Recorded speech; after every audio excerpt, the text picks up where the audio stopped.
He knows that we're supporting what he's doing, period. Thanks.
Hey, sorry, turn on voice recognition.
other people on the line here? Megan. I'm here.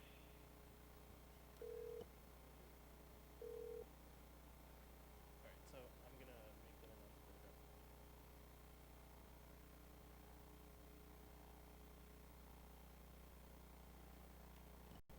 announcement. Before we do a sound check for folks on the phone, just want to make sure if you're getting on the line, please make sure to mute yourself. Thank you.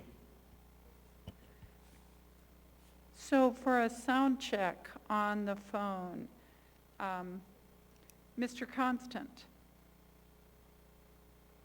Here. Mr. Dunbar, Here. Miss Kennedy,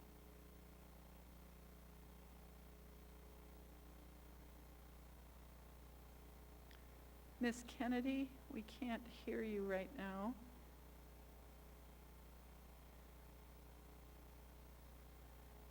Mr. Perez-Verdilla?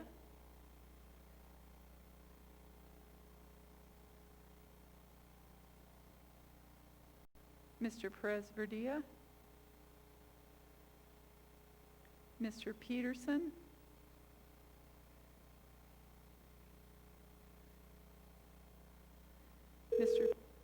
Mr. Peterson? Miss Zalatel? Yes. So of everyone that we heard, Mr. Dunbar, you were a little bit soft on your end, but otherwise everyone sounded great. Sorry, Felix, this is Cameron. I'm on. Great, thank you.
Is there anything on this? On the... I don't hear anything.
I'd like to call this meeting of the Anchorage Assembly to order.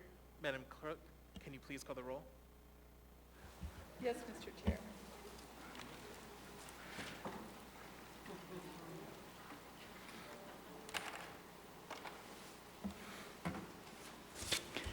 Miss Allard. Here. Mr. Peterson.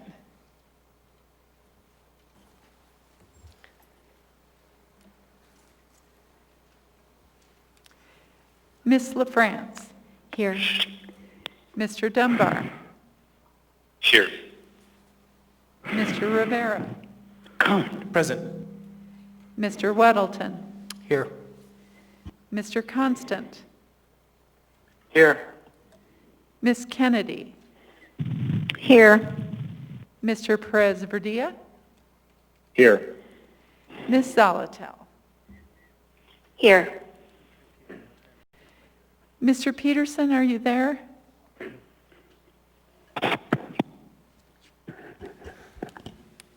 All right, thank you, Madam Clerk. So for folks on the phone, if you could just make sure to mute yourself, we're getting a little bit of background noise. I did not, no. Okay, thank you. All right, next we have the Pledge of Allegiance. Mr. Weddleton.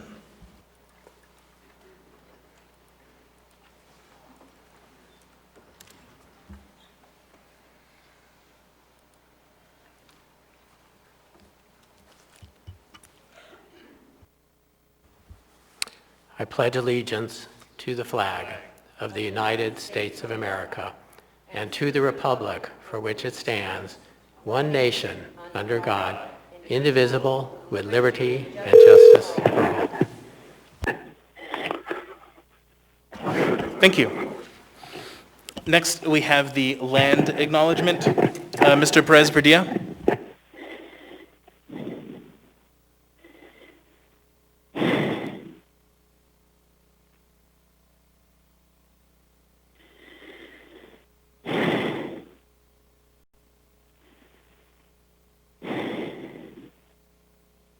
Mr. Perez Verdilla.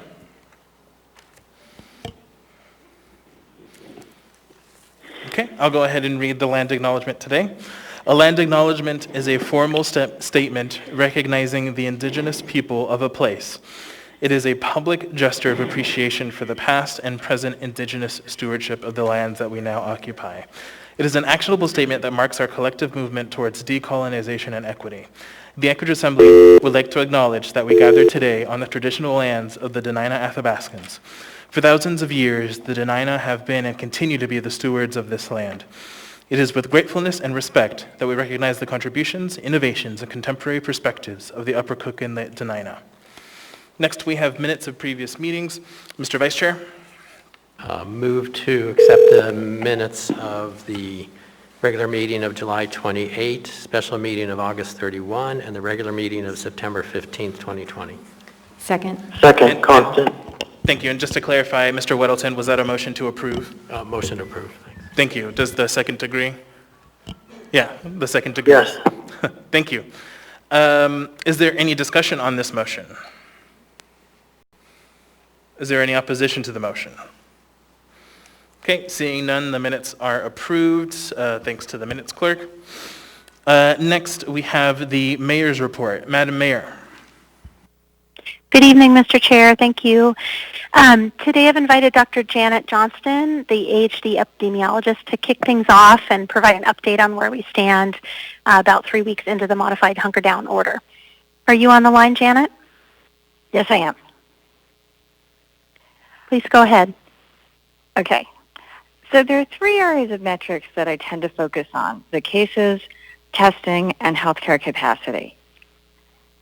And I'm happy to report that we're down from an average of 370 new cases per day, which we were seeing in mid-November, to an average of just under 200 new cases per day now. And I also want to report that the percent of positive tests that we have is also coming down. So the percent positivity is important because it's a measure of whether we're doing enough tests to catch all the cases that are out there. And in mid-November, we were up over 10%. We like to see that number under 5%, and we're about between 6 and 7% right now, but we are trending down in the right direction. So that makes me think that this is a real decrease from the 370 average in mid-November. However, while I'm thrilled the new cases per day have come down, I also want to make clear that we're many times above any standard benchmark for high risk of community spread based on the case counts that we're seeing. An average of 200 new cases per day for all of Anchorage translates to an average of 68 new cases per day per 100,000 residents. Many of you are probably aware that the state high alert level is 10 new cases per day. So by that measure, we're 7 times above the state high alert level. There is some confusion about the various high alert levels there are because there are various organizations that put out different standards. The CDC uses a cut point of 100 cases per 100,000 residents for a week, or 200 cases for 2 weeks. And that's what they're using for their high risk level for school openings. Anchorage saw 1,189 new cases in the past week and 2,784 in the past 14 days. So we're about 12 times higher than the levels that the CDC or the White House Task Force is suggesting. Colorado adopted the guidelines from the Harvard Global Health Institute, which uses 175 cases per 100,000 in the past 7 weeks. That translates to a daily rate of about 25 new cases per 100,000, which means that we're close to 3 times over that at this point. So I just wanted to go through that because I know there's been some confusion when people heard that we had come below 200 per 100,000. Some people were thinking that that meant we were below that 200 per cases per 2 weeks, but it's per day. So that's just to say that we really do have very high case counts, even though they have come down. Now, hospitalizations and deaths are driven by the new cases, and they also lag because obviously it takes time after someone gets infected before they would be hospitalized and ultimately die.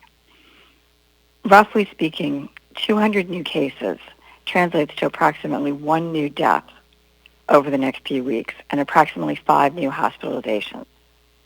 So we're watching healthcare capacity and especially the available staffed ICU beds because that's where the sickest patients end up.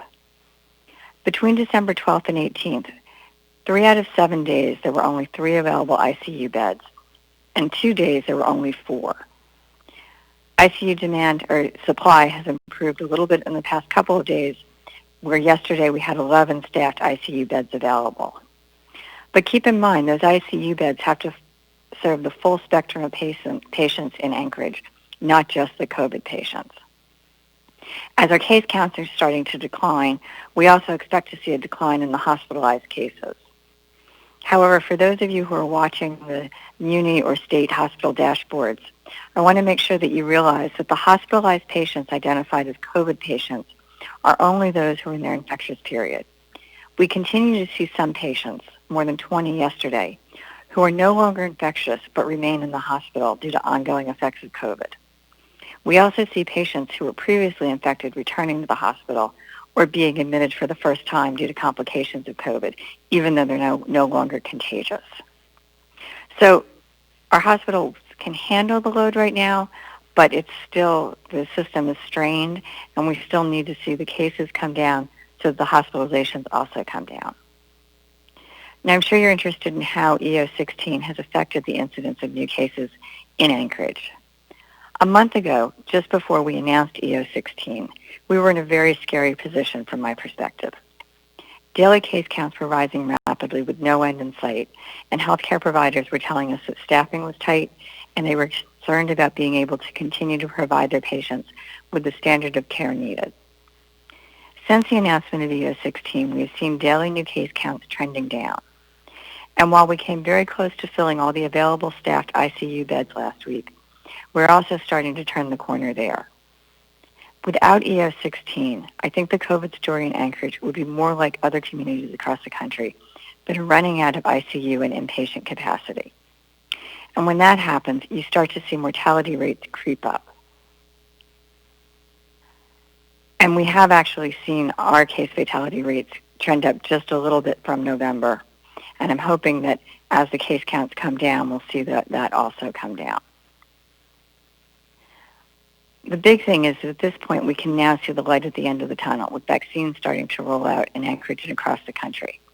But it will be several months before we have sufficient vaccine to vaccinate everyone who wants to be vaccinated. And that brings us to why we need to continue the Emergency Order 16 through the end of this month. We have been seeing significant improvement, but we still have very high levels of COVID virus in the community, and we're still seeing strains on the healthcare system. The next couple weeks have the potential for significant amounts of community spread, which could reverse the gains we've seen in recent weeks. If we as a community do not continue to limit social activities, avoid gatherings, and maintain vigilance with masking and distancing, we could undo the recent gains. We've started vaccinating frontline healthcare workers, and those healthcare workers who are vaccinated this week will be fully protected in a month, 2 weeks after their second shot. That will help relieve pressure on the healthcare system, as will vaccinating residents of long-term care facilities, who are those most likely to be hospitalized if they get infected with COVID. So as much as we all want to gather with family and friends and get out and patronize local restaurants and other businesses, we need to hold on a little longer. If we can get the numbers down a little more, and more importantly, not see them tick back up with the holiday weekends, then we can set ourselves up to weather the next few months as we wait for enough vaccine to be available for the general public. I also want to remind people that even after the end of EO16, we'll need to maintain vigilance. We still have a lot of virus in the community. People being vaccinated won't be fully protected for 5 or 6 weeks. And more importantly, we won't have enough vaccine available for the general public until the spring or possibly early summer. So in the meantime, we need to remain vigilant and minimize the number of people who get sick while we're waiting for vaccine to be available. I'm happy to take any questions. Thank you. I don't see any questions. Mr. Weddleton, did you have something? Yeah, could I ask a few at this time? Dr. Johnson, thank you. So, some of the questions, I appreciate your update, and you summarized a lot of the information very well. So we have bars and restaurants closed, and but we get a lot of questions. People ask, how is it okay for people to go to crowded box stores, but a bar or restaurant is not? So there are two things going on. The biggest thing is that, unfortunately, in a bar or restaurant, people have to take off their masks to eat and drink. And the place where you get the most transmission is in locations where you have people not wearing masks all the time. So there's a large number of studies that have shown that restaurants tend to be the highest risk location for disease transmission. And again, it's not that anyone's doing anything wrong. You can have great hygiene, you can have great protocols,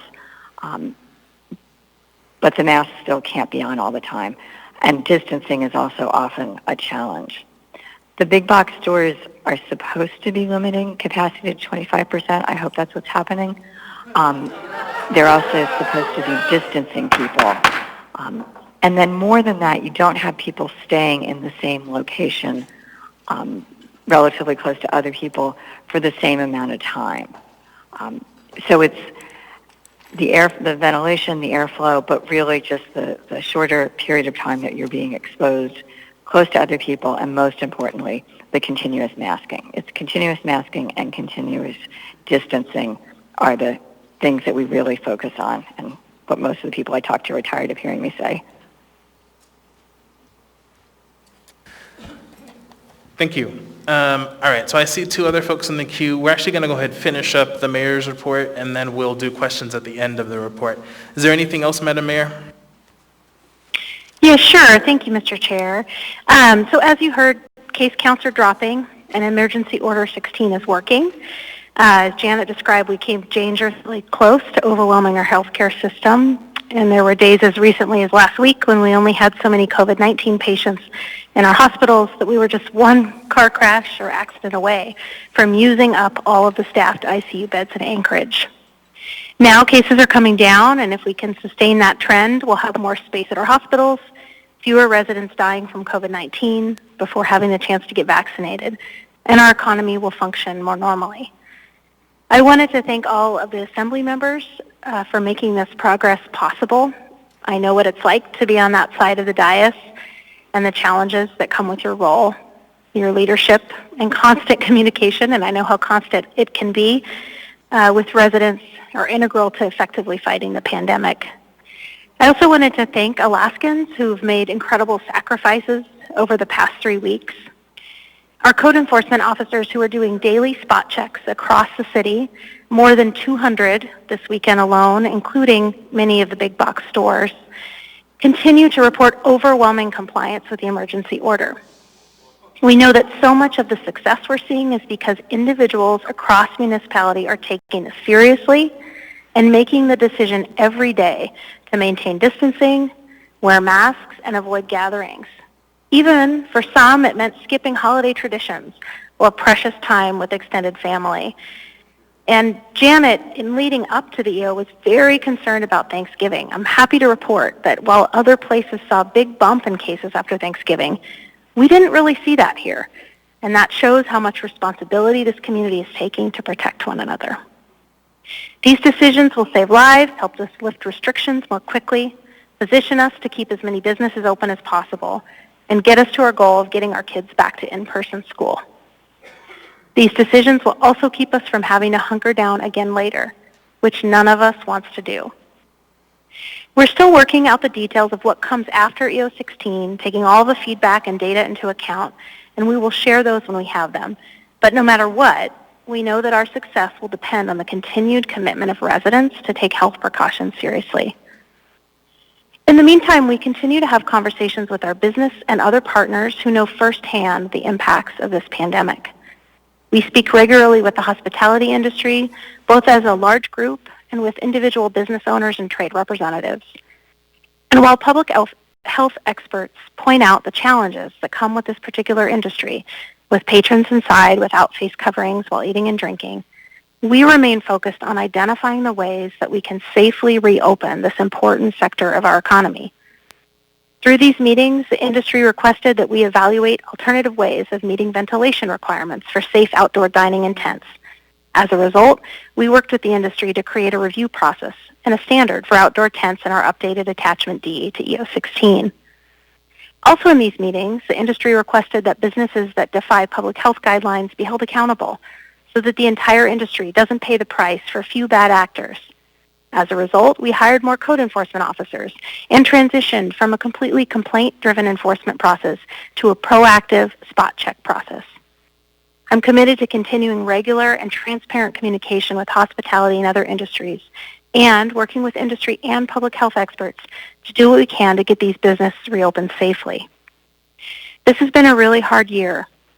The next couple of weeks will be especially hard for those in our community who are far from family, are out of a job, or have lost loved ones this year. It's important, now more than ever, that we be kind to one another and we look out for each other.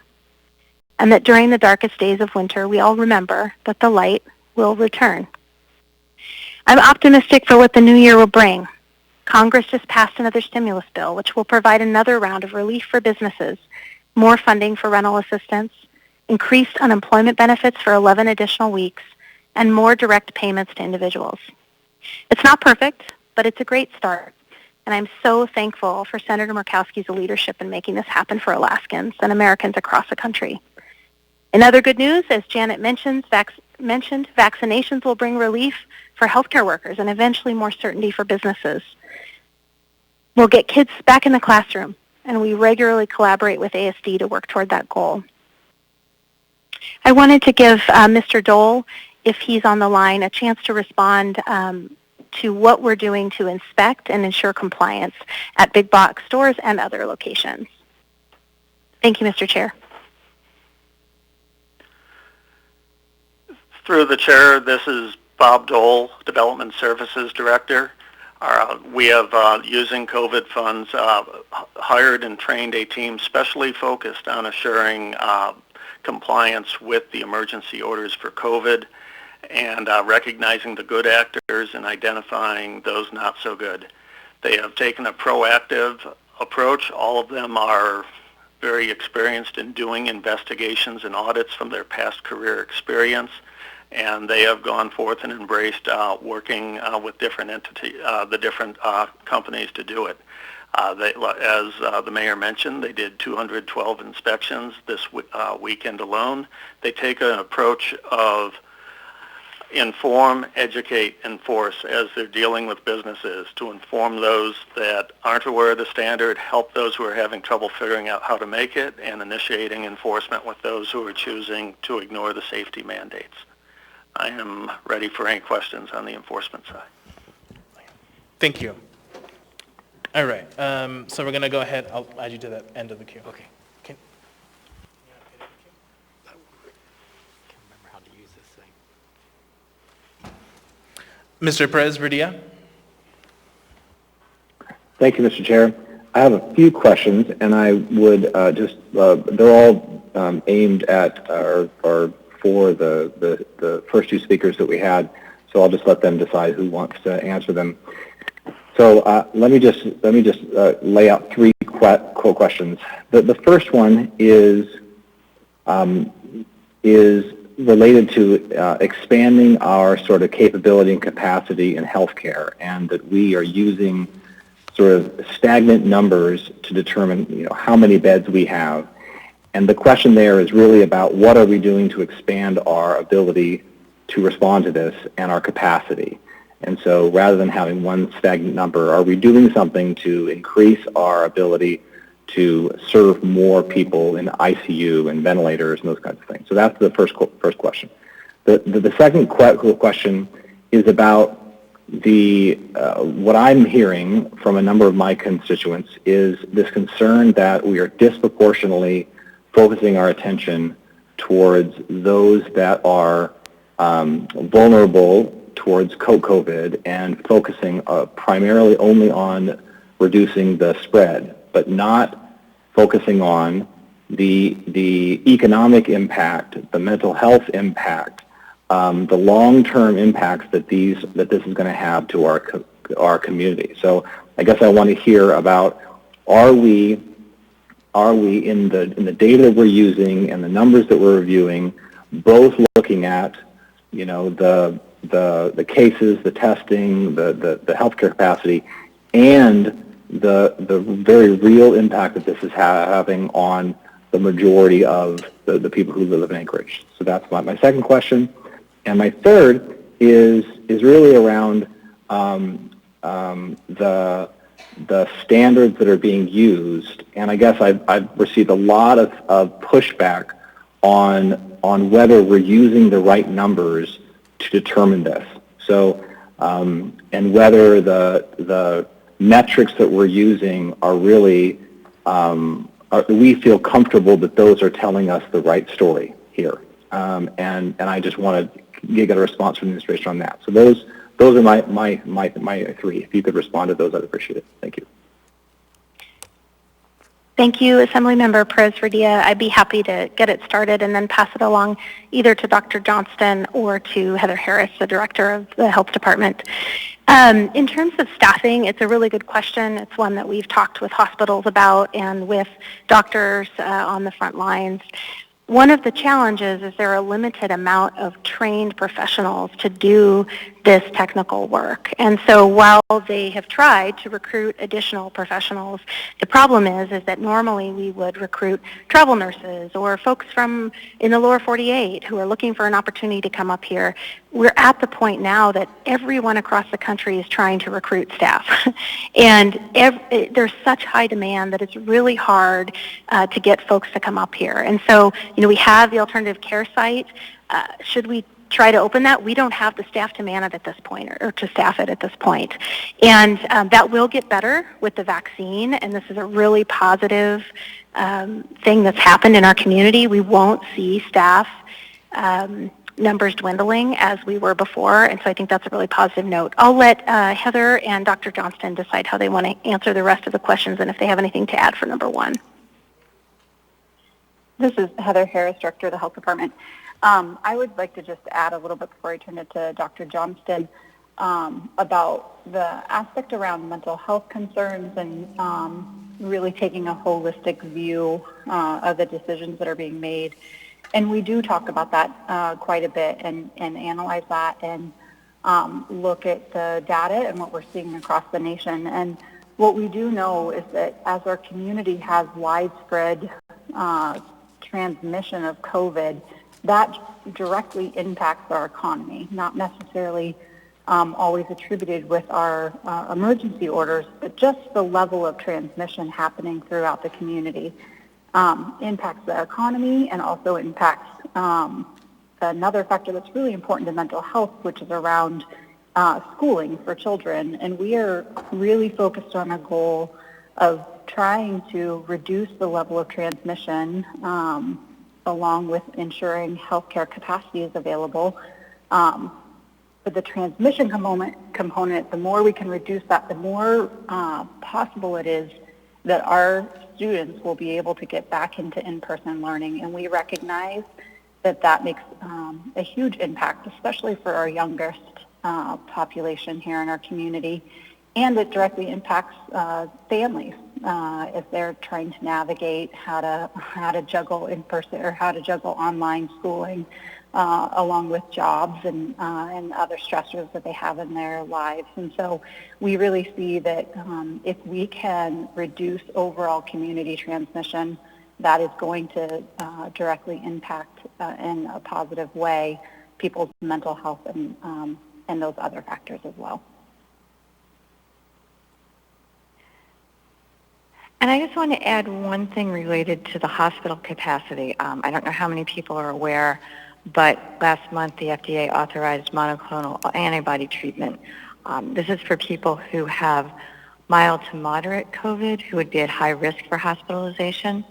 And that treatment, really the benefit is that it can reduce the risk of being hospitalized and keep people out of the hospital. So rather than necessarily being able to increase the number of hospital beds, through that we can hopefully decrease the number of people who need hospitalization. And when an infusion center has been set up in the Alaska Airlines Center, so I would encourage people who are at high risk who become infected to talk to their healthcare provider about that option. In terms of the metrics, I do believe that we're looking at the right metrics. There's a lot of data out there. I don't know how many of you have spent time with the municipal or state dashboards, but there are a lot of different numbers. And I look at a lot of them.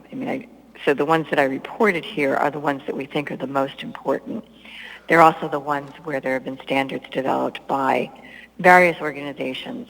And again, I look at the different range of recommendations from the White House Task Force, the CDC, the Harvard Global Health Initiative, to really feel that we're picking the right levels of concern based on the metrics that we're seeing. I also look at trends, so the way things are changing. The same number of cases going down isn't as concerning to me as that number of cases going up. So there are a lot of numbers, and I often say there's an art and a science to interpreting them, but I do believe that we've chosen the right ones to look at. Thank you. All right, I'd like to see if we can... Mr. Chair? Yeah, I'd like to see if we can keep going. Did you have anything else, Mr. Perez-Verdia? Yeah, I wanted to, it's not a question, just a last comment, and that is that I want to really emphasize the point that came from one of my questions, and that is that there is a strong sense that we are disproportionately focusing on one part of our community and not another, and not thinking about what Ms. Harris talked about in terms of the mental health. And there's a strong narrative out there around the impact, the short-term and long-term impact that this is going to have, whether that's, there's a narrative around suicide, there's a narrative around, long-term impacts to children, et cetera, et cetera. So I want to make sure that if we are spending the energy and the time necessary to really think about the impacts of these decisions we're making, that we're sharing that information out so that the community sees that we're both thinking about transmission and infection and the impact of the decisions that we're making. Thank you, Mr. Chair. Thank you. Ms. Allard? Thank you, Chair. I just wanted to make a comment to the Mayor's administration that I actually have been inside of Costco, and they have what I would consider the most vulnerable serving food. So when you go through Costco, you can still eat food and taste food, so your masks do come off. And I'd also like to point out that we do allow flying on aircrafts, and people are sitting very close together, and they're eating and traveling for 3 to 6 hours, if not longer. And that's really it. Thank you, Chair. Thank you. Ms. Kennedy? Thank you, Mr. Chair. This is on a totally different subject, so I'm assuming that that's all of the people that wanted to talk in regard to the COVID issue. But I'm asking the administration for an update on the Forest Park situation. And I spoke a little bit earlier or texted with Chief of Staff Jason Bockenstead in regard to this update, and they're aware of it, and we're going to have some information, and I just figured that this was probably the best time to bring that up, just to update everybody on how the money that we have appropriated for the emergency and that mobile home park, it would be a good idea to update us on that. So thank you. Thank you. Who from the administration could address that? Good evening. This is Building Official Bob Dole. To provide this update. For a quick background, on October 23rd, we investigated and initiated an action for unsafe building conditions under AMC Section 2370. Specifically, we determined that 42 lots in the Forest Park Trailer Court in Chugiak lack safe drinking water due to damaged water distribution system. Complicating the situation was the owner's intent to change use of the land so the system would no longer be needed, and repair cost exceeded the appraised value of the property. Given that fines had already proven ineffective in addressing this situation and did not appear that the owners could afford to do the repairs, we chose to provide safe drinking water while facilitating relocation of the households that were currently housed there. Development Services has conducted 3 inspections for moving the mobile homes. All 3 of the mobile homes have passed, but the add-on structures will not be able to be moved within the building safety service area. On the remaining ones, we have placed a door to indicate they need an inspection prior to moving them within the municipality. To date, no mobile homes have been moved since October 23rd, We have contacted the Alaska Department of Commerce, Community, and Economic Development, DCCED, and provided them with documentation to demonstrate that earthquake-related damages caused the water distribution system to fail. DCCED has specifically requested from the Federal Housing and Urban Development Department agreement approval for the Forest Park Mobile Home Park Earthquake Response and Discovery Project in the Community Development Block Grant Disaster Recovery Action Plan, which we can provide a link of separately. This plan would pay for relocation cost of the tenants and buyouts of the trailers that cannot be moved. The proposed subcontractor to DCCED to do this work is Rural Cap. To date, we have expended $37,568 on rental of the water distribution system and water delivery. However, DCCED has indicated to the MOA that we will be able to recover these costs from the grant money. Excuse me. We have arranged for use of the Harry J. McDonald Arena shower facilities for Forest Park families for shower. The center has 4 available locker rooms with showers that are closed at this time to the general public and teams, and they are being utilized to accommodate the needs with 15-minute scheduled intervals of the families. If the locker rooms should again become available for team use, only 2 are ever utilized by user groups, and the remaining 2 would still be available for the residents' use. There have been no negative impacts in this use or disruption to the facility or operation and ability to accommodate, as the locker rooms are already not being used by the hockey teams to reduce the risk of spread of COVID-19. The Salvation Army is doing all the case management and assisting people getting connected to needed services. Working closely with Development Services to streamline appointments for inspection of mobile homes, Salvation Army is assisting residents in filling out the Rural Cap applications to move mobile homes. They currently have 14 families that have begun the process through Rural Cap.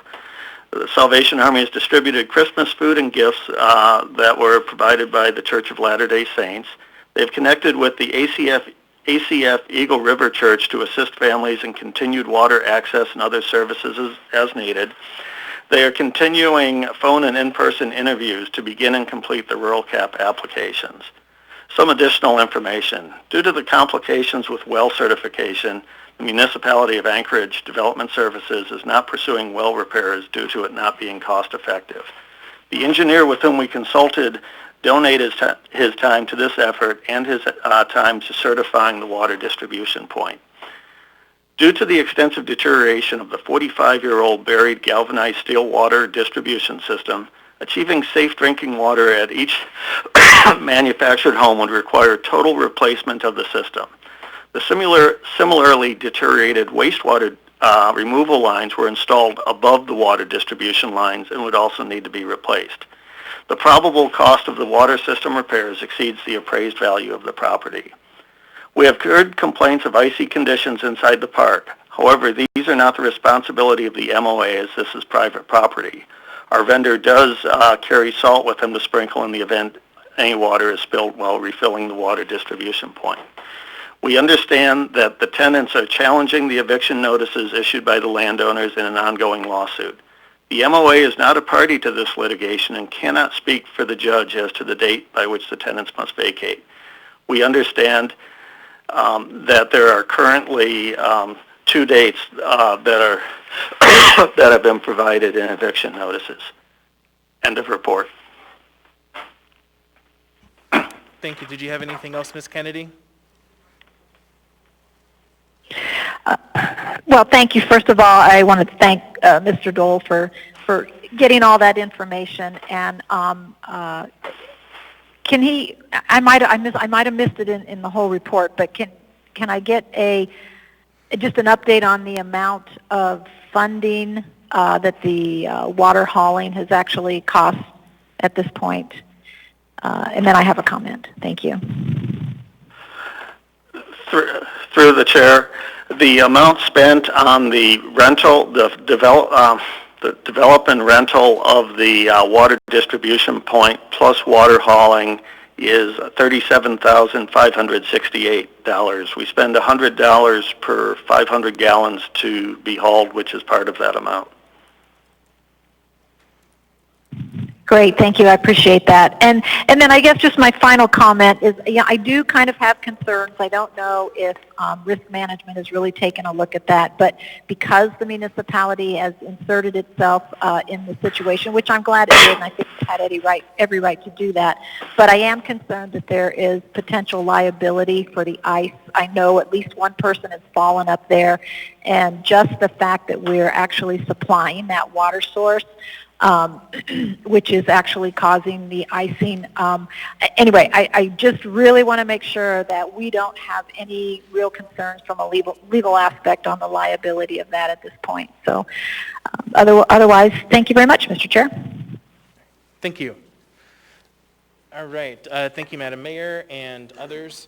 We're going to go ahead and move on to the Assembly Chair's report. So welcome everyone, whether you're watching online or in person, to our final meeting of 2020. As usual, thanks to everyone for following our COVID-19 protocols, including physical distancing and mask wearing. For those new to the meeting, you'll find our rules of decorum on yellow signs on the walls of the chambers. I want to thank everyone in advance for helping to maintain decorum in the chambers. Last, if you need help in the middle of our meeting, please go to Christy. So Christy is right back there, and she'll be able to help you out in the middle of our meeting. Okay, let's go ahead and move on to committee and liaison reports. I'm going to start on this side with Ms. Allard. Thank you, Chair. I don't have anything to report, but I would like to make a comment in regards to what just happened a few days ago in Chugach. Can I have a Sure, you can go ahead and have a moment of personal privilege. Thank you. Yeah. So, the public might not be fully aware, but Chugach Eagle River is my district.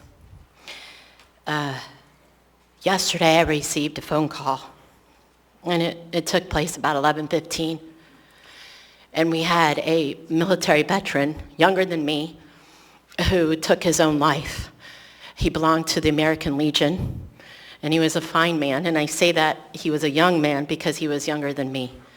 So I will state publicly that I do blame our government, I blame our municipality, I blame our administration, and I blame the assembly for this young man's life that he took. And the reason I say that is because we have the American Legion and the VFW to help those who combat any type of PTSD.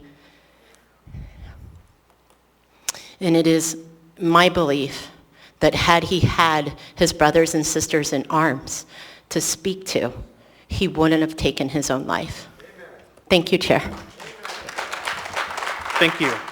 We're going to go ahead and move on to Mr. Peterson. Thank you, Mr. Chairman. The Ethics and Elections Committee met on December 9th, and we discussed updates to Title 28. And there is the update to Title 28 is on our agenda tonight, and we'll be. There's a NEST version that I think we'll be hopefully getting to. Thank you. Thank you, Ms. LaFrance. Thank you, Mr. Chair. Whatever the circumstances, it's a terrible thing when someone loses their life by suicide, and I'm deeply sorry, Ms. Allard, to hear of the loss in your part of the community. The Budget and Finance Committee met last week, and it was a mostly routine discussion. We have been talking with the administration for a few months now about the projections concerning revenue and the plan for covering that, since those are lower. I will note for folks that we are discussing changing the time for this committee from noon to 1 p.m. because of a conflict. Thank you, Mr. Chair. Thank you. Mr. Dunbar? Thank you, Mr. Chair. No report tonight. Thank you. Ms. Kennedy? Thank you, Mr. Chair. I will just report that the Public Safety Committee will be meeting next month, January 6th, and it looks like that was actually scheduled to be a in-person meeting, but I believe that is going to be changed to a online Teams meeting. I know we're working, the clerk's office is working on trying to do the Teams live, so I don't know if we'll be able to accommodate that at that time, but just so people are aware that there is a scheduled meeting of Public Safety Committee at 11 a.m. on the 6th of January. Thank you, Mr. Chair. Thank you. Mr. Weddleton. Well, thanks. The Community Economic Development Committee is continuing work on requirements for shelter licensing. We're also looking at changes with the marijuana law. And we'll also, in a January meeting that I don't believe is set yet, be looking at kind of broadly the ways that the city handles rights-of-way and easements and so on to public lands. And that was precipitated by the issue at Campbell Lake, but we're being much broader and just looking at the general view of how we handle kind of neglected rights-of-way and easements. Thanks. Thank you. Mr. Constant. Yeah, thank you. I have nothing to report tonight. Thank you. Mr. Perez-Verdia. Thank you, Mr. Chair. No report tonight. Thank you. Ms. Zolotel.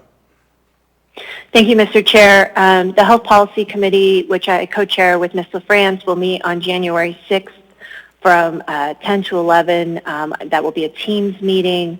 The agenda is still being worked out, but we will get that posted here shortly, and look forward to seeing everyone in the new year. And just briefly, the AMATS Policy Committee met last week. We took up a couple of issues related to the intersection at Wright and Tudor. We received a really thorough briefing. I know that has been of interest to a lot of constituents and concern after reading about that in the paper. And so we look forward to continuing that discussion at the future meetings. And I think we'll be seeing some work or some conversations about how we can collaborate with the state. Thank you. Thank you. All right, next on our agenda, we have addendum to the agenda. Before we do that, though, I want to go through our late on the table items. So, all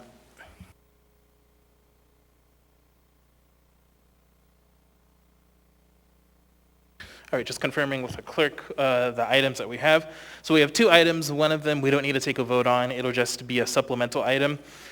Most members, I don't think, have the item in front of them at this time, but it is an unnumbered AIM that'll be a supplemental to item 10D17, and it's a memo from the Anchorage Health Department providing some additional details regarding that particular item. The other item that we have before us will take a vote to lay this item on the table, and that is an unnumbered AR, resolution of the Anchorage Municipal Assembly supportive of the residents to have proper and legal representation for West Anchorage District 3. No elected official can hold 2 elected seats at one time, and calling for an interim appointment. Is there a motion to lay this item on the table? Move to lay this item on the table. Motion? Second. Second. Moved and seconded by Mr. Weddleton. Who would like to provide justification for this item? I could go ahead and speak to it, Chair. Go ahead. So the reason I brought this up is because every district has 2 persons except for District 1, and that's Mr. Constant's district, and I believe that's based on population. And we have already voted to, the communities have voted to move to Mr. Constant will have 2 representations in his district. So it led me to the fact that our acting mayor was or is still the assembly person for District 3. So I put this together so that we could still, in the interim, have her seat temporarily filled and appointed by the assembly until she has completed her duties as the acting mayor and then returns back to her seat. It gives fair representation to everybody in the community, and by appointing this person no later than January the 26th of 2020, it just shows that we are in good faith with our community, that all persons are represented accordingly. Thank you, Chair. Thank you, Ms. Allard. Is there any other discussion on laying this item on the table? Mr. Chair, I'm in the queue. I sent you a message. Yep, Yes, I'm in the queue apologies. as well. Mr. Dunbar? Yes, did you call me? Yeah, go ahead, Mr. Dunbar.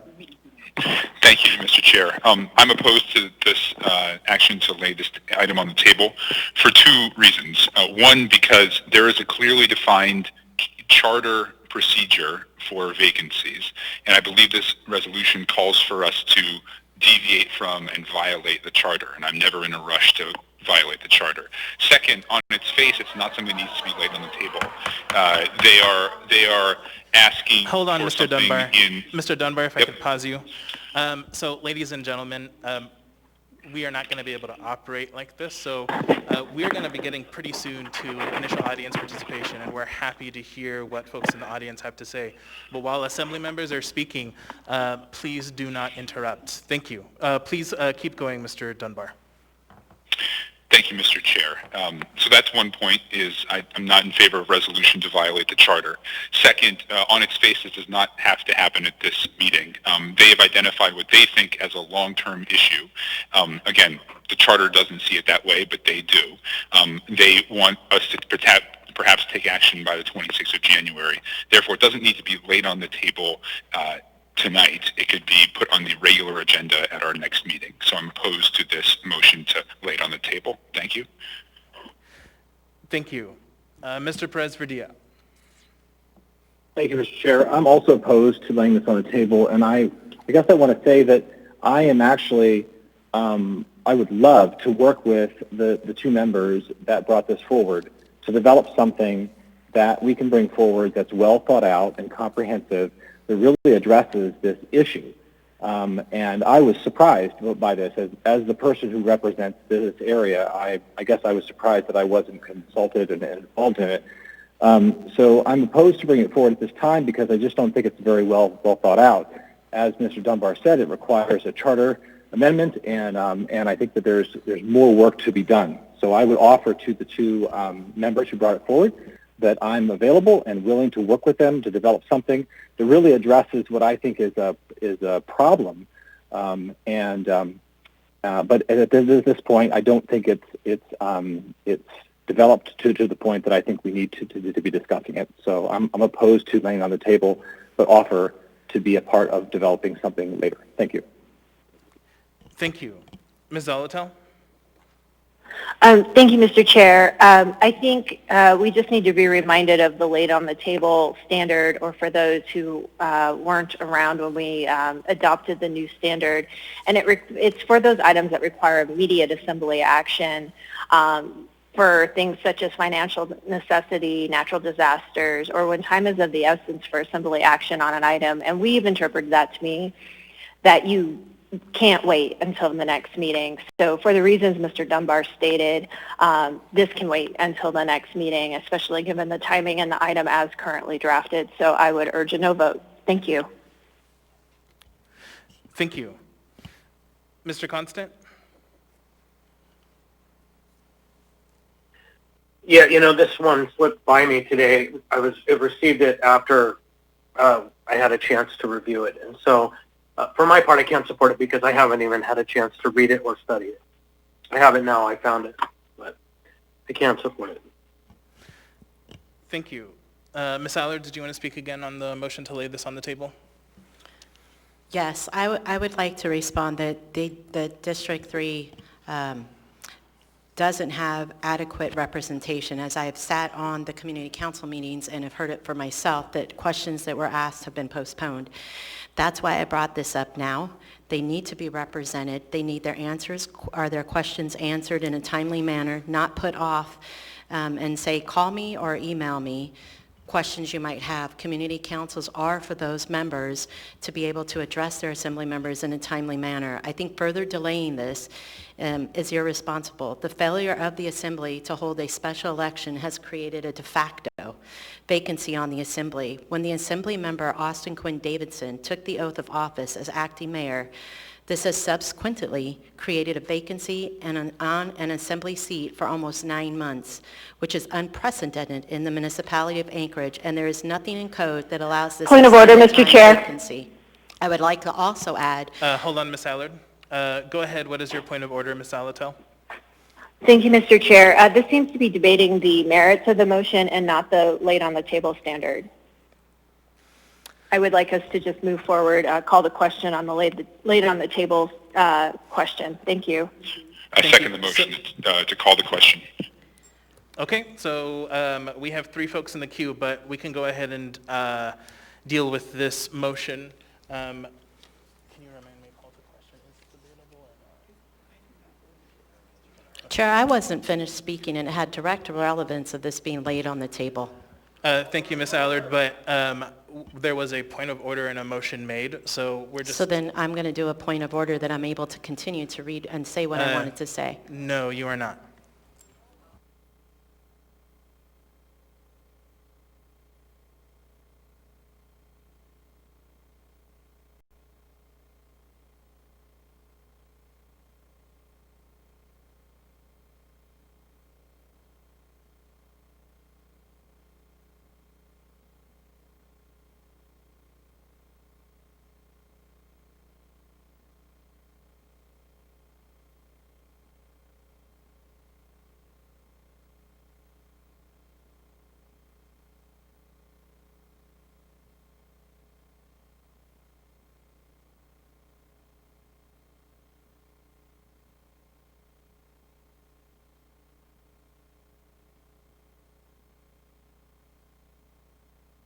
Thank you. So I just conferred with the clerk on the motion that we have before us.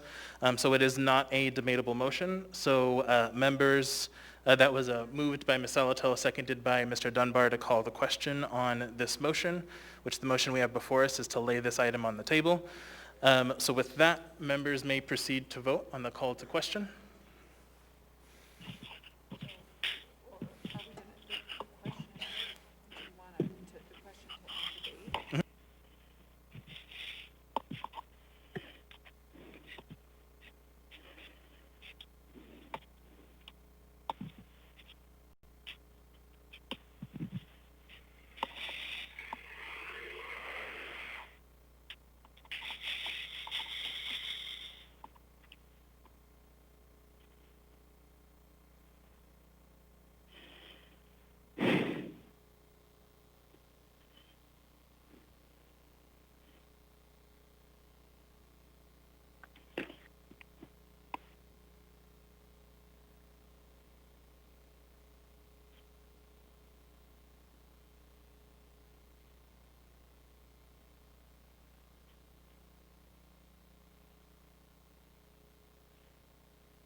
All right, members may proceed to vote.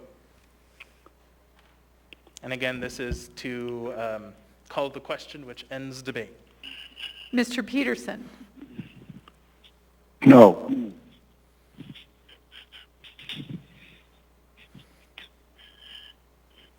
Mr. Dunbar? Yes. Mr. Constant?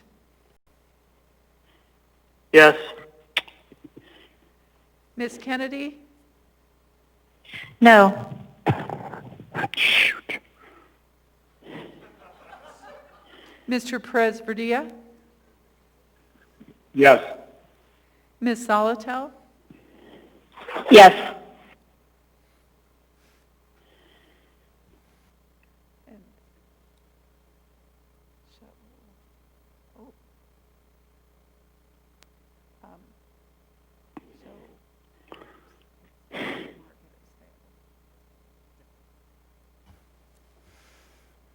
All right, so that motion fails 5-5. So we're going to go ahead and keep going in the queue. I'm going to ask folks to please make sure that you are on topic. So we are continuing to debate the motion to lay this item on the table.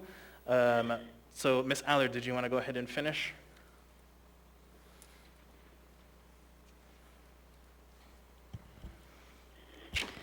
Chair, because we have,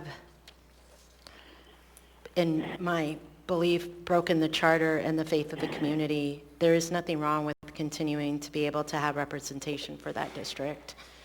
I've gotten several calls from that district asking for me to bring this forth, and I'm respecting their wishes in doing so. Thank you. Thank you. Ms. Kennedy. Thank you, Mr. Chair. I think this is actually a matter of timeliness, and it is one of those issues that the sooner that it's treated, the better. It is also an issue that should we not be able to come to a real agreement on it and feel like there's some other things to do, we could definitely carry on with it at a following meeting. But to get the conversations started tonight would be really helpful. And I think if everybody really did take a look at what we've proposed, because it's an interim provision to something that is not in code. That's the other thing. People need to understand this does not go against what's in code. It actually helps address something that is missing from code, and we could do it in an interim fashion that does not even impact the rest of code that already does exist. So it does have value and merit to doing it tonight, so therefore I think we ought to be approving to lay it on the table and start the discussion. Thank you, Mr. Chair. Thank you.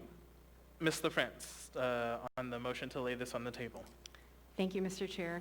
Given that Mr. Perez-Verdia, who represents that area, has expressed an interest in working with the sponsors on this, I think it is appropriate for us to not lay it on the table tonight.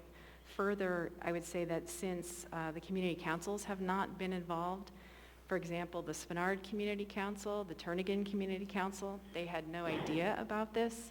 I would expect this would be something that would be worked closely with community councils as well. So I will not be supporting laying this on the table. Thank you, Mr. Chair. Thank you. Mr. Perez-Verdia on laying this item on the table. Thank you, Mr. Chair. And it was nice to have Ms. Allard at the Spenard Community Council and the Turnagain Community Council. So thank you for joining us for those. As I've already said, I think this is an issue that we need you to work on. It's not anything that we need to work on tonight. We need to do it right. And so let's take the time and develop it and do it right. So I would encourage my colleagues to vote no to laying this on the table and give me and others on the Assembly a chance to actually put something forward that addresses the issue that we're facing. Thank you. Thank you. Seeing no further discussion, members may proceed to vote on the motion to lay this item on the table.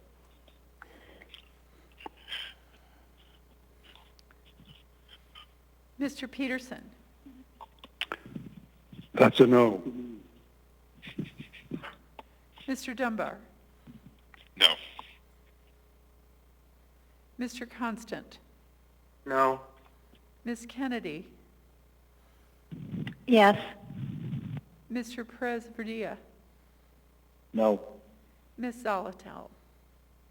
No.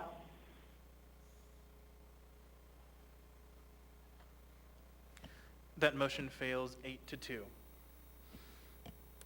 All right, now we're going to move on to addendum to the agenda. Mr. Vice Chair?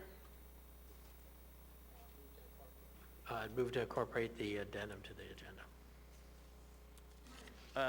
As Second. printed and distributed and laid on the table items? As printed and distributed and laid on the table items. Thank you. Second. So moved Constant. by Mr. Weddleton, seconded by Mr. Constant. Thank you. Is there any discussion on the motion?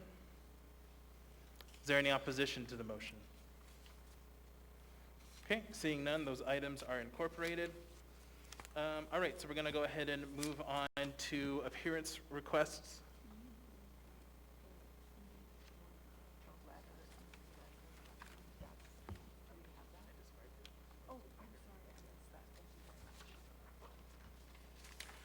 All right, so I'm going to ask for a motion. So I'm going to ask for a motion to suspend the rules so that we could accommodate both of our appearance requests as well as up to 10 individuals to speak during our initial audience participation. So moved. Second. Second. Moved and seconded by Mr. Weddleton. Is there any discussion on the motion? There is. Yeah, go ahead, Ms. Allard. Thank you. So the mayor's report actually took longer than it normally does, only because I guess they were reporting on COVID-19. And I think that we should be able to allow longer than our normal time for people to testify, Chair. If we can give them a full 60 minutes, if we could consider that, I'd appreciate it. Thank you. Mr. Weddleton, did you want to speak on that? Well, I was headed sort of that way, but I think we kind of have in the agenda a maximum of 45 minutes, and I almost doing the math on the chairs would get us at that 45 minutes anyway. So I mean, Mr. Chair, was that kind of your intent to give us the 45 minutes? It's the maximum in this part of the meeting? No, that was not my initial intent. My initial intent was to try to hear from as many folks as we could. And 10 is the number picked, but if there's a better number. Well, I wonder if I could move to allow 45 minutes to get the people who would ask for speak specially, and then get as many of these other people as we can. Sure. So I hear a motion from Mr. Weddleton Second. allow for 45 minutes, seconded by Ms. Allard. Is there any discussion on this new motion?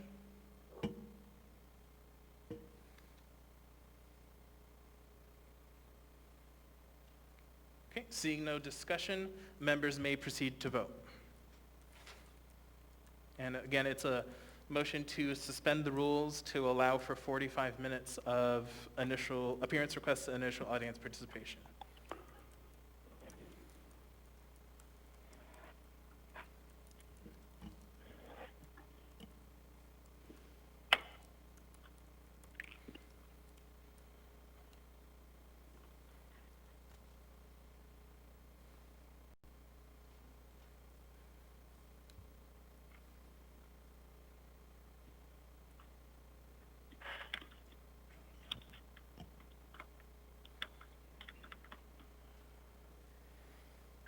Mr. Peterson?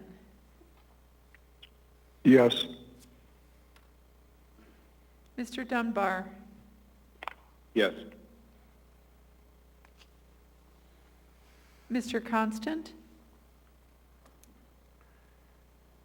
Yes. Ms. Kennedy?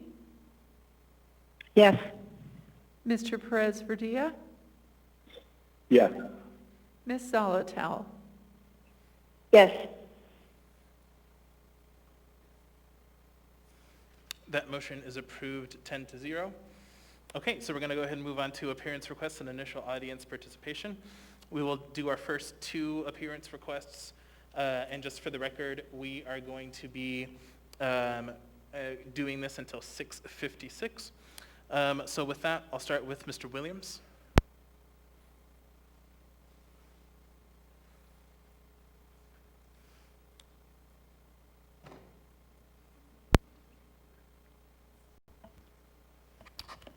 Good evening. Thank you, Assembly. My name is Niall Williams. I represent the nonprofit 1776 Alaska. I would first like to say that you've violated your municipal charter 4 times tonight. 1, by having debate. 2, by making motions, 3, by running over the time for initial audience participation, and 4, by suspending the rules. Next, I would like to say that the consent agenda for tonight's assembly meeting has ballooned to 32 out of 46 discussion items, therefore disallowing audience commentary on those. I would also like to make a motion through the chair that the following words are domestic terrorism: mask, distance, social distance, COVID-19, public health, and pandemic.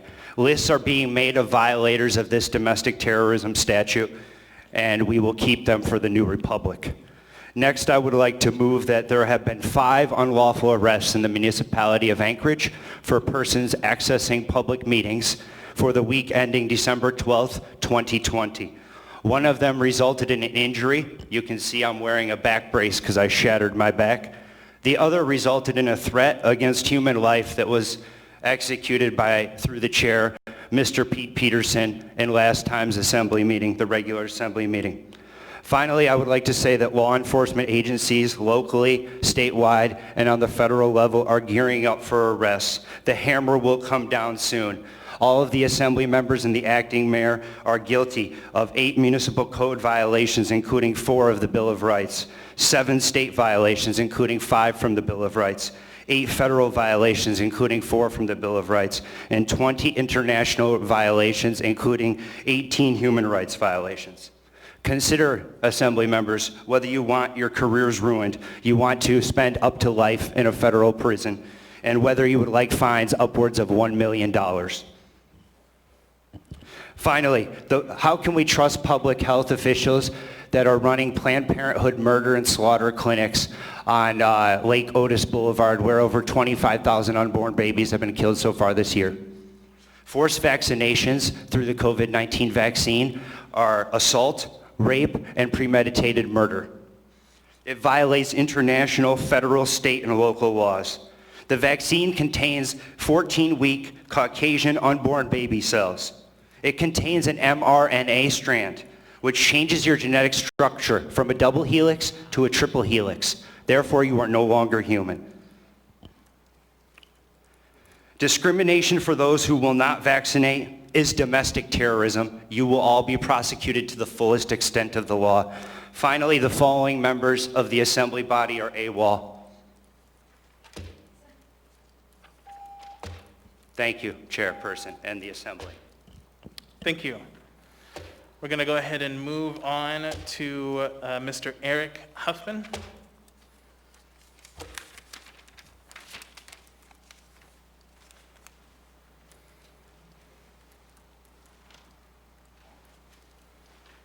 Excuse me, I forgot my glasses, so I'll try to read my own writing here. Sure. In front of you, I submitted a full report. Unfortunately, 3 minutes is not enough to address it, but I hope you take time to read it. First, I want to apologize because I only have 3 minutes, so this is going to be quick and sound like a run-on sentence, but I'm not here for political reasons. I don't caucus with any group. I don't care, quite frankly, about politics. What I do care about is the EO16 and the piece in there that says that indoor youth sports can have to maintain 10 feet of distance. There is no science backing this up. As most of you know, I asked the assembly members and I asked for the mayor's office for the actual science to back this up. Nothing was provided from any of the assembly members, and what was provided by Dr. Johnston is not scientifically based. It's a lot of articles about risk management. What I do want to give you in my very short amount of time is actual scientific statistics from the CDC. For instance, let's talk about New York. New York, these are all based upon the first week of December. I wanted to be here at that assembly meeting but couldn't make it. New York City, 718,000 cases, 27,000 deaths. From the age of 0 to 19, only 17 deaths. That's 0.00236% of all deaths from COVID-19. New Jersey, total cases 377,000, total deaths 17,426. Only 3 children have died in New Jersey. California, 1.8 million cases, 22,000 deaths, 0 to 17 years of age, 4 children have died, 0.017%.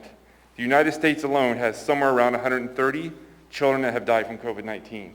It's hard to get that number because each state determines the age of the actual child. Some of them are actually 19 or 20 years old, but 130. Worst case scenario, you double that to 260, swimming pools kill more kids. than COVID-19 every year. That's where we're at. All the numbers are in the big report that I gave you guys. Let's see, so on EO16, when it was submitted or enacted, on November 25th, Dr. Johnston had already sent the update to the mayor's office that cases were going down. Okay, so I know cases have gone down. According to that document, and it's in that report, they were already going down. Okay? So in conclusion, there's little to no scientific evidence supporting EO16 in this specific measure of keeping kids 10 feet apart. What is evident is it will crush indoor youth sports, period. We already heard people asking about how are we measuring this? I think measuring this by cases is irrelevant. If you read the Barrington Declaration, created by Stanford, Oxford, and Harvard, they talk about pinpoint precise protection. The majority of people dying are 80 or 60 years or older. That is a fact, not children. Thank you. All right, we're going to go ahead and move on to our first three on the phones, and then we'll do three in person and go back and forth until our time is done. So first on the phone, we have Dr. Dina Bishop.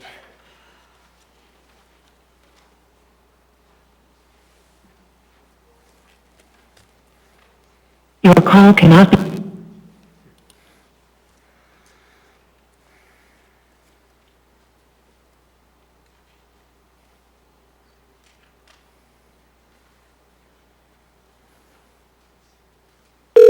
Remember, you must now dial 1.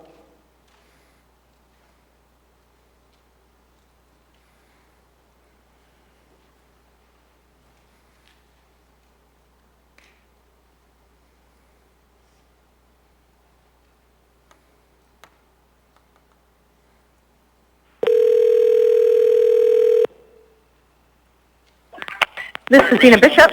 Hi, Dr. Bishop. This is Felix Rivera. You're here with the Anchorage Assembly. We are on audience participation. You have 3 minutes. Welcome. Thank you. My name is, as you said, Dina Bishop, and I am in the district of Mr. Constant. I just want to thank you. I have just a couple of things to share this evening. First, we're almost at 2021, so I just want to thank the Assembly as well as the city in moving forward and entering a new year with a lot of hope. We are looking at beginning school for our kids in January, and nothing excites me more to be able to do that. Secondly, I want to just reach out and share my thanks to the mayor herself. And I had made some comments at my last board meeting, and the syntax, while they were correct, my intent was really to share our work with and in conjunction with the city in support of getting school started, beginning with the emergency ordinances which do allow us to start. We meet weekly. I'm very thankful the mayor brings her staff, and Heather Harris especially in visiting our schools, looking at our mitigation plans and our safety plans. And I just wanted to share that, and I wanted to share that publicly because we need to work together in our city, and I just wanted to share my gratitude with the Assembly and the administration, and then wish you all happy holidays and a good new year. Thank you for participating. Next on the phone, we have Farah Ashcraft.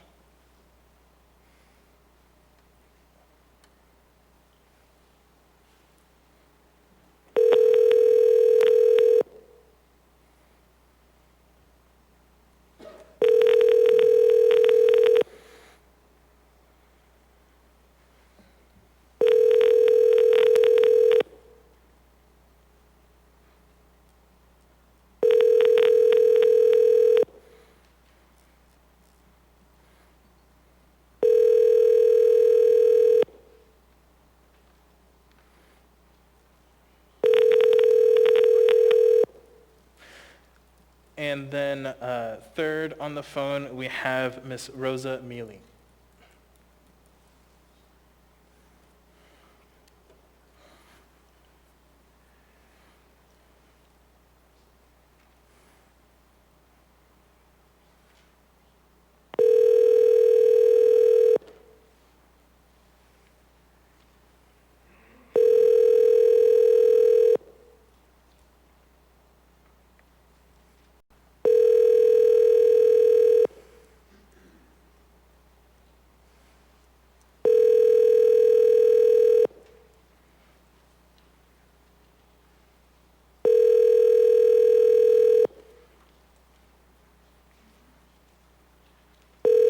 Three, two. All right, we'll go ahead and go back to in person. Welcome.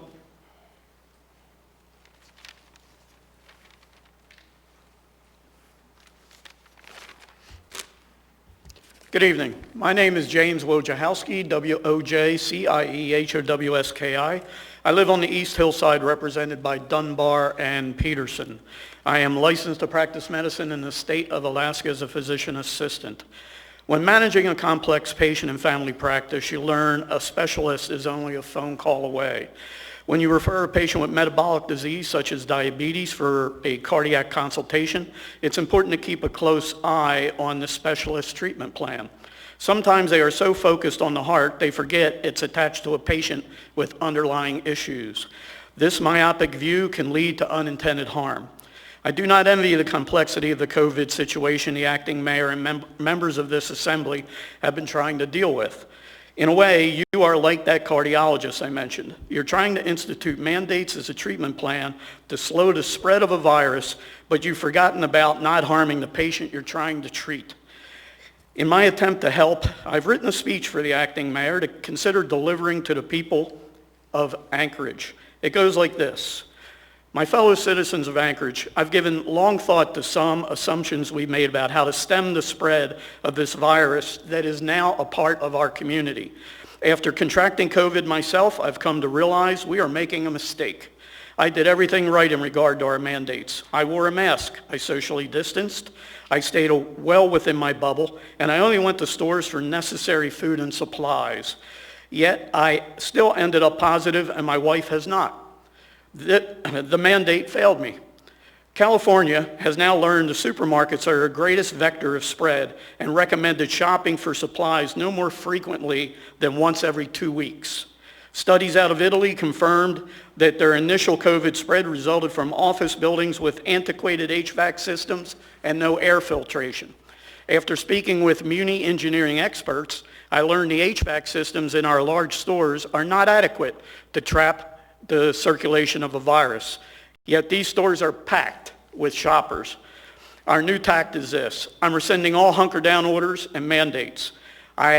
We have been dealing with this now for over 9 months and have experienced 114 deaths in Anchorage. The vast majority of those dead with COVID are of advanced age. The CDC data tells us 94% of those dead with COVID had an average of 2.6 comorbidities. The data is clear on who needs to use extra caution and consider self-isolation until vaccination and natural herd immunity takes hold. Our thoughts and prayers go out to those who have lost loved ones, but we also must concern ourselves with how the mandates are causing business closures, job losses, and mental health crisis intervention. I urge everyone to voluntarily wear masks, wash your hands, socially distance. Rest assured, we have the best therapeutics available here in Anchorage, and the vaccinations have begun. Thank you. Evaluate your personal and family risk. Thank you for your participation, sir. I don't see any questions. Thank you so much. So before we go on to the next person, I forgot to read this really quickly. So for audience participation, please direct your comments to the assembly or the chair. You will have 3 minutes to speak, and personal attacks are not appropriate. In addition, audience members are asked to avoid clapping or other disruptions during audience participation. Last, during audience participation, assembly members generally do not answer questions or respond to comments. We may talk to you offline during a break or after the meeting to address any questions you have.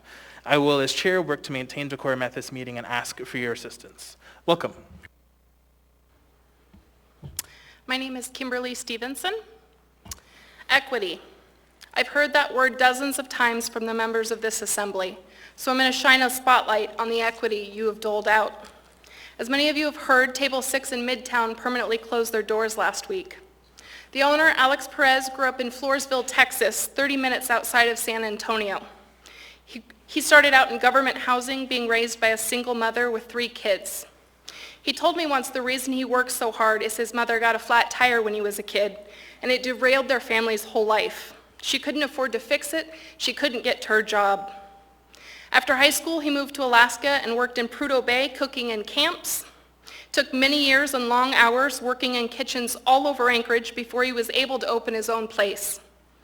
In 1999, he opened Hot Quarter Grill in Eagle River, and 10 years later, he dreamed of a second restaurant, and so after working all day at Hot Quarter Grill, he would drive into Anchorage at night to pour concrete in what would be Table 6's dining room. He washed dishes, cooked food, swept floors to ensure that Table 6 was a success.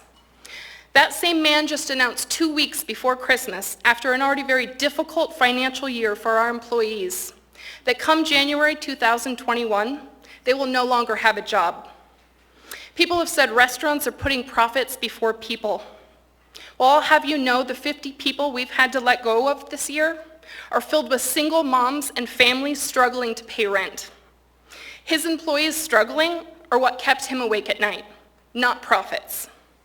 The Anchorage Assembly and Mayor's Office have hung Alex and Table 6 employees out to dry. Instead of financially backing small businesses, you built trails. Instead of being transparent and honest, you rearranged funds so you could buy hotels. You took the very people you speak of being equitable to, and you crushed them. If you want taxpayers of Anchorage to care about the homeless population, and they absolutely should, you're going to have to care about the people who built this city. Because it is no secret that the people you are unemploying think you are buying those hotels to house them. I want to make one thing very clear in closing. COVID did not permanently close Table 6's doors. The disgraced mayor, the acting mayor, and the Anchorage Assembly, you folks are responsible for that. Thank you. I actually have a question for you, ma'am, from Ms. Allard. Kimberly, thank you, Kimberly. I'm just going to make this quick so everybody else can go. Can you tell me who your representatives are? Ma'am, you are. Thank you. And Ms. Kennedy. Thank you. You're welcome. Thank you. Welcome. My name is Alex Perez. I own Table 6 in the Whole Quarter Grill. My 2 people are Perez Verdilla and the acting mayor. So I don't have representation in this city. I've been in business for 21 years and employed 60 to 70 people for the last 10. I would like to thank the Assembly, the disgraced Mayor Berkowitz, the acting mayor for abandoning the thousands of restaurant and bar workers in this city. The closure of Table 6 was a direct result of your poor leadership and decisions to put your pet projects before my employees' livelihood. You as elected officials chose the hospitality industry to become the villain of this pandemic and pit us against this community, while citizens of Anchorage drove to other cities to dine out due to your overreaching mandates. Not only did you not slow the spread of COVID, you crippled our economy. This assembly and the acting mayor have set the stage for a mass exiting of this city. You have proven investing in Anchorage is a poor investment.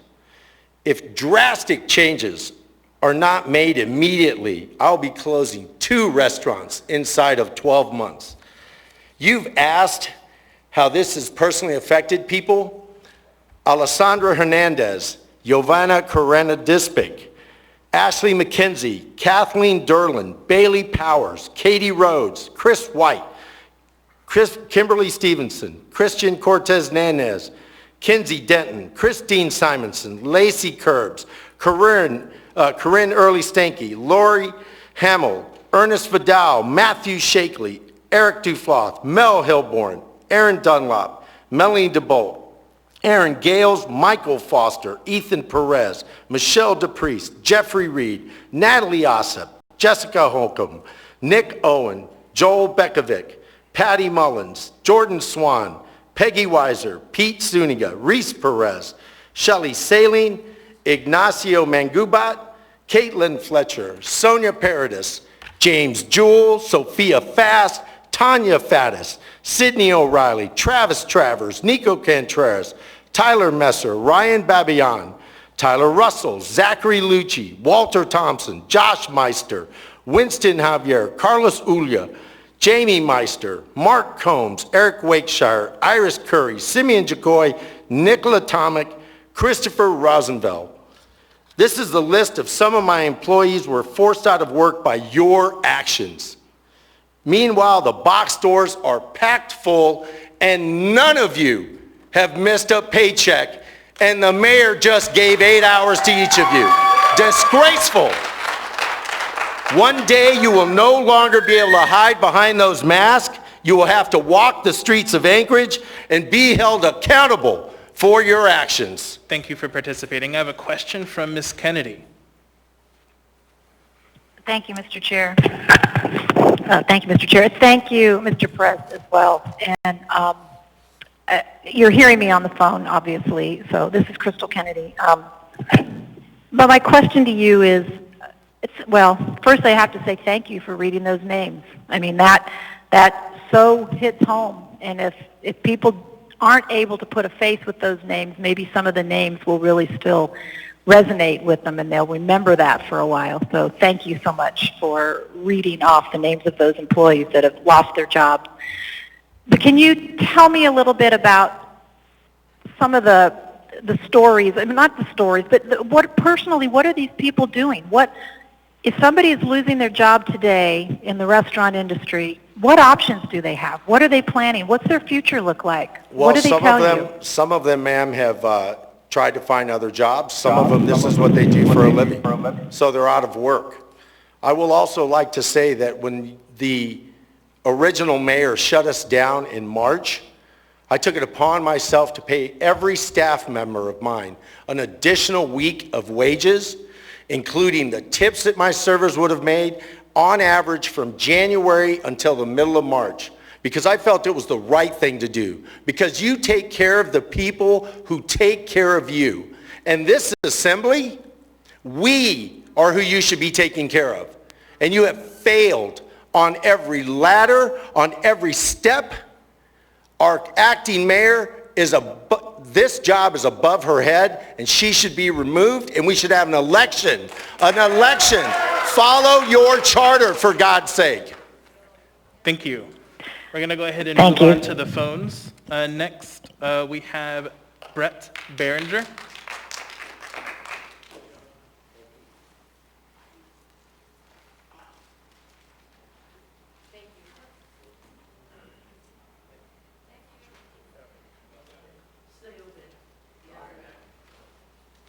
Your call has been forwarded to an automatic...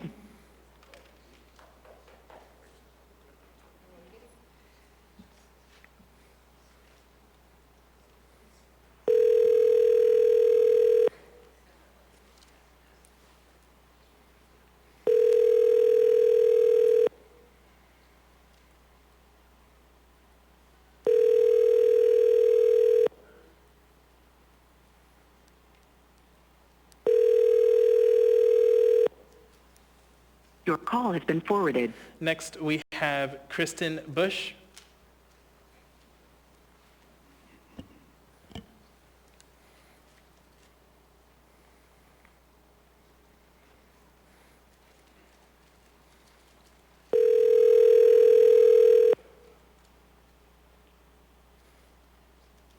Hello?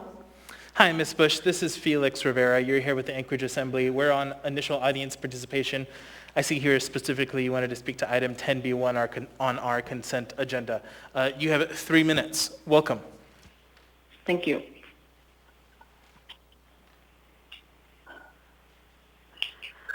I am not anti-mask.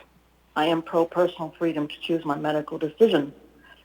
I am not anti-social distancing. I am pro-personal freedom to choose how close I move in the vicinity of other human beings.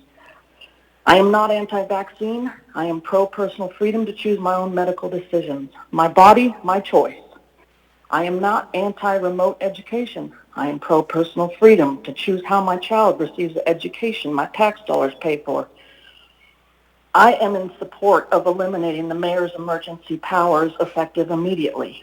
I am in favor of opening our bars and restaurants, movie theaters, cultural centers, bingo halls, and doing so with guarded optimism that people who want to stay home because their risk tolerance calls for that, and they can continue to do that, and other people who are comfortable with the cleanliness and mitigation, even wear a mask, they can still go out and be participating in a free society and support our friends and neighbors' businesses that provide employment for many people in this city. It's almost as if the Assembly just simply does not understand the decisions they make have a grave economic domino effect that will impact everyone in short order and already is. Commercial real estate developers and owners, devastated. Restaurants, devastated. Bars, devastated. Theaters, devastated. All the Assembly ever seems to talk about, and the administration, is case numbers for an illness that has a 99% recovery rate, and you never mention that we now have a 12% increase in suicides and attempts, a 38% increase in bankruptcy and business failures, and the highest unemployment in the entire state of Alaska. I'm almost convinced that you are purposely intent on destroying the city and the people in it by 1,000 painful cuts. There's no other logical explanation for the decisions you've been making and continue to make. I strongly suggest that you revoke the emergency powers of the mayor and let the people of Anchorage get back to living our lives as a free society. Thank you for your time. Thank you for participating. Next on the phones, we have Mr. Dean Cannon.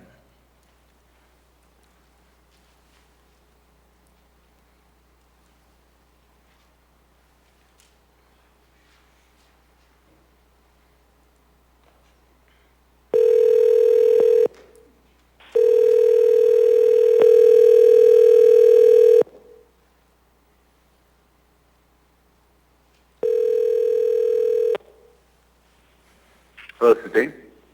Hi, Mr. Cannon. This is Felix Rivera. You're here with the Anchorage Assembly. We are on initial audience participation, and I see here specifically you wanted to speak to the Sandley Community Council resolution on EO16. You have 3 minutes. Welcome. Yes, thank you for calling. I've listened to a lot of the testimony tonight. It's very impassioned. And I wanted to call in for the proposal by Sandley Community Council to rescind or revoke the emergency order 16. The issue here is not that politicians want to hurt people or drive businesses into the ground. The issue is whether the emergency orders and the recommendations enacted by them are doing more harm than good in our community. And clearly it sounds like they may very well be doing that. The need for the emergency order stems from recommendations from surge modeling, and they reflect certain variables like the ICU bed availability and modeling based on the Imperial College of London from March of 2020. Both of those models have their self-admitted limitations, as well as aspects to them that have not been questioned by the local government, which is what I think a lot of people are frustrated about. These edicts kind of come down from on high, and they're not really questioned. And Anchorage's approaches to COVID-19 has not evolved with the science on it. And the question is, are these models, the lockdowns and the hunker downs that are authorized by EO16 still appropriate for COVID-19? The Imperial College of London, which the UAA bases their surge model on, bases most of their model by the Spanish flu of 1918. The Spanish flu had a 2% fatality rate. Coronavirus, at its worst, has a 0.28 fatality rate. So we're talking about two totally different cases of lethality in Spanish flu versus COVID-19. And I think that almost people are kind of concerned that they've gone so far down this path, that leaders have gone so far down this path that they're afraid to come back because they don't want to be Monday morning quarterbacks. But, you know, in the case of new information, reasonable people have to start making new decisions. I called some of the prominent hospitals in Anchorage the first week of December, and they said, and these are quotes, "Winter is always a busy time for us. We're not seeing a dramatic difference in ICU beds. The end of the calendar year always sees a lot of surgeries because insurance runs out at the first of the year, so people are in a rush to do their surgeries. We are not at a critical point," is another quote. "Winter is always a busy time. The pandemic is an added bonus." That's a quote. And positive cases are not hospitalizations. They're just positive tests, and some of which can be false positives.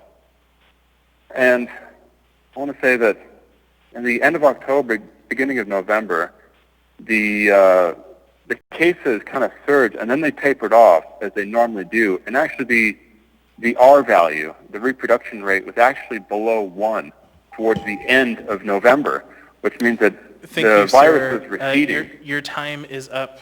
Thank you for participating. And if I may, it just basically sums up, why was a hunker down called when all the instances were showing that the virus Thank you, was sir. flowing? Your time is up. We're going to continue going with in-person testimony. Welcome.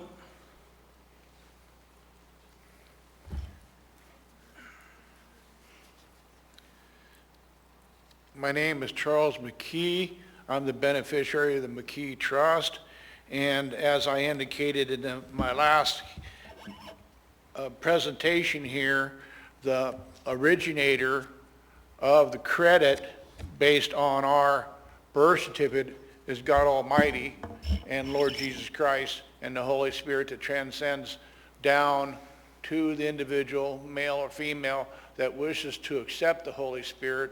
And then when you get us entrapped in what is called mort main, which is a manufactured legal fiction in the court, then you're being entrapped.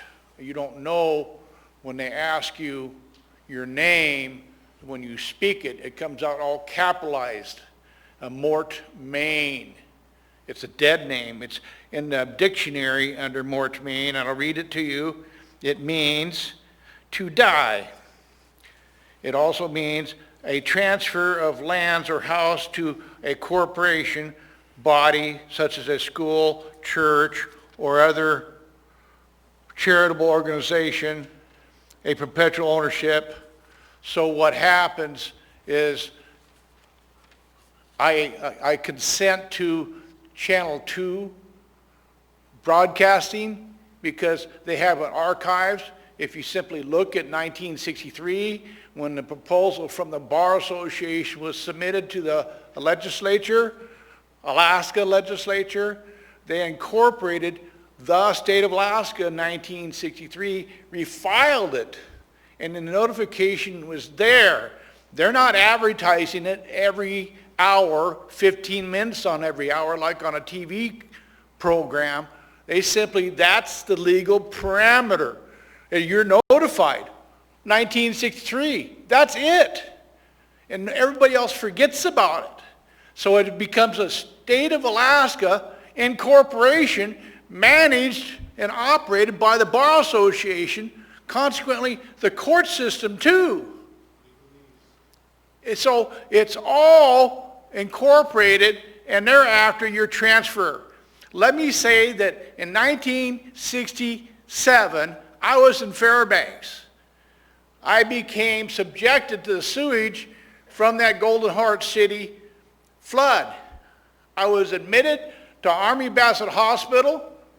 They thought I was going to die at 14 years old. I heard angels. I thought they were piped over the intercom. After they used me as a pincushion, and the corpsman left. So a shout out to the military hospitals across the country, and thank you for your opportunity. Thank you for participating.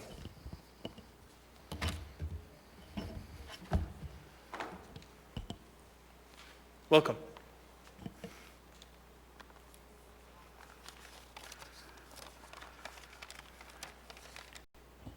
Thank you for this extra time. My name is Bernadette Bradley. I own the Bradley House on South Anchorage. I'm in District 4. LaFranc and Weddleton are where my restaurant is. Cameron, if you're still on the line, we served on the Federation of Community Council over a decade ago, and I'm going to answer his question number 2 with regard of what I'm seeing as being on the ground in this war with the virus. I'm coming before you not as a business owner, but as the voice of 7,000 laid off hospitality industry. They were laid off without a safety net or a lifeline. Last week, before my breast cancer surgery on Thursday, a social worker or nurse called me and asked if I had suicidal thoughts. I flashed back to the week prior when I was putting bullets in my cartridges of my gun, and I received a phone call from an employee, and it ended with, "Sorry is not good enough. Sorry will not help me survive. How can you do this to me when I've been so loyal?" I was in so much pain, I looked at my gun and thought, God, I could get rid of it in a second. I'm hurting. I spent close to $100K to make my building safe by going touchless and modifying my air exchange last summer. I have no business money left and been losing an average of $1,000 per week, which is coming out of my savings and running out fast. I can't bring myself to cut my current employees' hours. We're now on week 3, Christmas week, known of love, compassion, and charity. 201 has been overwhelmed. It's a busy signal, or you're on hold for hours, or you can leave a message. Most staff have maxed out on rental assistance back in October. Grocery cards were offered, but many received nothing. They are desperately seeking help. They won't go to Beans with the mentally challenged and the chronic alcoholics. They just want to survive. Some have been hired elsewhere, but employers won't hire them because they know if things change, they're going to come back to work with me. Some started cottage industries, selling crafts online. Others are resorting to crime, shoplifting for food for their children, reselling items from retail stores for pennies on the dollar, to retail recycle stores or businesses online. Some suffering close to my heart is with homeless, substance abuse adult children who they allow in their home when they're starving or it's freezing outside. A few had maxed out their credit cards before December. I have another employee who lost a brother at a Spenard Hotel shooting. As painful as it is to listen, they truly feel our city has abandoned them. What our city has, thank you. Thank you. I have a question for you, ma'am, or a comment from Mr. Perez Verdia.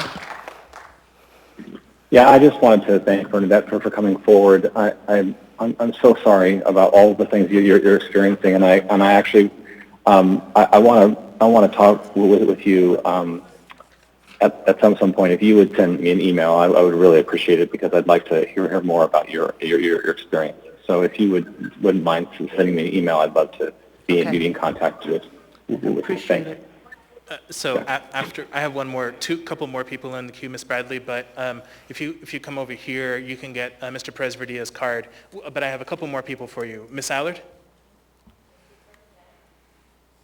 Bernadette, can you just? I'm going to ask you a quick question. Can you read the last 2 lines of your statement, or 3, please? What the city has done to this population is inhumane. Some tell me, Bernie, it's not your fault, it's a virus. Really? It's our decisions that we're making to handle this virus. Our environment has changed from a few months ago. You all hold the key to solve these problems with the dollars just for one building, just for one. I'm begging you on behalf of the laid off hospitality employees to help them. Thank you, Bernie. I have one more, ma'am, from Ms. LaFrance. Thank you, Mr. Chair. Thank you, Ms. Bradley, for coming forward. I appreciate all that you've done and the efforts you've gone to protect employees and your patrons. Have you been able to get any of the recent amounts of CARES Act funds? Yes, I got $100,000 from the state of Alaska, which went mostly to pay for all these foolish changes that I made to be touchless. Have you received any from the local programs? 15,000 Okay. from, but in the restaurant business, you don't feel it. I understand. Thank you. Thank you. Thank you. Welcome. Thank you, Dustin Sherman. So with all the mandates and everything that we've had, there we go. With the mandates and everything that we've had, supposedly that they work, I have a question for the mayor. She obviously is not going to answer this, but my question would be, what part of the mandates did she break? She got COVID, I got COVID, I didn't break any of them. My question would be, can the restaurant owners that was out there open this last weekend, can they send her a bill for $300? Just a question. With it being in the Christmas spirit, I actually have something I want to read to you guys. 'Twas 3 days before Christmas, and all through the house not a creature was eating, including the mouse. My bank account was drained and was almost bare, in hopes that the assembly would surely care. With children all depressed from not seeing their friends, with visions of this mandate would soon come to an end. Mama in her bloomers and I in my cap, we just settled in for a cold winter's nap. When from the library rose such a clatter, I drove across town to see what was the matter. Approaching the microphone, flying like a flash, I asked the assembly what they did with our cash. The moon was full on the latest mandate. I haven't worked in almost 9 months straight. When what did I see and what did I hear but an unelected mayor and her propagation of fear? With the pens so lively and so quick, they took some more jobs, just lickety-split. More rapid than eagles flying in for the kill, they have sure turned stealing into a skill. Thank you. Thank you. All right, we're going to go ahead and move back to our phones. Next, we have Mr. Michael Patterson. And then while we are dialing up Mr. Patterson, so it's 6:53 right now, so likely Mr. Patterson and potentially the next person will be our final folks for initial audience participation.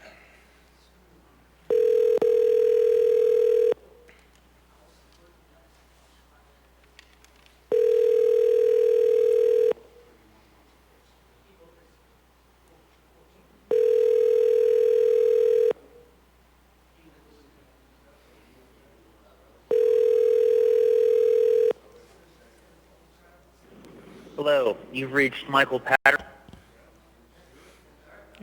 And then next we have Mr. Dustin Darden.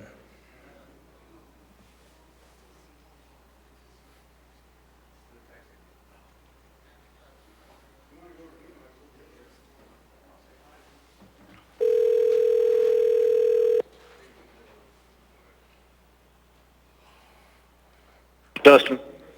Hi, Mr. Darden. This is Felix Rivera. We are on initial audience participation. You have 3 minutes. Welcome. The laws that violate the Constitution are void.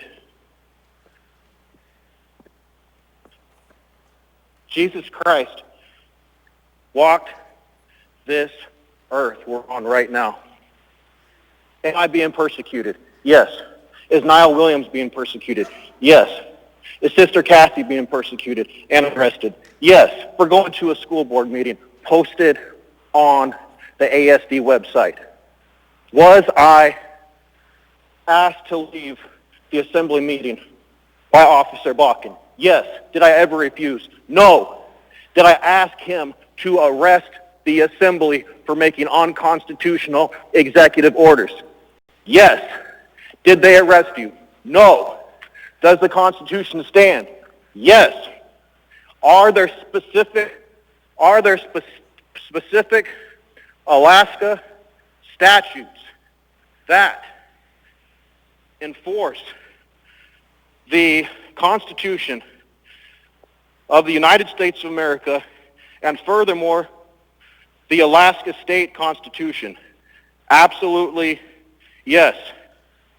Are there federal charges when two or more parties, such as APD and ASD, or Anchorage Assembly and APD, conspiracy against rights? Yes. This is 241 conspiracy against rights. We're talking federal. If two or more persons conspire to injure, oppress, threaten, or intimidate any person in any state, territory, or commonwealth, possession, or district in the free exercise or enjoyment of any right or privilege secured to him by the Constitution or laws of the United States, or because of his having so exercised the same, if two or more persons goes in disguise on highway or in premises or another with the intent to prevent, hinder, or free exercise of enjoyment of rights or privilege secured to him, what we find by this title. And it goes on to say that it can be by fine. So this is speaking to you. I want you to feel this in your bones. I'm talking about a fine. I'm talking about prison time federally. I'm talking about when you threaten or you kill somebody, I'm talking about the potential of death sentence and federal charges.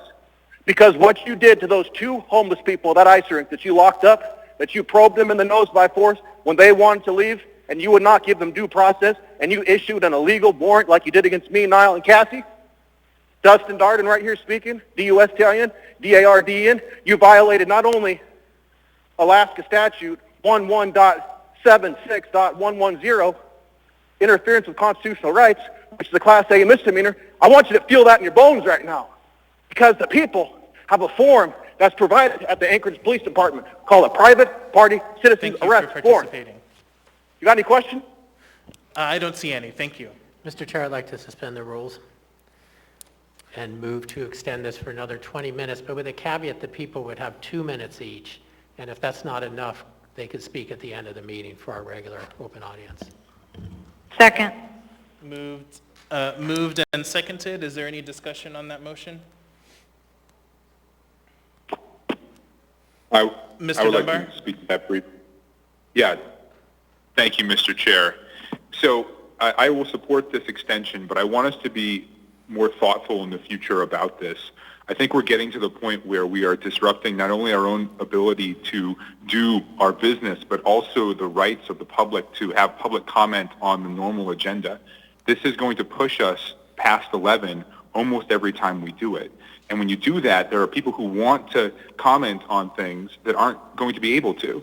So perversely, by extending this period, we are actually limiting the public's ability to participate on specific items.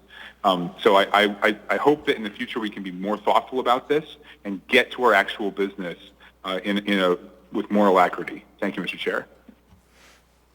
Thank you. Ms. Allard?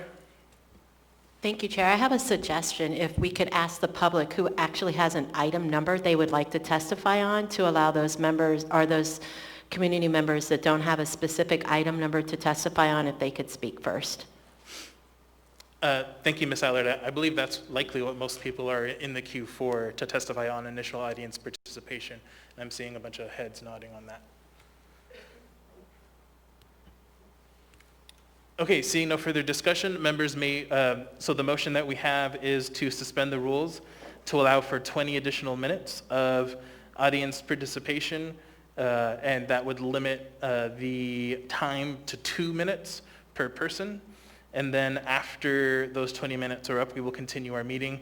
And just like any other normal meeting, we will have final audience participation, assuming actually that we have time for that at the end.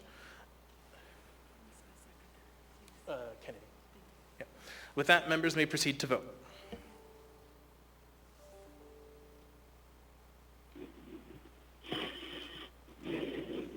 Mr. Peterson? Yes. Mr. Dunbar? Yes. Mr. Constant?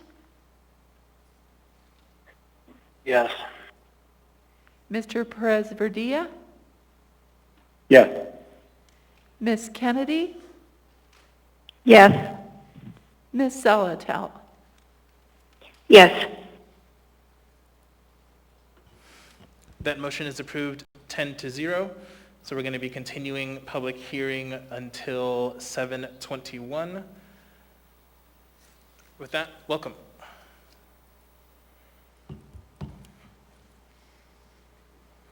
Thank you for the extended time. My name is Nathan Marshall, for the record. I am represented by Weldleton and LaFrance.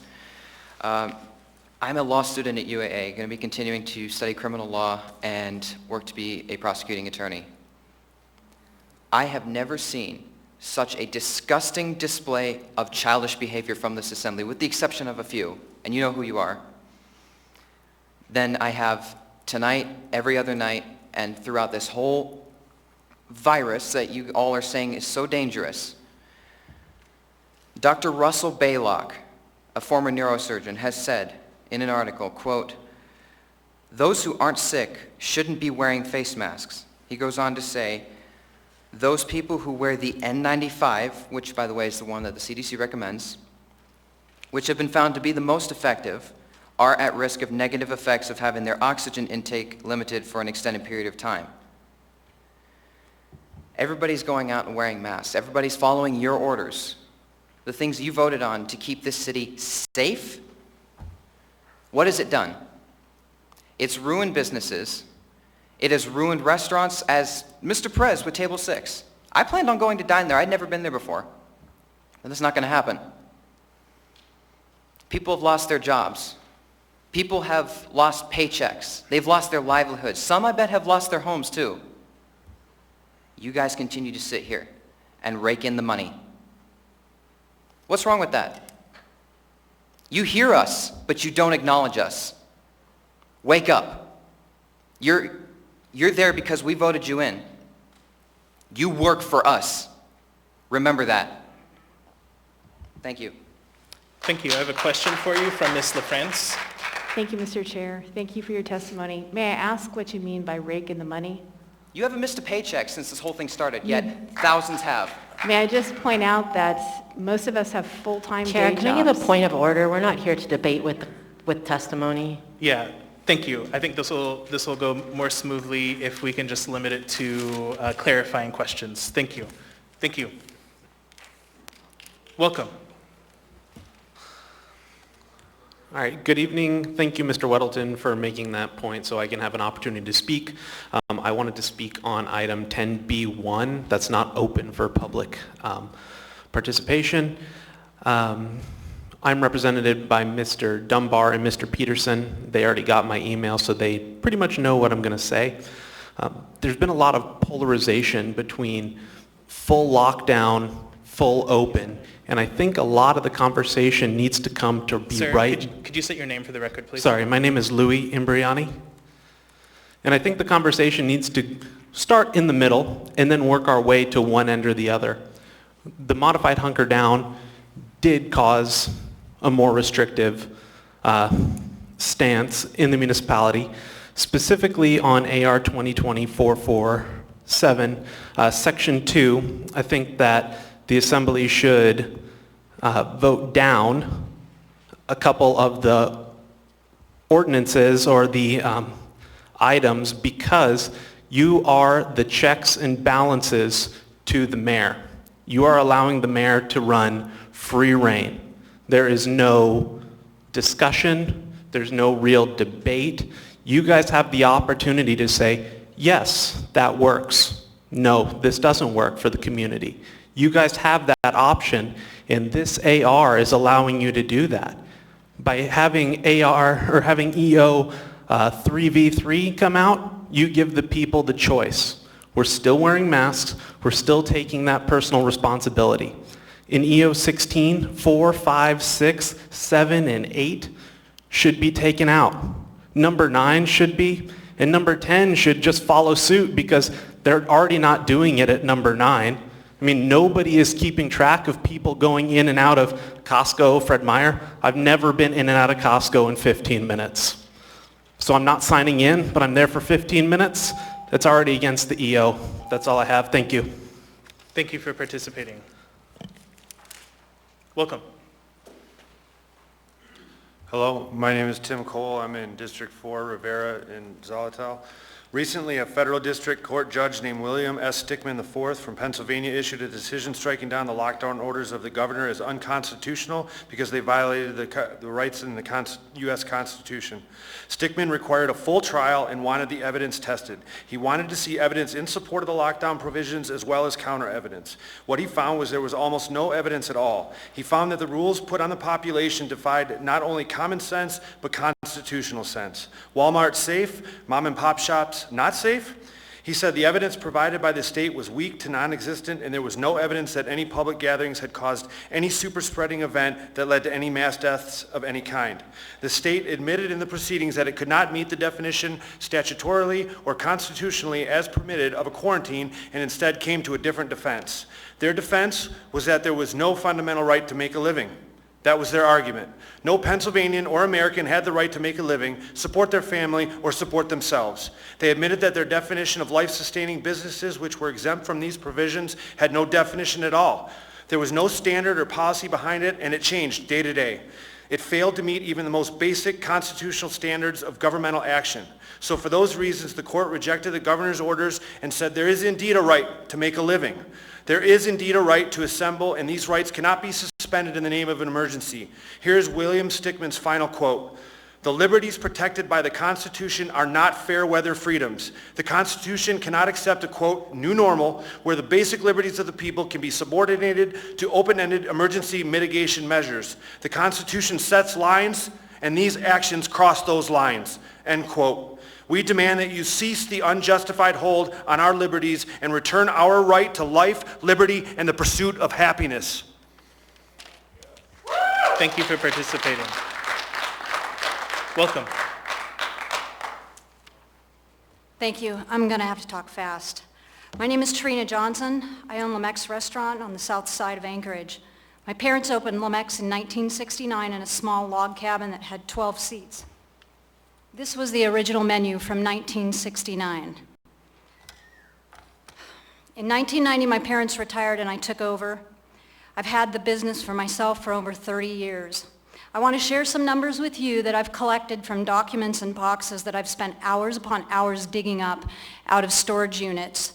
These go back to tax returns, IRS documents, and such. Since 1969, Mckee has generated over $230 million in revenue from customers not just from Anchorage and from Alaska, but from the United States and all around the world. The revenue's been spent over time and time again on taxes, vendors, and employee wages.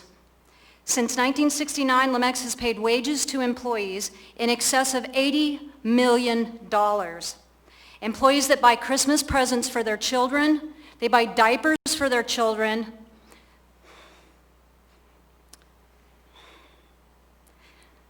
they support their families with food on their tables. In 1969, and 51 years ago, the tipped employees from those wages also took home over $46 million in tips. That's at an 8% tip tax that the IRS requires. We all know we tip a lot more than that. So maybe add $80, $90 million. We've paid over $1 million in property taxes in this time.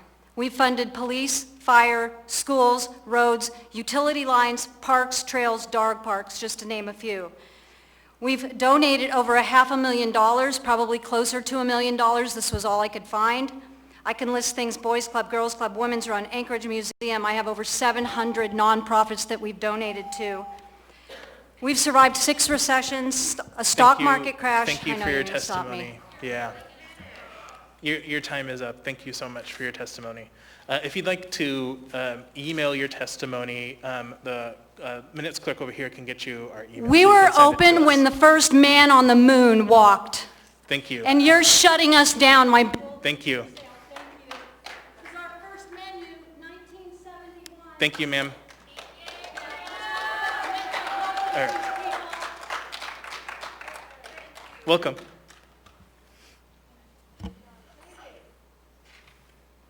If you could turn it on, yellow button.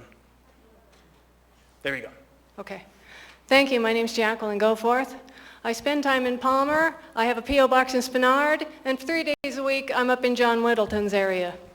What I want to do is state some facts here, okay? In 2009, H1N1 flu decimated our population with 60.1 million cases. 60.1 million. The flu season of 2017 and 2018 had 830,000 Americans hospitalized. 830,000. Did you see masks? Did you see mandates? Did you see all of this paranoia? Do you know that a study was put out by the Johns Hopkins University that says we have less deaths this year than last year? Now, it was taken down, I agree. It was, but that doesn't change the facts. And I've been running them, and guess what? We don't have any more deaths this year than we've had in the last 10 years. In fact, all of the standards for deaths have gone down to make the COVID number. They don't even have enough flu deaths in order to run their statistics. This is a fraud being perpetuated on the American public, and it's time to put a stop to it. Thank you. Thank you for participating. This is going to go quicker, folks, if we can stop the clapping, please. Welcome. Excuse me, sir. That is absolutely unnecessary at this time, okay? Welcome. I had time. I could have left 44 seconds. Go ahead, sir. Good evening. I'm Dr. Michael Hannafin. I've testified before you previously in regards to the PCR test, how it's been cycled at a higher rate than is necessary to prove it. Cambridge study just came out. 17,000 students were tested. There was not a single asymptomatic spreader in that. We need to be honest with the people. The Franz and Weddleton, you represent me. So I need you to know that, because you didn't know that last time, but it's really important that you understand this. I'm here, there's another physician behind me that we are getting onto the community council, and we will be heard. But you need to be honest with the people about the test. Portugal completely banned the test because it can't prove anything. So we're testing asymptomatic people. You got exposed, so what? Did you develop symptoms? That's the marker that we should be using, not all of the fear and all of the stuff going on. Like I said before, this virus is going to spread.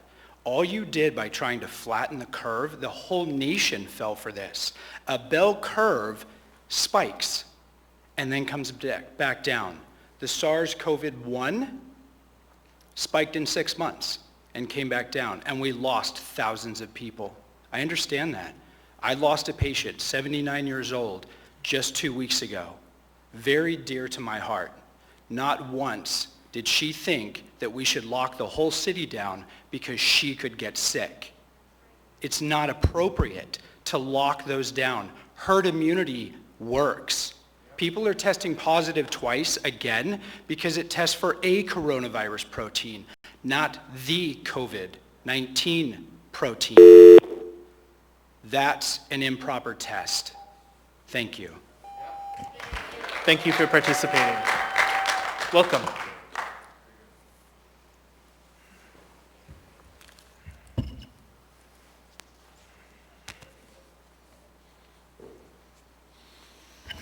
Good evening. Thank you. My name is William Topol. I'm supposed to be represented by Mr. Forrest Dunbar and Mr. Pete Peterson. With 2 minutes to go, I'll make it quick here. I want to second the remarks made by Mr. Louis Imbriani regarding Resolution AR 2020-447. And let me also make a couple of suggestions to the Assembly with my extra time here. Maybe the Assembly should move up the public participation a little higher on the agenda, maybe before all the reports, so we can get your 45 minutes in for the public, because a lot of these people can't be here all night. Okay, you can still do the rest of your agenda, but maybe move it up on the agenda for the people here, okay? That's a suggestion. That might solve some problems. Second thing, I heard tonight about standards of laying on the table. Well, maybe one of the standards to lay on the table should also include a district's lack of full representation. I mean, that's fundamental in a representative republic as ours. And number three, regarding the outburst a couple of weeks ago that kind of slowed down the public participation process, I blame you, Chair Rivera, for allowing business to be conducted during the public participation process Even though people call in, you don't need to do business during that time. You could set that business, that consideration for those calls to new business later on the agenda. Okay? If you would have done that, we probably wouldn't have that outburst 2 weeks ago. Thank you. Thank you. Welcome.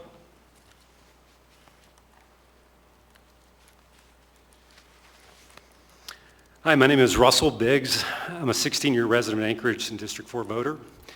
I'm here as the lead petitioner on the application currently seeking to remove the Assembly Chair, and I'm here to speak for the nearly 3,000 people that have signed the application and the 250 sponsors, specifically on AO 2020-131 and the opposition that we have to this measure. This legislation is troubling because it gives the clerk unprecedented power to close voting locations under declaration of emergency. I'd like to point out that we continue to be under a state of emergency and have been so for the last 9 months, despite a vaccine, despite effective treatment options, and one of the lowest case infection fatality rates in the nation. The Assembly's had months to craft narrow solutions to this pandemic problem and has failed to do so. The clerk's office should not be allowed those powers without independent oversight, particularly given the recent lack of action by this Assembly. This legislation also allows for the clerk to use alternative ballots, including emails, faxes, and any available piece of paper in the event necessary ballots are not available. The lack of available ballots caused a municipal election scandal in 2012 and is exactly the reason the previous clerk was removed. Additionally, the provisions allowed for votes to be cast by proxies for the disabled is exactly the mechanism by which Democratic county commissioners in Texas committed over 130 counts of voter fraud in 2018.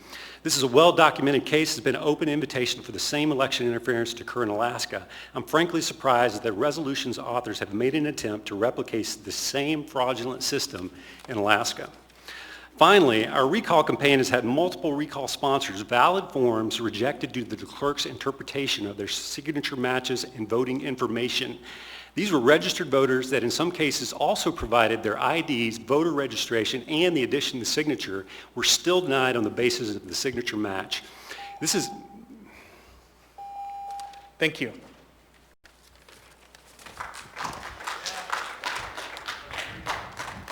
Welcome. I have a question for Mr. Biggs. Oh, sure. Ms. Allard? Thank you. How many sentences do you have left to read? Can you read those for me, Okay, please? 15 seconds.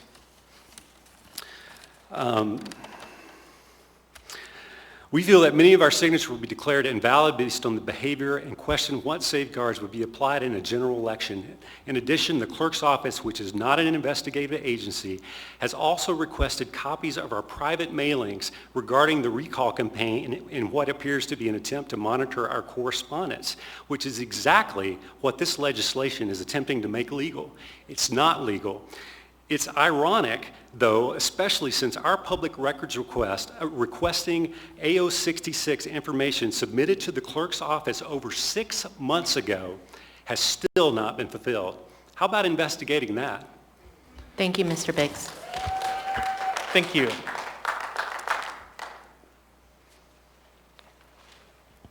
Welcome.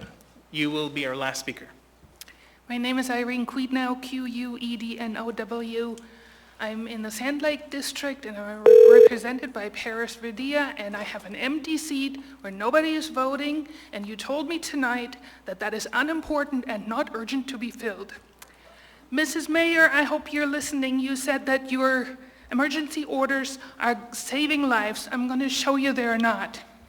I'm reading a letter written November 3rd of this year addressed to the Kenai Peninsula Borough School District, and I have permission to read it. My name is Sarah Rice, and I'm a senior at Soldotna High School. As you know, we have lost another one of our students today. They have died, not due to COVID, but suicide. Do you not realize that for our age group, that is the most dangerous thing right now? Not COVID, but suicide and depression. How many COVID deaths have there been in our school? None, not one COVID death. There are now 2 suicide deaths. If you think COVID is what we need to stay safe from, think again, because we're dealing with something much bigger. For some students, school is their safe place, a warm place with food and people that actually care for them. Some students are not as fortunate as me and others and have to deal with abuse, depression, loneliness, and you have taken away their escape. Taking away our sports, our dances, our social gatherings is tearing us apart. As a senior, COVID has taken so much from me. From my last year of sports to my last dance, now my happiness. You guys might want to reevaluate if it's really worth keeping school out of session, because COVID is in the community, not in the schools. I'm trying hard to keep positive and be thankful for what we do have, but it's hard and some students don't have that mindset. I don't want to see any more classmates die due to loneliness and depression. There are ways to make school possible and work. Please hear what I have to say because I'm telling you from our perspective, one that you might not understand. If you have any questions, please ask. Thank you. Sarah Rice. Thank you for participating. So for the folks who are still in line, if you can go ahead and sign up with the minutes clerk here, we'll get you on top of the list for final audience participation. Again, assuming that we actually have time for that. All right, moving on to our consent agenda. So consent agenda items number 10A through 10F are typically routine or non-controversial items such as bid awards, new business, information and reports, and ordinances and resolutions for introduction.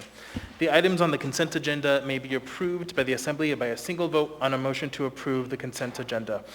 Prior to approval, items may be pulled by an Assembly member for discussion and separate vote on each of those items.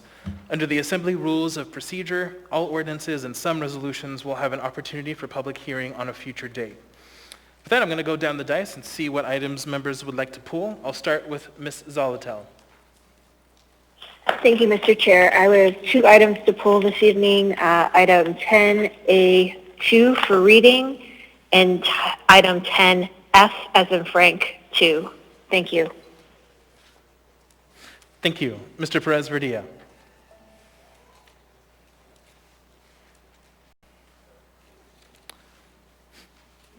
Sorry, Mr. Chair. Thank you. I'd like to pull item 10B1, 10D3, 10D17, 10D25, and 10F8.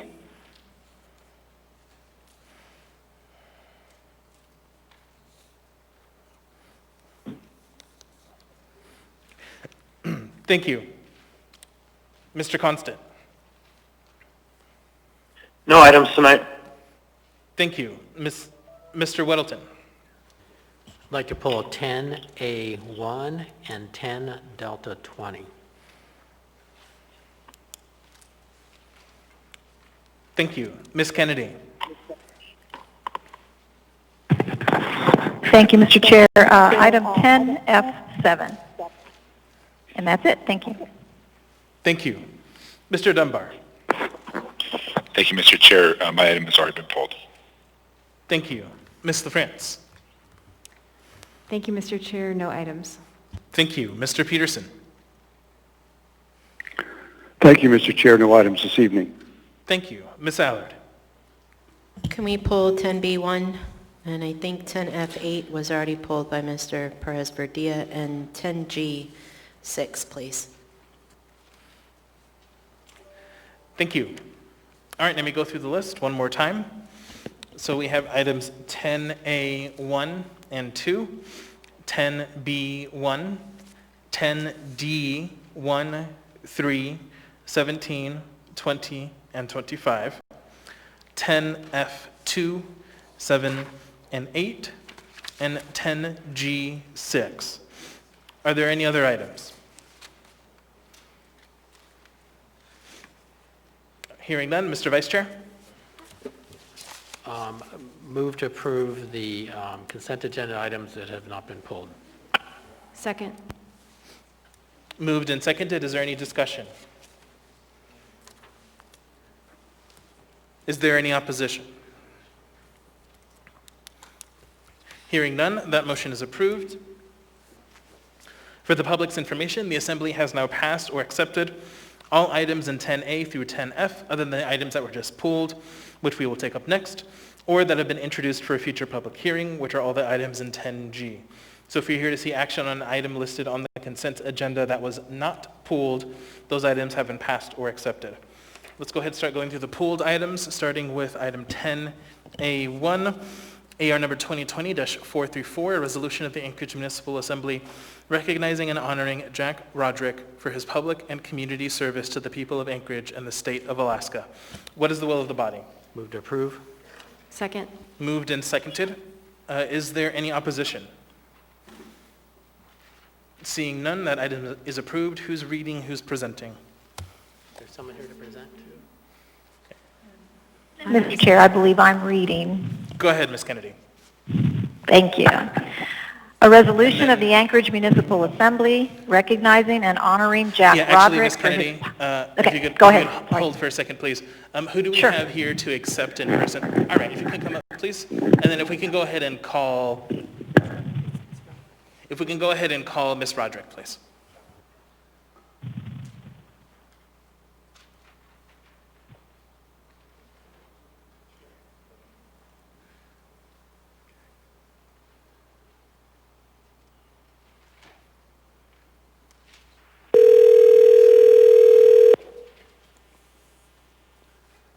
Hi, this is Libby Roderick. Sure. Hi, Ms. Roderick. This is Felix Rivera. You're here with the Anchorage Assembly. We are about to read the resolution honoring Jack Roderick. Go ahead, Ms. Kennedy. Wonderful. Thanks much. Thank you, Mr. Chair. A resolution of the Anchorage Municipal Assembly recognizing and honoring Jack Roderick for his public and community service to the people of Anchorage and the state of Alaska. Whereas John R. Jack Roderick was born in Seattle, served in the United States Naval Air Corps during World War II, and attended the University of Washington, Harvard University, and Yale University, where he played on the All-American football team. And whereas, after receiving his law degree from Yale, Jack moved to Alaska in 1954, where he worked for the Slime Line at a cannery on Afognak Island, worked as a truck driver, worked in the oil exploration business, and practiced law with his partner Ted Stevens.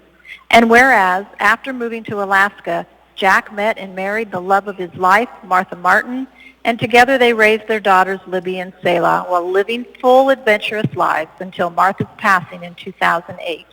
And whereas Jack lived and breathed civic engagement, often saying that democracy is my religion, working to help create the state's government and political institutions after statehood, while acknowledging the central role of Alaska Native leaders and cultures.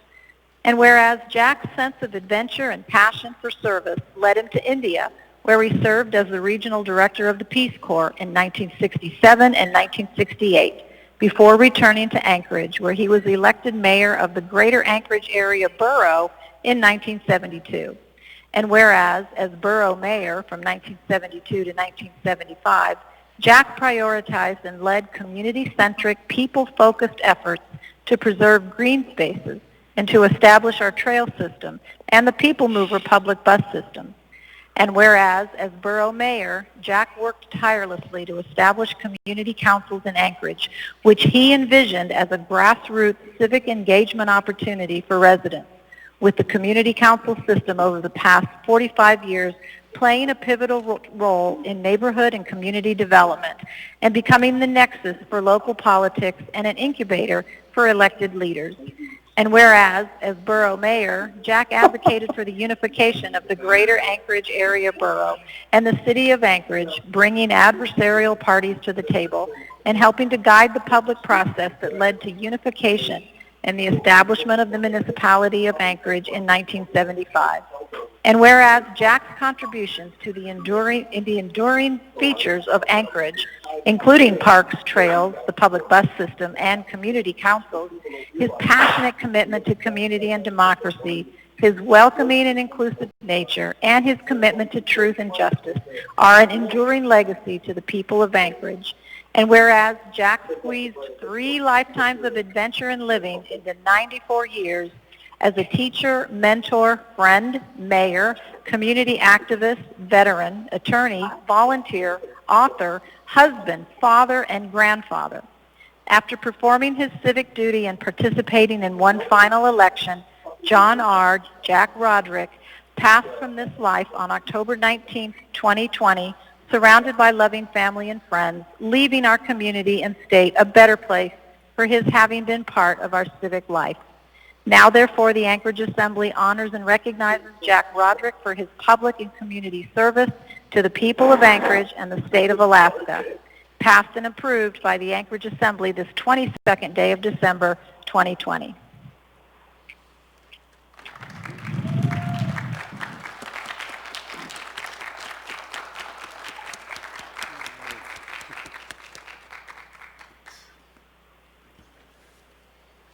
Would you like to speak, or Ms. Roderick, would you like to speak? Oh, can you even hear me? Yes, we can hear you. Okay, well, I'll just say thank you on behalf of our family. That was very moving and deeply appreciated, and appreciate all your service in the same vein as well. Thank you so much. Thank you.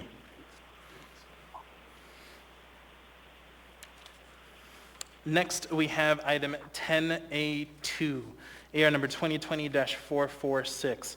Resolution of the Anchorage Municipal Assembly acknowledging the inherent responsibility of the municipality of Anchorage to protect its most vulnerable populations, recognizing the responsibility of the municipality of Anchorage and its governments to acknowledge the disproportionately high rates of murdered, missing Indigenous women, girls, and Two-Spirit in Alaska. What is the will of the body? Move to approve. Move to approve. Second, Zalatal. Moved and seconded. Is there any opposition? Seeing none, that item is approved. Let's go ahead and call the individual accepting it.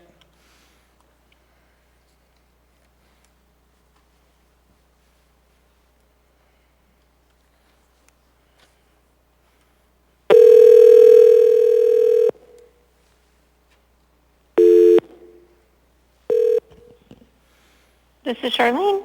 Hi, Charlene. This is Felix Rivera. You're here with the Anchorage Assembly.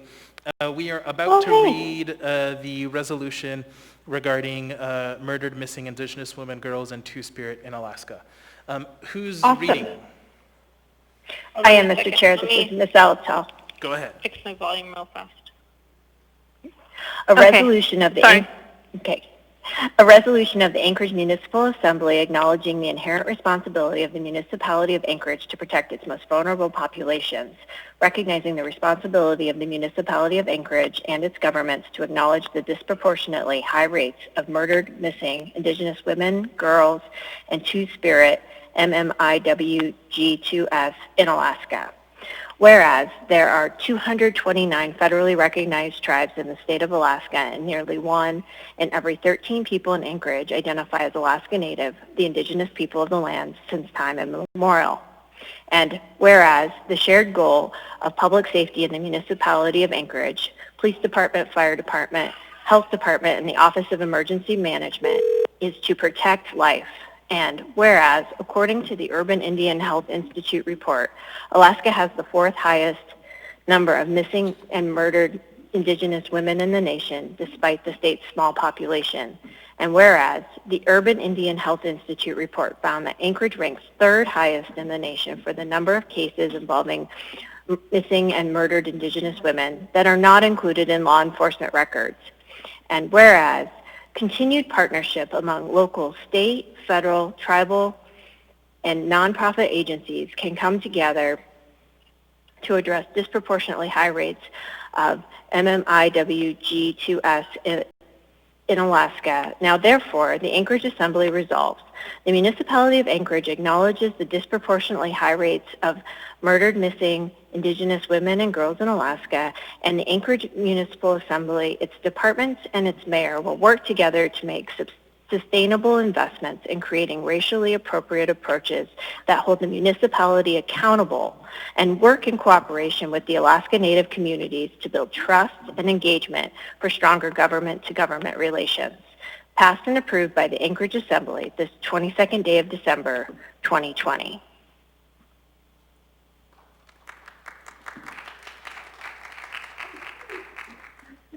Charlene, would you like to speak to this? Yes, thank you so much, and it's an honor that the Assembly has worked with a lot of people and bringing people together to carry this resolution forward, and we know that there's a lot of work that needs to be done, but since we began these conversations, a lot of people have stepped forward to try to make a big difference and to start collaborating and working together. So we're so proud and so thankful for the support of the leadership in Anchorage, and we look forward to working together more and on all of these goals.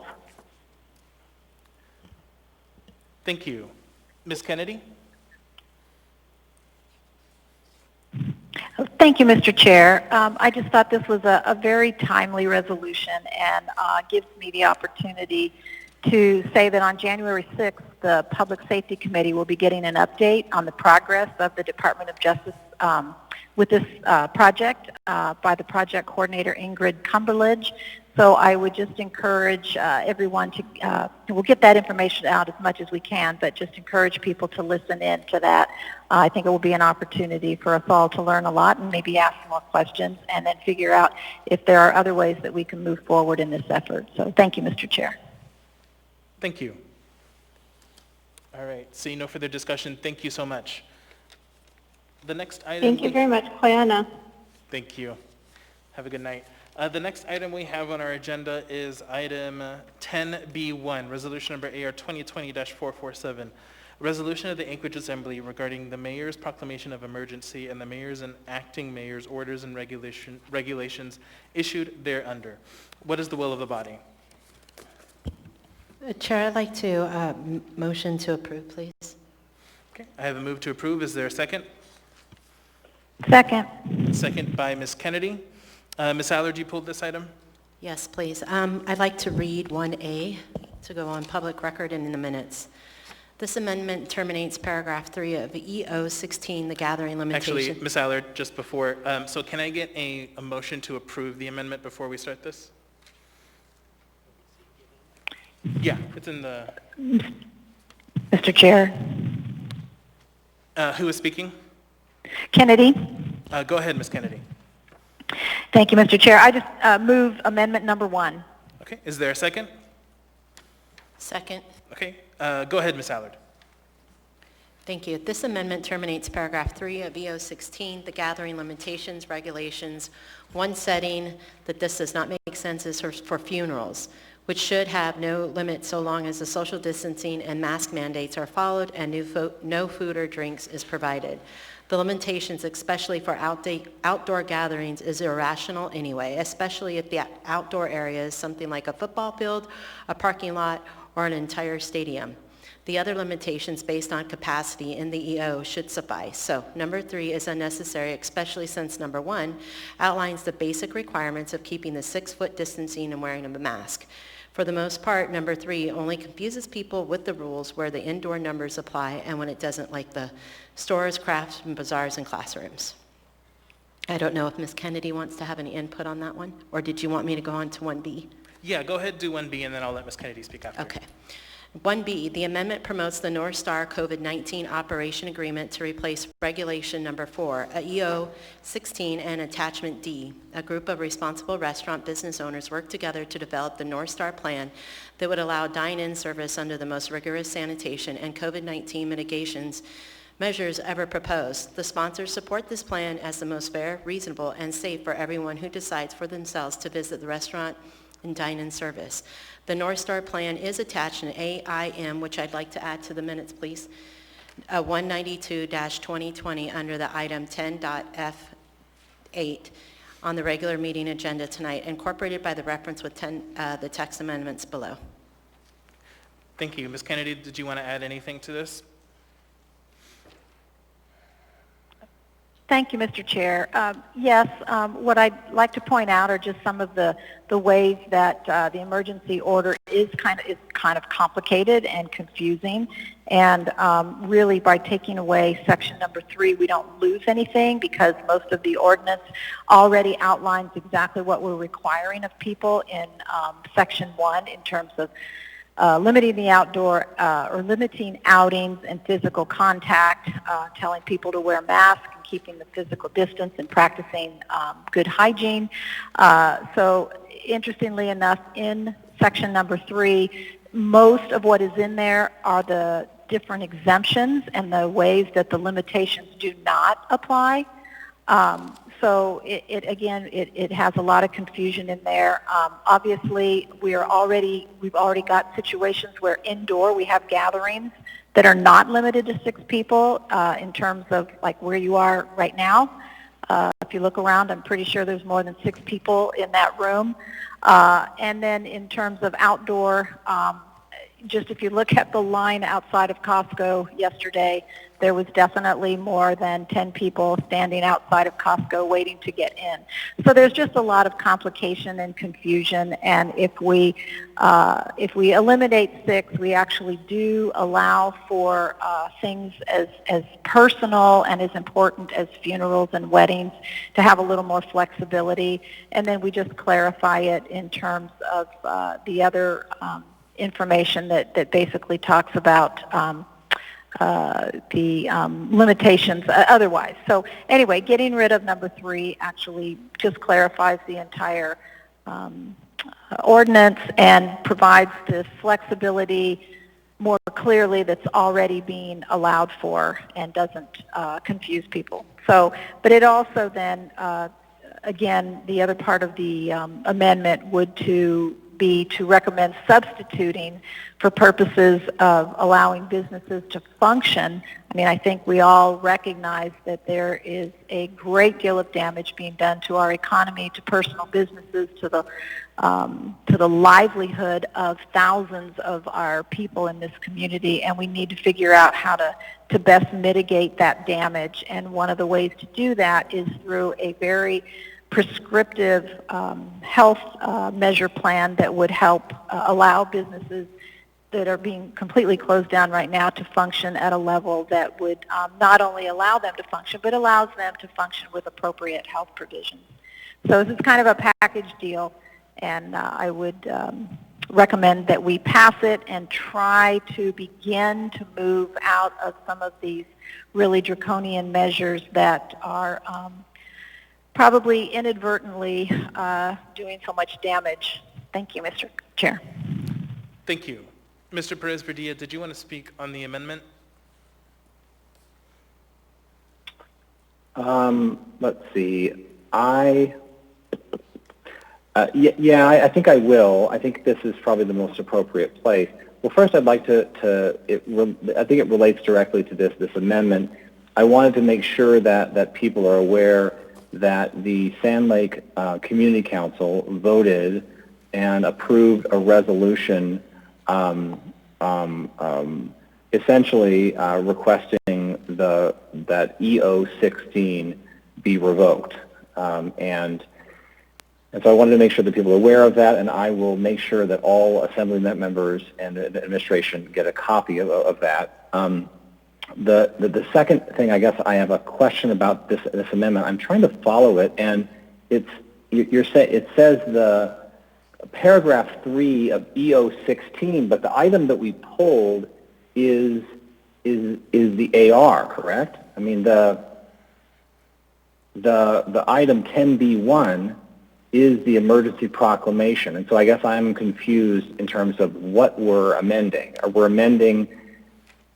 Are we checking one of these boxes that are in the resolution, or is this amending something other than the document that is 10B1? I could speak to that, Chair. Go ahead, Ms. Alec. Yes, Mr. Perez-Verdia, we are checking box 3 where it says gathering limitations, attachment A, day camps, childcare, indoor shopping, and special events. And we're also checking box 4, hospitality industry, including bars, breweries, restaurants, nightclubs, closed except for outdoor dining, takeout, and delivery service. And that we're also checking the box that says, will there be any public or private economic effect to this proposed amendment? And then the answer is yes.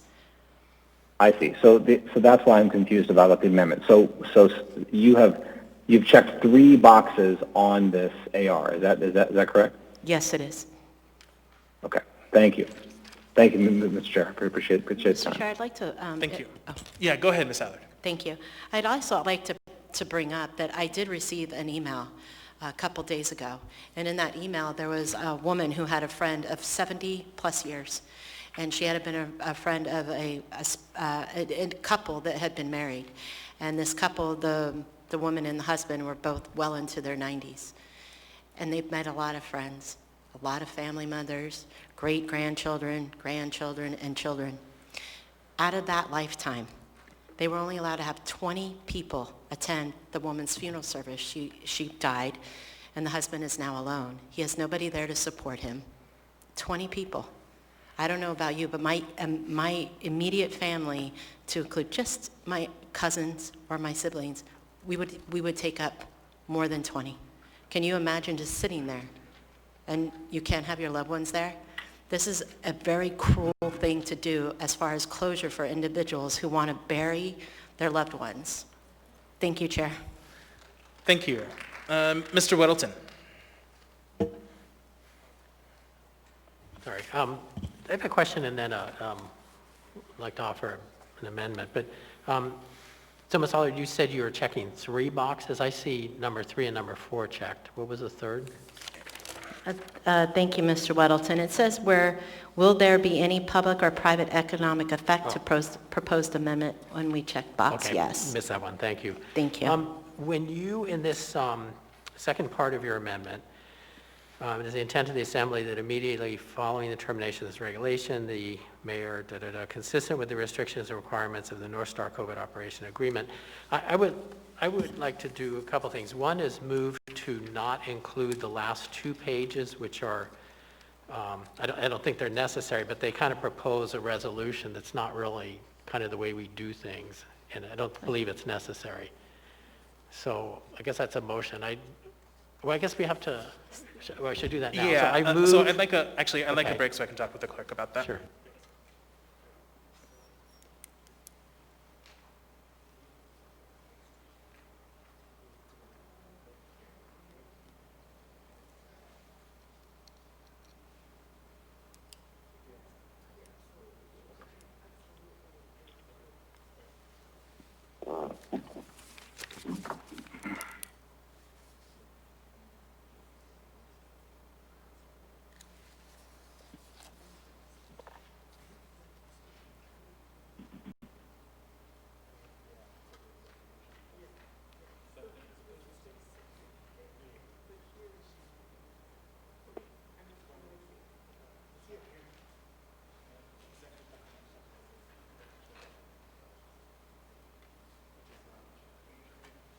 Okay, so I've conferred with the clerk. So, Mr. Weddleton, the amendment that you are trying to do actually belongs with item 10F8, because we are not actually on that item right now.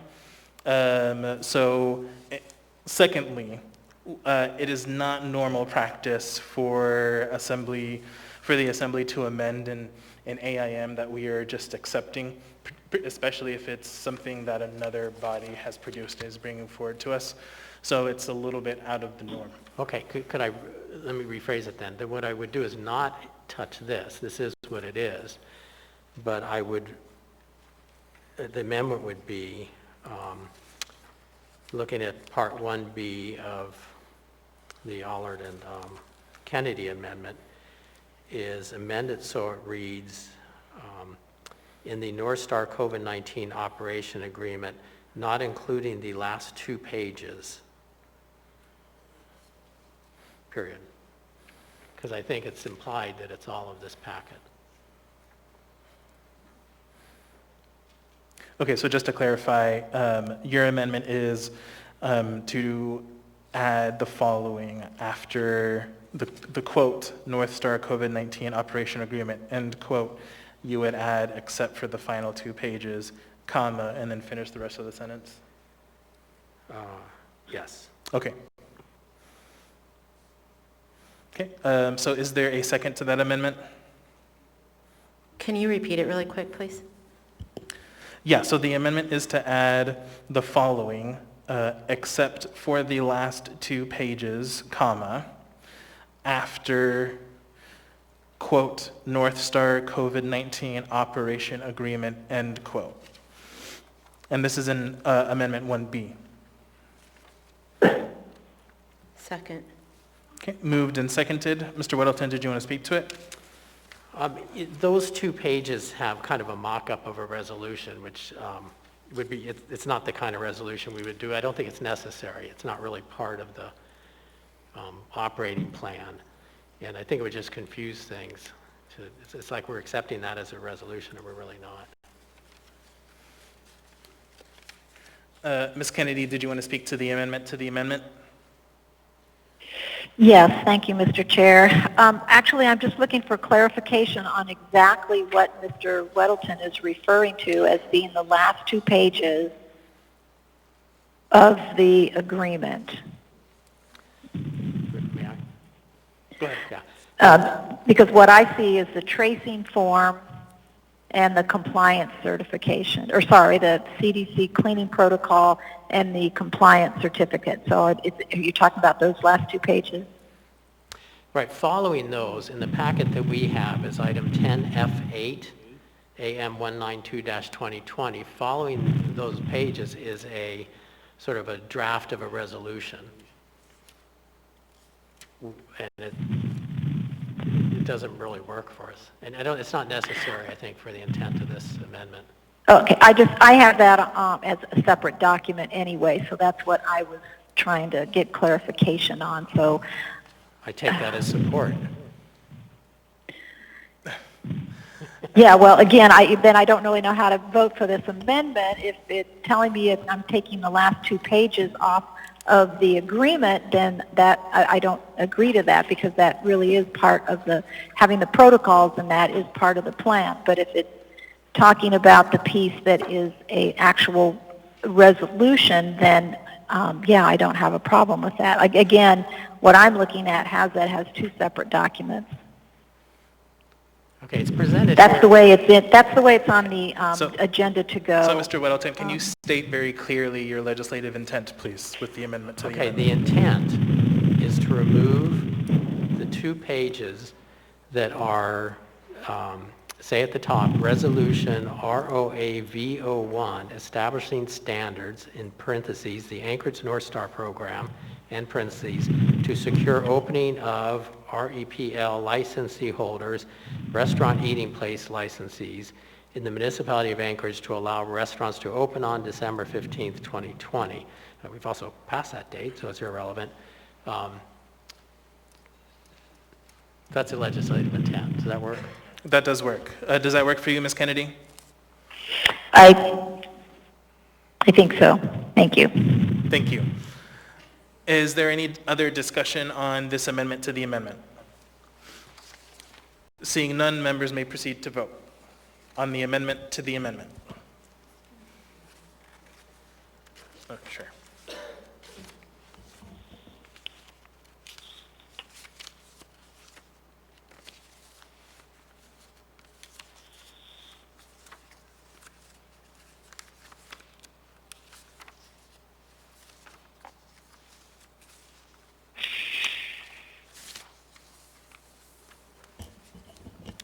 Just waiting a second for us to get caught up with the technology.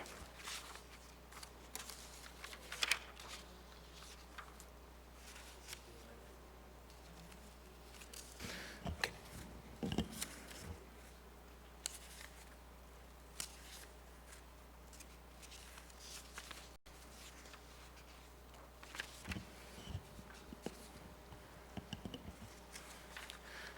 Members may proceed to vote on the amendment to the amendment.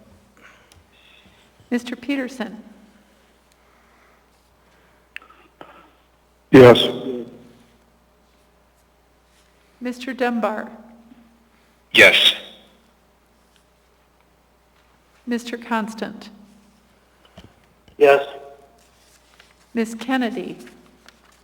Yes. Mr. Perez-Verdia? Yes. Ms. Zolotel? Yes. That amendment to the amendment fails is approved 9-1. We now have the amendment before us. I'm going to start with Ms. Kennedy. Thank you, Mr. Chair. Besides what I'd already mentioned, just in terms of trying to basically just give some real straightforward directions to people, and the idea that getting rid of section number 3 would really help with that.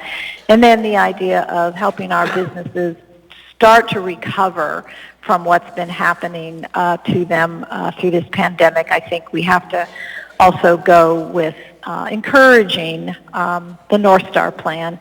But we've gotten several resolutions passed by some of our community councils lately, and the point is they recognize, because some of them are obviously these businesses and that are in these community councils, or some of them have been employees that have lost their jobs because of some of these restrictions, but people are looking for relief, and this is a way to try to add to try to bring some of that relief. It doesn't solve all of the problems that the economy has with dealing with COVID, but at least it lessens the damage. It really does try to mitigate some of the implementations and restrictions that have really caused some of these businesses to go under. So it's a way of giving businesses the opportunity to prove that they can provide the kinds of health protocols necessary to allow people to just be able to run their business, and to allow people to go to businesses where they can be just as safe as if they're, in one of our arenas at hockey practice, or they're going to Fred Meyer or Costco, or if they're right there in the assembly chambers attending a meeting. So I think we can do this and try to just get things off on a better start right now, and try to improve some of the bad things that have happened to our economy and our community. So I hope everyone will support this and let our businesses try to do what they can to repair the damage. Thank you. Thank you. Ms. Allard, on the amendment? No, I'm fine. Okay. Mr. Dunbar on the amendment? Thank you, Mr. Chair. I'd like to hear from the Health Department what their thoughts are on this amendment. Who from the Health Department would like to speak? This is Heather, the director with the Health Department. I'd like to just start off with a couple of comments, and then I can turn it over to Dr. Janet Johnston, our epidemiologist. But I would just like to start off by saying we are in a position where we really have the opportunity right now to really drive down these numbers. We're in a very concerning position and continue to be very cautious and watching our hospital capacity. And these emergency orders and components within the emergency order provided us very clear measures based in science and research that really help to drive down these numbers to protect our healthcare capacity, and again with the goal of reducing that community transmission so that we can get the economy back up and going, and hopefully our kids to go back into in-person schooling, which will make a huge impact on the mental health concerns and the many challenges that our families are experiencing in our community.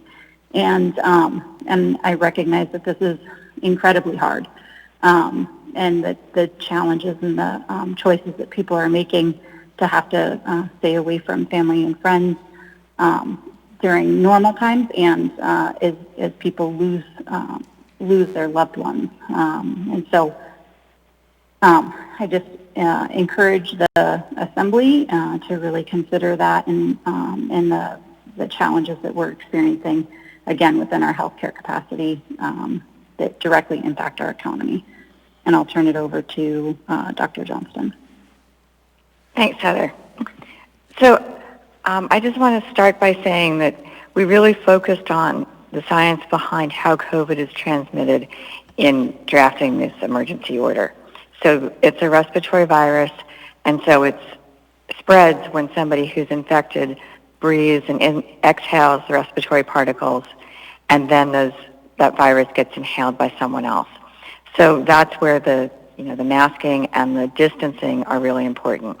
But you also get aerosol transmission, which is why we still need to worry about, how many people are in a gathering, even beyond those who are at 6 feet.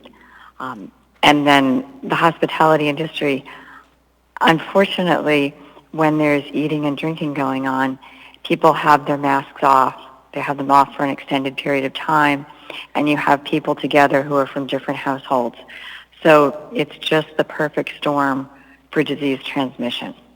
And what we're really looking to do is put layers of prevention together so that when those are all layered on top of each other, you might have heard people talk about the Swiss cheese model, if you layer a bunch of different protective measures, none of which are 100% preventive, but when they work together can give you a very high degree of prevention. So we were careful to make sure that there was evidence to support the different restrictions that were put in place. And we really do feel like our cases, the amount of virus in the community is so high that we need to have the restrictions in place. Thank you. Anything else, Mr. Dunbar? Yeah, could you put a little finer point on it? People from the health department, do you support or oppose this amendment? This is Dr. Johnston. I oppose the amendment. And this is Heather. We oppose the amendment. Thank you. Mr. Perez-Verdia? Thank you, Mr. Chair. Just a few points to make. Just a clarification on my previous statement around the resolution was brought forward at 3 of my community councils, Turnagain, Spenard, and Sand Lake, in opposition to EO 16. At Turnagain and at Spenard, it was brought forward but not discussed. So, but at Sand Lake it was, and it was voted on, and it was 16 votes in favor and 11 votes against, 6 votes abstained. So I wanted to just share that because this directly relates to the item that we're talking about now.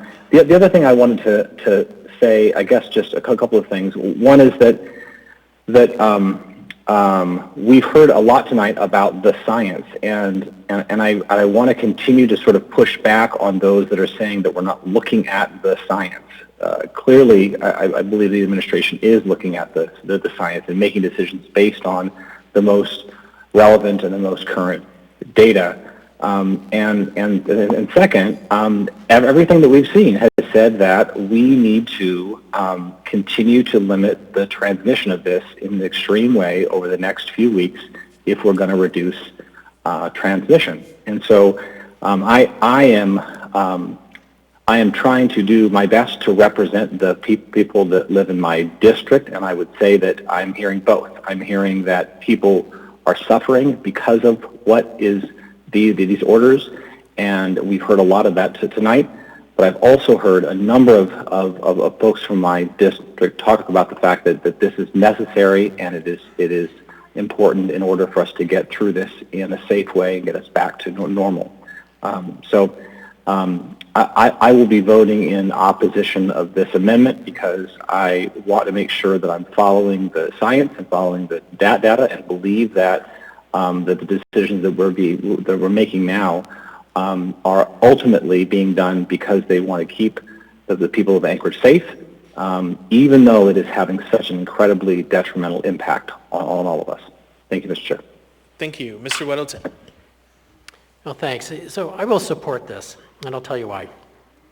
You know, on the spectrum of responses to this pandemic, you've got way over on one side, you got the Great Barrington Declaration, herd immunity, do nothing, keep off. And the other end is true lockdowns. You really lock things down and you're serious about it, and you want to get rid of this thing.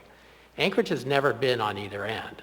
We've never really had a real lockdown. The first one in the spring was kind of close, but not real, and that might have been like 75%. The one in August was just bars and restaurants. It was probably more somewhere in the middle range. And I think now we're actually a little closer towards, we're much easier. And partly because we've been learning. You know, we know we don't have to be quite that hard. to allow, and I understand the point with bars and restaurants, that you're talking close to people. You know, we're not supposed to breathe each other's air, essentially. And that's what they didn't tell us. That's why the mask and the distancing and keep your bubble small and so on. And if you're in a restaurant or bar, you're going to be breathing someone's air. And we're told that's bad. But this isn't a opening up. This is not going with this amendment and changing these small changes to the emergency order doesn't move us to the Great Barrington at all. It moves us really very slightly on that curve. And so we're still doing a lot to try to mitigate. And you know, I told people, I went by Choku Charlie's before EO16 kicked in. And it was Friday night and there were 2 cars in the parking lot. I mean, that's unbelievable to me. My business is right down the street. I've been watching them for 30-something years. People are not going out. We are largely hunkering down. So we're really moving this just a little bit as far as the you know, fighting the virus goes, but it's going to go a long way towards helping these businesses that are just getting hammered. And we have to protect those businesses as well. So I will support this, and I really don't think it is a revolutionary change to this, our response to the pandemic. Thanks. Thank you. Ms. Zolotel? Thank you, Mr. Chair. So I wanted to mention we've had in Midtown some community council action as well on the declared emergency, the emergency order. We had 2 community councils take up the issue. Rogers Park Community Council, which passed a resolution in support of the mayor's actions. And we also had a very lively debate at Abbott Loop Community Council with almost 60 participants. And they defeated the resolution asking for a repeal of EO16. I think it is good to highlight when community councils are taking up these matters. And then very quickly in response to Mr. Weddleton's comments, yeah, I appreciate his comments, but I think the numbers we're trending in the right direction. I don't want to see this work undone. As you will hear from me and may have heard from me already, getting kids back in school is a top priority for me, but it has to be done safely. And I think this is a step in the wrong direction as we look to folks who will, you know, large number of individuals won't gather, but I expect to see some kind of increase after Christmas, or we should at least prepare for that, just as the school district has with not welcoming its students, you know, its first phase of students back in person until the 19th of January. I want to set that up for success so it can be done as safely as possible, and I think this is the wrong direction to go to achieve that goal. Thank you. Thank you. I have 3 folks left in the queue, and then after that, I'd like us to vote. Mr. Constant? Thank you. Just on the point of the community councils, my councils, 5 of them, looked at this question, and one of them passed a modified version that said, please work with the business owners to come up with a response that will protect the businesses and the community. And I think that the plan proposed by the working group of the several restaurants, the North Star plan, is one that should be implemented in January. Thank you. Thank you. Ms. Kennedy? Thank you, Mr. Chair. You know, I just wanted to say that I do believe this is a small step in the right direction. This is not a huge sweeping rescinding of EO16. It's actually only taking out 2 small parts and allowing us to get to some kind of balance. And that's what, you know, typically that's what I look for. Where's the happy medium? And I think we have, you know, if you look at the health community, absolutely, you know, you can't blame them. That's their expertise. That's, you know, kind of where they're at, is they're going to go to that extreme of providing all the protections possible. I mean, if you've ever gone to the doctor, you get all kinds of disclaimers about what to do or what not to do. But that is part of what they are trained to do, is give you a little bit of the worst case scenario and give you the best advice to dealing with that worst case scenario. And what I'm trying to say is, We have not seen that worst case scenario. We don't want to see that worst case scenario. In fact, what we actually see is a lot of things that are working well in our community, and we're not seeing anything differently in the Matsu borough. Yet we tend to think that we have to be so much more cautious than them, that we need to shut down our businesses, but they don't. And so, again, we've got to figure out where the real true balance is.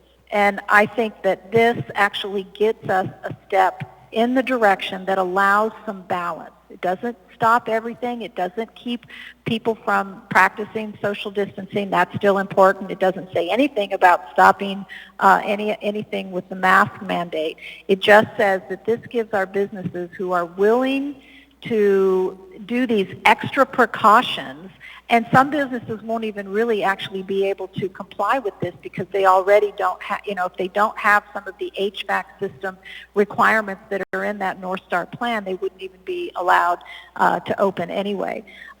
So again, there's just an awful lot of measures that are put in here to help people, and allow them to get back on track and do some of the things that they need to do to keep from losing their businesses. And I think we have to give them, it just surprises me that we think we have to control businesses this way to begin with, but I understand people's need and desire to be cautious, but I think we can do that in a much more balanced way, and this is probably, at this point, the best balanced approach that we've had that actually looks at health and looks at our economy, that looks at not only individuals, people's well-being, but the well-being of our businesses.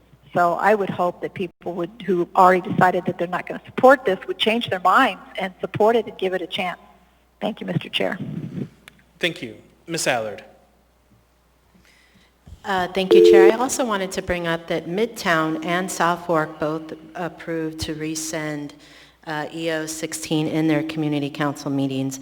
And I'd also like to know if I could actually call the author of the North Star plan and the engineer that's involved with that planning too, please. Did you have specific questions for this individual? Say that again. Did you have specific questions for this individual? Yes, Chair. All right, that's fine. Do you have the phone number to give to Travis?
You've reached Matt Tomter. Leave a message. I'll call you back.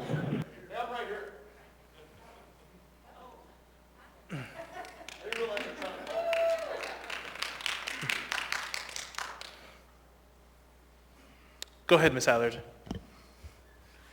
Matt, can you just tell me a little bit in detail, just because we've had a long night already, can you tell me a little bit in detail why you think this plan is going to work, and what difference is it of going on in your restaurant right now?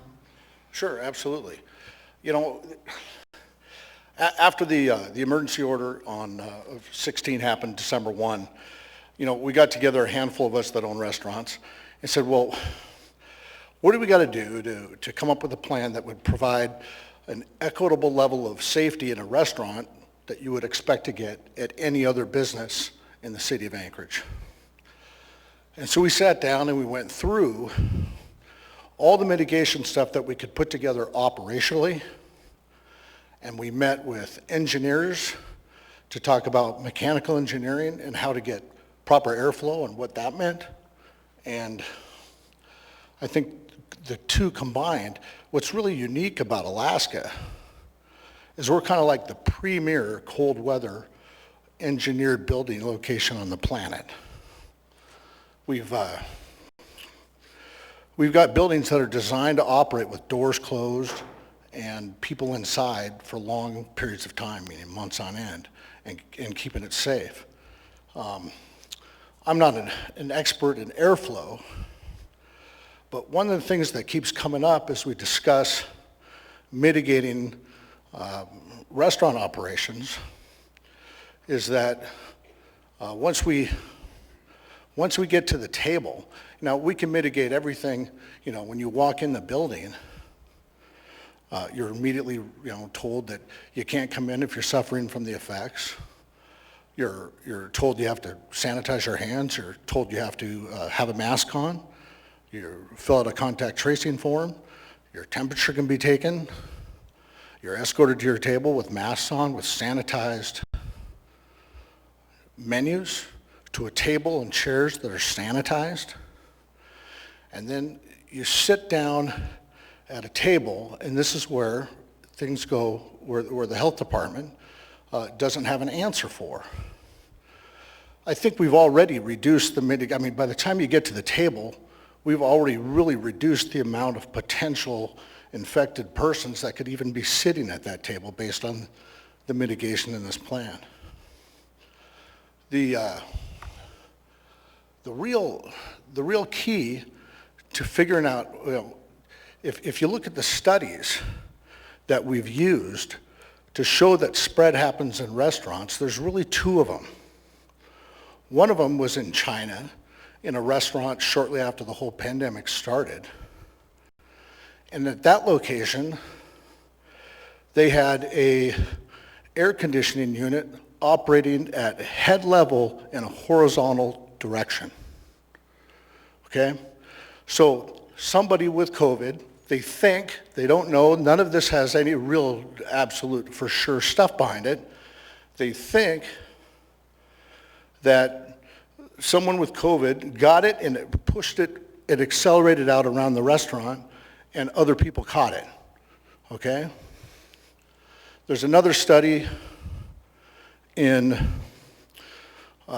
South Korea that's very similar to that. An air conditioning unit that didn't vent outside, that just recirculated inside air and pushed it out and pushed it towards people, and that was also in a horizontal flow. I've been in restaurants since this whole thing started, every day, 8 hours a day, 10 hours a day, in 3 different restaurants within the municipality. I've never got it. So I started asking myself, I was going, well, how come we're not getting it? And if it's so dangerous in a restaurant. And that's when I started talking to engineers and going, what are we doing different in here than what's happened in the other restaurants where we've seen, in other countries where we've seen a spread? Well, first of all, in Anchorage, we have the most stringent air balancing requirements in the country as far as our hood systems go. Our hood systems in restaurants, we'll use mine in Eagle River. We suck out 5,000 cubic feet per minute of air every minute. But we have to have a system that's hooked to that hood that pushes the same amount of air all the way from outside, heated, and into that same space, so that we get constant flow of air in the kitchen. Well, Chair, can I interrupt for a minute? Sure. Thank you. Matt, would it be okay with you as if we brought Ron Thompson up, please, for the engineering part of it? Let me just finish this real quick and I'll turn it over to Ron, okay? My mouth's really dry anyway. I'm not used to doing this. Speak fast. So what that does is it keeps the buildings from sucking all the heat out of the dining room. Well, that that also keeps us from having horizontal airflow. Most of the restaurants in Anchorage, 95% of them, have heating systems out in the dining rooms that direct air downwards. That downward flowing air can prevent a barrier between tables that are segregated from keeping a microscopic particle from making it horizontally across a room. And I'll let Ron talk to that. Thank you. Yeah, go ahead. Any more, unless you guys have any more questions, I could tell you how to make a burger.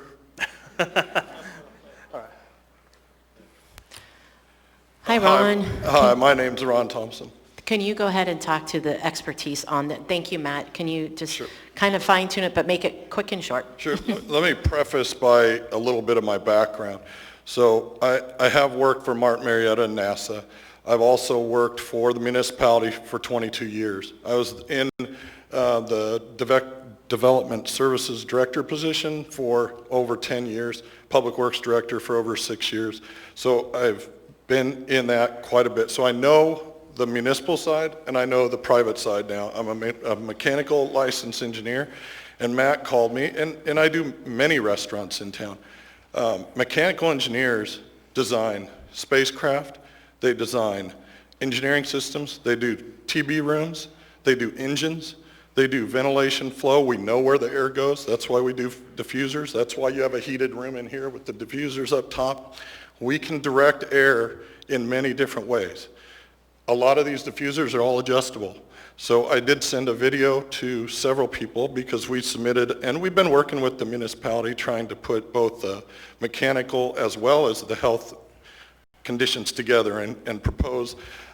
Each time I've submitted 2 different proposals for mats, well, 3. The first one was for tents. That was approved, and we got tents open with 100% outside air with almost 800% of air change, or 800% over what the code mandated minimum of air is. That's a big deal. We move a lot of air and we try to get it in and out and direct it down so the air goes and still heats the place, but yet not crosses through your breathing zone. And that's what mechanical codes do. They tell you what you have to do to provide much outside air. So we've looked at Matt's Eagle River Restaurant. I've looked at Lamex. I've looked at Matt's restaurant in Midtown. And as a mechanical engineer, although some of the diffusers are different, we can either make and put new diffusers on, direct air with shrouds, and force the air to be blowing at all times at that table where people are open with masks or with no masks. When you blow air across that, they're not going to blow and get that infected air into the other people at the table. It's going to blow by, go down to the ground, and move on. And then it goes up back to the return system, and in that return system, it only goes up where the air's not blowing down. That's everywhere else that there's a mask mandate. So to me, I feel 100% sure that all the mechanical engineers in Anchorage, we design, there's 3 of the largest firms in Anchorage for doing mechanical design in cold weather. They designed the McMurdo South Pole Station. I worked for one of them, PDC, RSA, and AMC, I believe. All 3 of them have been doing design for cold weather climates around the world out of Anchorage. We have some really, really good engineers in Anchorage. And my view is, I've also been referred by many of you to marijuana industry, right? The marijuana industry has smells. How many times have you got smell complaints and they've went away after you've contacted me? Almost every single one. That means we can move air, we can do what it is that they need to do, and we can prove in these restaurants that I believe that we can prove that they're not going to transmit to other tables. And it's no different than going to Costco, going to cars, going to all those places that I think people should be afforded to be able to go to, because they need these things. They need to be able to go out. And I think as a mechanical engineer and the other mechanical engineers in town who I've been working with, and they're all getting ready to sign on, and we're starting to meet as a group of mechanical folks to be able to continue meeting. The problem I have is each time we present a case, they ask questions. We respond to those questions and provide them back answers, and then they come up with a new set. So we submitted one, they gave us questions, we answered those to do it their way, and then they came back with answers Apologies for interrupting. Jamie, did you have any other questions for Ron? I'm good. Okay, so I do have a question from you, and then Ms. Allard, if I understand correctly, you do have a question for one more individual? Yes. Okay, and then I have Ms. LaFrance in the queue. So 3 folks, and then I want us to vote. So go ahead, Mr. Constant. Thank you, Mr. Thompson. Quick, just a percent number in your professional estimation, knowing the field of operations in the hospitality industry across the municipality right now, what percentage would you suggest are prepared to open the door tomorrow and meet this standard you're proposing from an airflow health perspective? Well, just a percentage. What we propose, what's in this ordinance here doesn't have anything to do with the mechanical ventilation piece. I hope you know that. My view is we've been working to do a mechanical piece as well as this North Star program. And with that, I believe with a certification, with an evaluation by a mechanical engineer in every one of these restaurants, I believe that probably it's 95% of restaurants would have the ventilation system to be able to meet. Now, that doesn't mean they could get to 50% capacity, because if you can't get the airflow to get tables 10 feet apart and blow air down and meet 50%, it might be 25% for some, it might be 50 for others, but, all right, but that's quick an easy follow-up. Just a quick follow-up, Ron. So assuming then that it's I just heard 20 minutes on how it's about the ventilation systems. I'm a little confused, but that's not really the question. The question I have then is, so tomorrow, how many restaurants do you think could meet the standard you're talking about? Or are we talking about you needing to convene and people needing to sign up, people needing to be having an on-site appraisal and then some mitigation efforts be put in place? Are we talking most could follow through 95% within a week or 2 weeks? Or what's the timeline to achieve this 95% you're talking about? I believe any building that has a permit today for operating as a restaurant meets the minimum requirements of the code and ASHRAE standards for outside air. I think you could do this North Star plan with that by itself and be justified to feel like they're just as safe as almost every other building in town. Now, my view with doing what you're asking there is it would take probably about 3 to 4 hours to 5 hours of engineering time for each restaurant to go through. There's probably hundreds of mechanical engineers in town. I think they could jump on that. And I don't know how many restaurants maybe the restaurant group would know. So, I mean, if you think about it, each engineer could do probably 2 restaurants a day. That's kind of in my view is it takes a little time. I'm not saying it doesn't, but it proves that we're doing something to make sure that we get a good airflow, that we get a good ventilation, as well as doing the North Star protocols. And I think combined together that we should allow these restaurants to get out, do that, afford that. I think I can get probably a lot of engineers to help donate their time to get these guys up and going, because they've been paying us engineers for years to design their restaurants. Yep. So we should be standing behind it. Thank you. And then just a quick pivot then would be to the administration. What is their perspective? What's their perspective on the plan?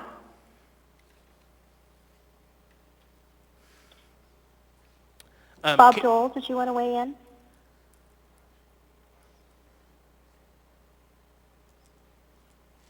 Mr. Dole, are you able to respond to Mr. Constant's question? Repeat the question, though, please. So I'm clear.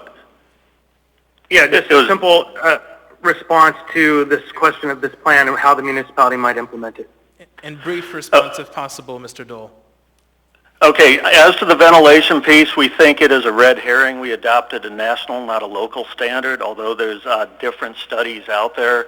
There's no specific science is not there on how any specific improvements to heating systems would have a measurable reduction in virus transmission risk. As we conveyed today, we recommend not creating additional ventilation, inspection, or certification or studies requirements prior to the 2,000 restaurants in Anchorage opening. again, that's a broader discussion, but as to the ventilation piece, if they're code compliant, we believe they have, there isn't a basis to require additional inspections or engineering studies beyond that. All right, thank you. Ms. Allard, did you have one last question? Yes, this is to the epidemiologist, Ms. Dr. Johnston, if she's still available.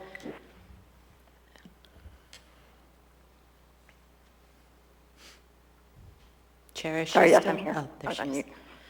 Is that her? Go ahead. Thank you, Dr. Johnston. So my question is, without a doubt, does the administration have any scientific proof, without a doubt, that COVID-19 has had any sort of outbreak at any restaurants or any sort of proof of that? And if they go through it, and based on your answer, I'd just like a quick comment. Thank you. So we've certainly gotten many reports of cases associated with people who work or have been in restaurants. We have not been able to do the type of source investigations that would lead to the data that you're looking for at this point. There are numerous studies about transmission within restaurants, and I can provide those references. So no matter what the restaurant industry does, you are absolutely against any industry, any restaurant opening up, no matter what they do. Is that correct? Is that a fair assessment? So I feel that closing the restaurants for the month was the right thing to do because our cases were so high and our hospital capacity was stressed so much. I do not believe that restaurants need to stay 100% closed until, next spring or summer when everyone who wants to get vaccinated has access to vaccine. But I do think that we need to take a very deliberate approach in coming out of the restrictions that we're in right now so that we don't end up in a situation where cases go back up, we can't handle the cases in the hospital, and then we have to, have this whole oscillation back and forth with restrictions. So we want to come out carefully, open up gradually so that we can stay on an even playing field until we get to the point that we have enough vaccine in the community. Chair, can I just do one more follow-up, please? Sure. Thank you. I apologize. Dr. Johnston, are you aware that almost 62% of Black Americans aren't willing to take the vaccine? And that there is approximately, I believe it's 70% of, actually it's lower than that, 40. Ms. Allard, I don't know what this has to do with the It amendment has every that we have relevance. Chair, before please us. let me finish. No, I'm ruling Chair, that please that's let out me of- finish. You've Ms. censored me Allard. before, and I'm tired of being censored. Ms. This Allard. has direct relevance. No, it is not relevant, Ms. Allard. It is relevant, but No. it doesn't fit with what you want to be done. Ms. Allard, you It are is out of order. absolutely relevant. It No, just Ms. doesn't fit Allard, your agenda you when are I out of mention Black order, and Americans, we're Chair. gonna move Because on I'm to going Ms. into LaFrance. Hispanics and white Americans too. All right, go ahead, Ms. LaFrance. Thank you, Mr. Chair. A comment on the main motion and then a question for the administration. I agree that EO16 stinks, but it's working and we need to hang in there a little longer, just over a week, and not jeopardize the sacrifices the community, especially the hospitality industry, has made. I also want to point out that there are community councils who voted down the resolution that urged for the rescinding of EO16. Huffman O'Malley voted it down, Abbott Loop voted it down, Bayshore Clat declined to take it up, though they had a really great discussion about it. So I won't be supporting this amendment or the resolution. And Mr. Chair, I have a question for the administration. If someone would be willing to speak to the North Star COVID agreement and any discussions about it, I'd appreciate it. Thank you. Thank you. Who from the administration can speak to that? So I can make a couple of brief comments. This is Dr. Johnston, if that's okay. I guess the two things I wanted to point out, one is it's focused very much on hygiene, and hygiene is important, but the primary way that the virus spreads is through respiratory droplets and airborne transmission. And the transmission through touching some surface that someone else has breathed on, and then transmitting that into, through your mouth or something, is not a very common route of transmission. And then the other comment I just wanted to make is that about 40% of cases are asymptomatic, plus we have people in the community who are pre-symptomatic.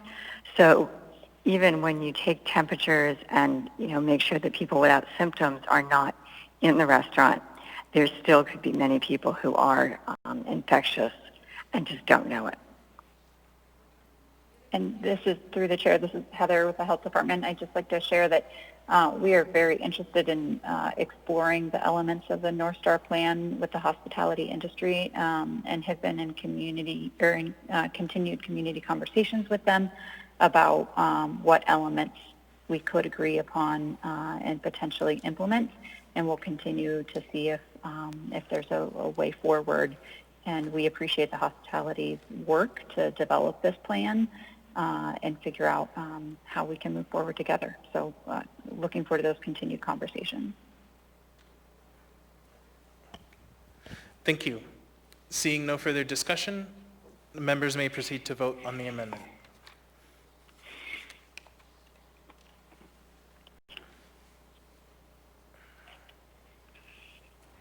Mr. Peterson? No. Mr. Dunbar? No.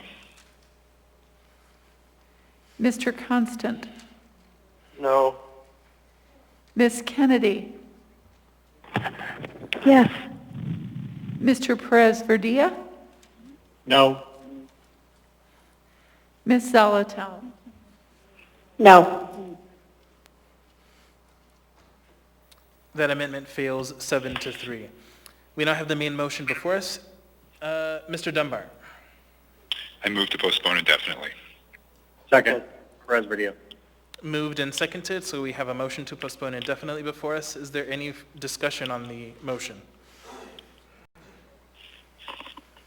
Okay. Seeing no discussion, members may proceed to vote on the motion to postpone indefinitely.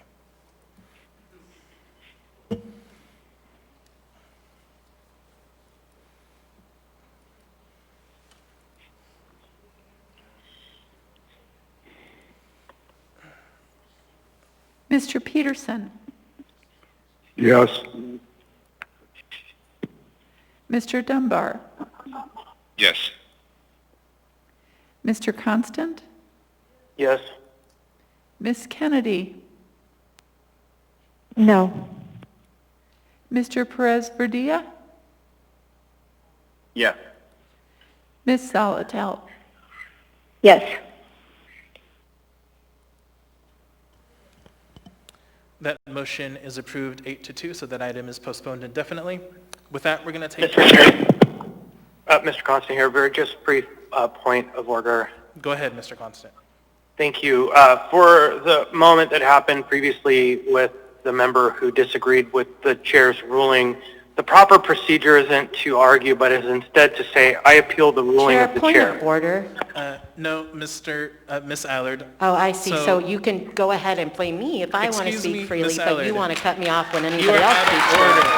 It's very apparent that you are censoring me as an elected official, and I can't represent my people. This is not how so if it you works. don't like it, you should be able to be in this. Mr. Chair. All right. We're going to take our 20-minute break, and then we will come back. Thank you.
As a reminder for folks on the phone, please make sure you're muted. We're getting some background noise on our end. With that, I think we're going to go ahead and get started. So we now have before us item 10D1, Assembly Memorandum number AM 697-2020, 2021-2022 liquor license renewals, beverage dispensary license F Street Station, LL number 762, restaurant eating place license Mark's Bro Cafe, LL number 1422. Thank you. What is the will of the body? Move to approve. Second, Zalatel. Moved and seconded. Mr. Perez-Verdia, you pulled this item?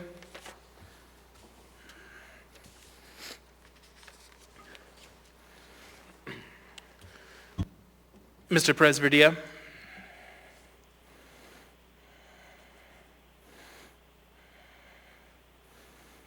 Okay, we will come back to that item. We will go ahead and move on to the next item by Mr. Weddleton, 10D20, AM 727-2020, sole source purchase from Dormakaba Workforce Solutions, LLC, for software and hardware maintenance and support for the municipality of Anchorage, Office of Information Technology. What is the will of the body? Move to approve. Second. Second. And who was the second? Constant. Okay, thank you, Mr. Constant. Mr. Weddleton, you pulled this item? Yeah, I'd like to move Weddleton Amendment number 1. Second. Moved and seconded. Mr. Weddleton? This just simply corrects dates on line 9 and line 12. Thank you. Is there any further discussion on the amendment?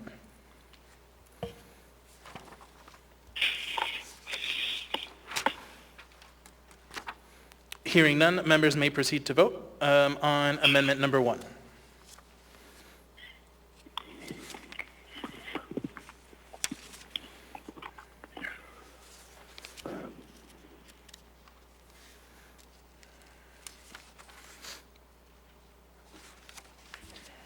Mr. Peterson? Yes.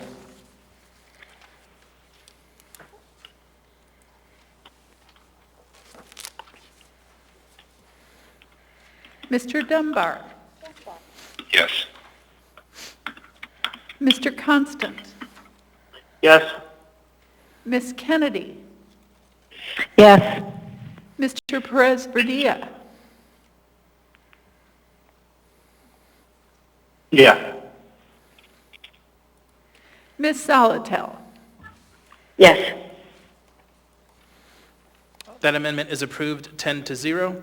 We now have the main motion before us. Is there any further discussion? Seeing none, members may proceed to vote.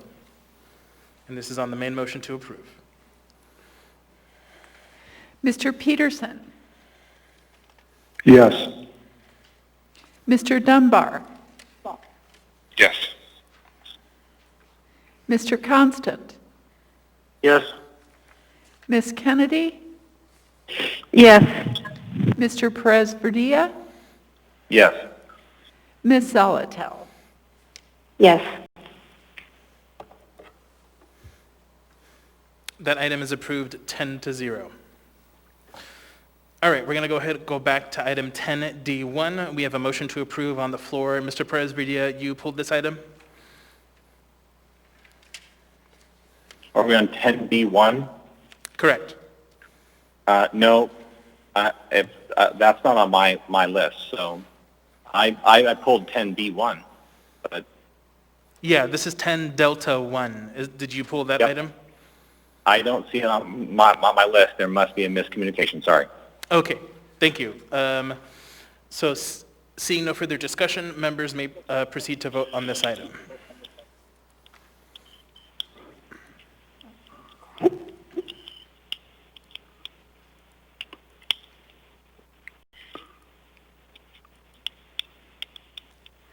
Mr. Peterson? Yes. Mr. Dunbar? Yes. Mr. Constant? Yes. Ms. Kennedy? Yes. Mr. Perez-Verdia, Yes. Ms. Zolotel. Yes. That item is approved 10-0. Next, we have item 10D3, Assembly Memorandum Number AM 699-2020, memorandum seeking Assembly approval to amend the management agreement with the Anchorage Convention and Visitors Bureau, DBA Visit Anchorage, for the management and operation of the William A. Egan and Denina Civic and Convention Centers by increasing the anticipated 2021 net operating deficit by $900,000 within the Office of Economic and Community Development. What is the will of the body? Move to approve, Perez-Verdia. Second, Zolotel. Moved and seconded. Mr. Perez-Verdia, you pulled it? Yeah, I would just like the administration to respond to one question. I just want to understand the risk involved in passing this, and specifically in terms of what we anticipate from the bed tax. If we could just get a sense of what the risk in increasing the amount of deficit allowed. Thanks. Thank you. Through the chair, this is Chris Schutte, Director of Economic and Community Development, and I will do my best to address the question for 10D3. So the memorandum in front of you to amend the management agreement is something that we did last year as well. Just to recap very quickly, the management agreement that we have with Visit Anchorage for the convention centers has in it a mandatory threshold on the acceptable net operating deficits that they can carry each year, and they must budget around that. In both the present year and in next year, however, given the closures of the facilities and the lack of revenue to offset the annual expenses associated with utilities, et cetera, they are expecting to exceed that contractual $1.6 million limit. And after somewhat lengthy negotiations with them earlier this fall, we're able to pare down the anticipated 2021 net operating deficit so that we would only need to seek an additional $900,000 of essentially budgetary overhead. The risk associated with that, if I understand your question correctly, should be minimal in that this is a ceiling under which they must fit. So there's very little risk of them exceeding the net operating deficit limit that we're asking for you to approve tonight, because that they are required to make up any excess above that with their own funds. In other words, it's a hard limit on the annual net operating deficits. As far as the bed tax is concerned, as you're aware, there's a three-way split of the annual bed tax or room tax revenues, portion of which goes to us, to ACBB, and to the convention centers, and all of this net operating deficit, even in the environment that we expect to be in next year in the visitor industry, does not present a risk necessarily to that annual amount. Thank you. Thank you, Mr. Chair. Thank you. Seeing no further discussion, members may proceed to vote on the motion to approve.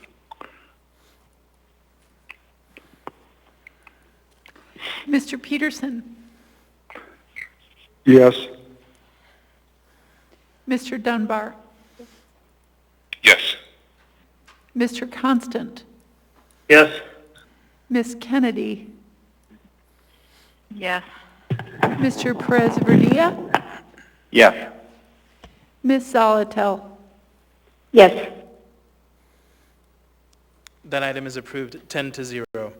Next, we have item 10D17, Assembly Memorandum Number AM 719-2020, authorization for a grant agreement with Catholic Social Services for $131,699 for housing problem-solving grant. What is the will of the body? Move to approve, Perez-Verdia. Second, Zolotel. Moved and seconded. Mr. Perez-Verdia, you pulled this item?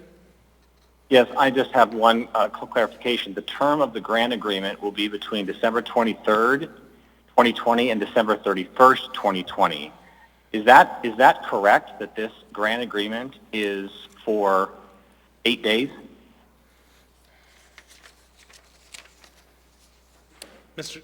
Who from the administration would like to respond?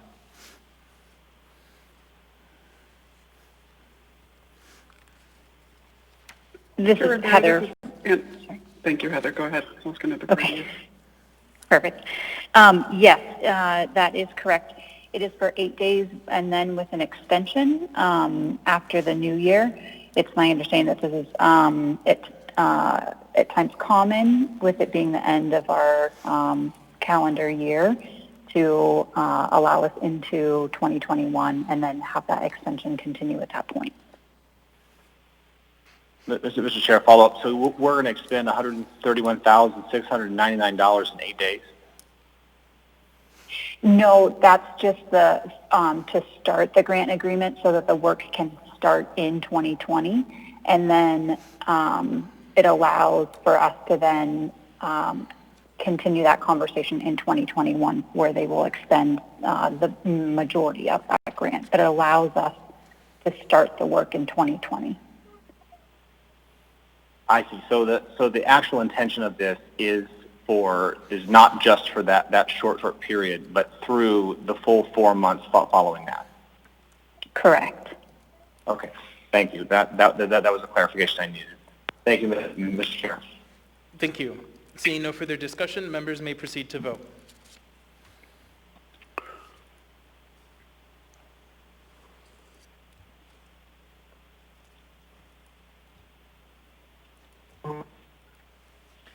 Mr. Peterson?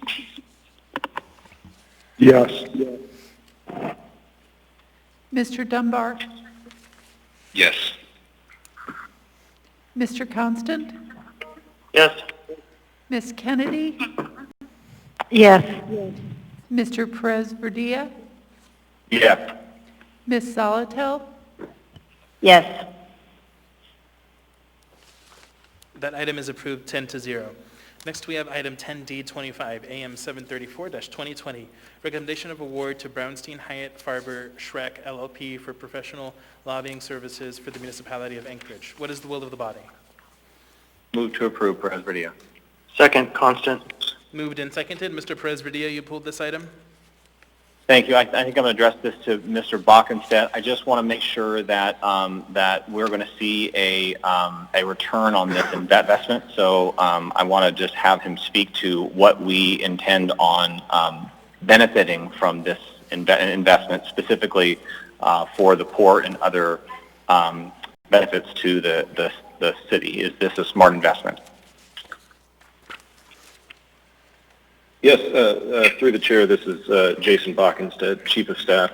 Through the chair, Assemblymember Perez-Verdia, I think this is one of those that we hope to see a very good return on our investment. I think one of the two big items that are going to be really talked about over the course of the next 6 months, and is usually one of those that is a good reminder as it relates to the port, is a large infrastructure package is, I think, one of the first items that the incoming administration that will take over in January and the new Congress, I think, are really going to focus in on. And as everyone on the Assembly knows, we are at the point where by next year we will have finished the construction of the new petroleum and cement terminal, and we will very quickly, as we already are, turn our attention to figuring out how do we fund and find the resources to rebuild the new cargo docks. And that is certainly going to be a massive effort.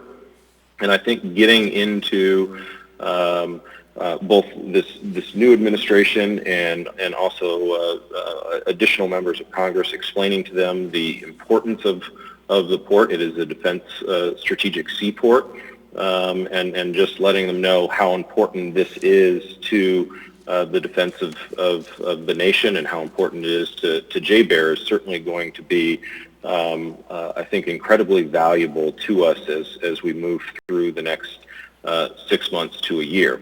The other piece is certainly the mayor mentioned this at the beginning of her remarks, that Congress has passed an additional relief package and it is waiting on the president's signature.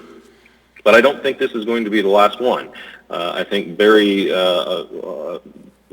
many members of Congress have all said that they want to come back next year. One of the things that was not included in this relief package for a variety of reasons was additional assistance to state and local governments. I believe that is something that is going to come back in front of Congress again next year, and we want to be at that table advocating for the need for that additional assistance.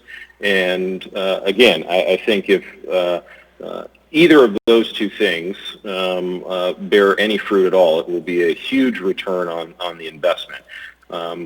However, I don't think those will be the only two items that are important. Certainly, as we have talked about, there is great interest in a potential waste-to-energy plant. That is certainly going to be a topic of conversation over the next several years, that we will need additional funding for that. And just kind of the run-of-the-mill other items. In the past, we needed legislation passed that transferred the old Federal Archives site land to us. So things like that will also certainly pop up as well that I think will have a return on our investment. So I hope that answered your question fully. Yes, it did. Thank you very much. Thank you, Mr. Chair. Thank you. Mr. Constant? Thank you. I would just add that when I was in D.C. with NLC, Ms. Quinn Davidson and I went and we secured FEMA relief when she did that, and we secured funding for the port. Both senators, specifically themselves, not their staff, told us that the number one thing Anchorage needs to do is have a presence on the ground in D.C. if we want to be more successful at helping them help us. And so this is a bipartisan kind of approach. Everybody recognizes we need to have a voice in Washington, at least in Washington, who represent us. Thank you. Thank you. Seeing no further discussion, members may proceed to vote on the motion to approve.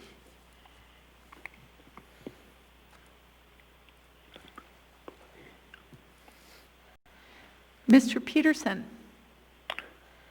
Yes. Yes. Mr. Dunbar? No. Mr. Constant? Yes. Ms. Kennedy? No. Mr. Perez-Verdia? Yeah. Ms. Zolotel? Yes.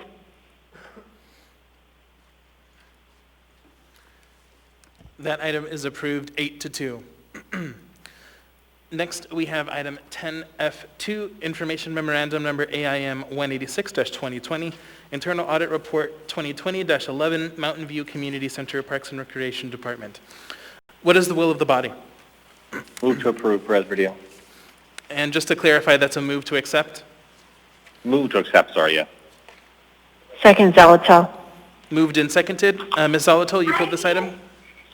Yes, thank you, Mr. Chair. I would like to know if the audit committee plans to take this up, and if not, ask that they do so and review the audit and the recommendations and possibly report that back out to the Assembly. I don't think it needs to delay the acceptance, but there are some issues raised that probably need a deeper dive. Thank you. Thank you. I guess for the record, there is a audit committee meeting planned for January 6th, and if Ms. Allard wants to speak to that, welcome her comments. No, thank you, Chair. Okay. Mr. Perez-Verdia? Yeah, I just want to second what Ms. Zolotel said. I was really concerned by the information in this audit and want to be assured that we're going to see action related to the recommendations. And so I guess I want to get a sense of what we can expect to see in the timeline for that action related to this audit. Maybe someone from the audit committee or the administration can respond to that. Mr. Chadwick, do you want to respond to that?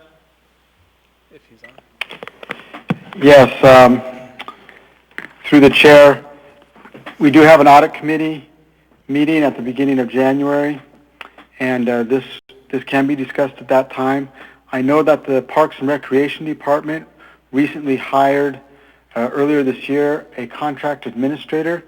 That position had been vacant for a little while, for a couple of years as I recall. And with that position now filled, I think the Parks and Recreation Department will have a better ability to monitor these contracts. Thank you. Thank you, Mr. Chair. Thank you. Ms. LaFrance?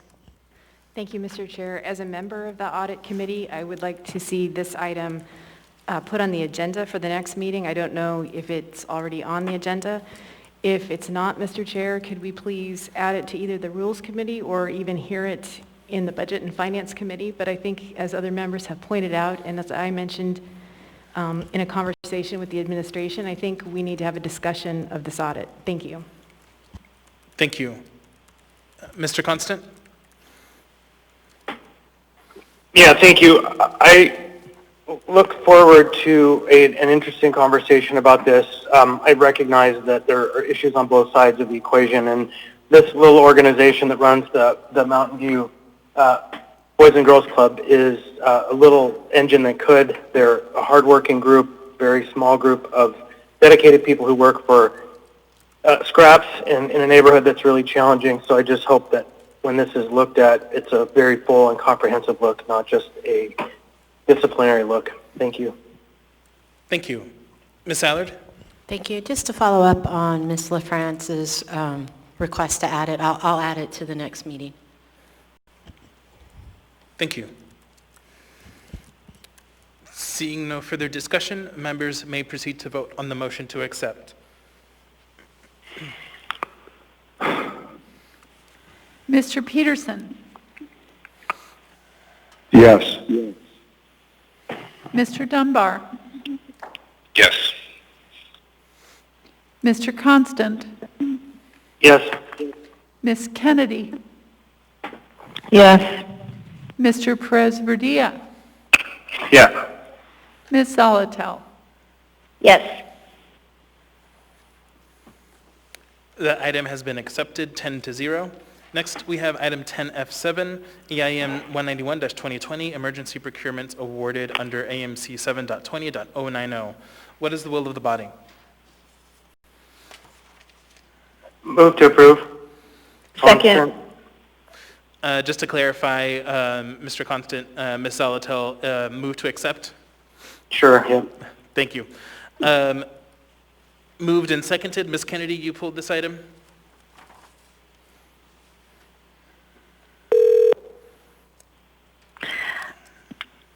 I don't believe that I did, Mr. Chair. I think the only other one I pulled was, let's see, 10F7?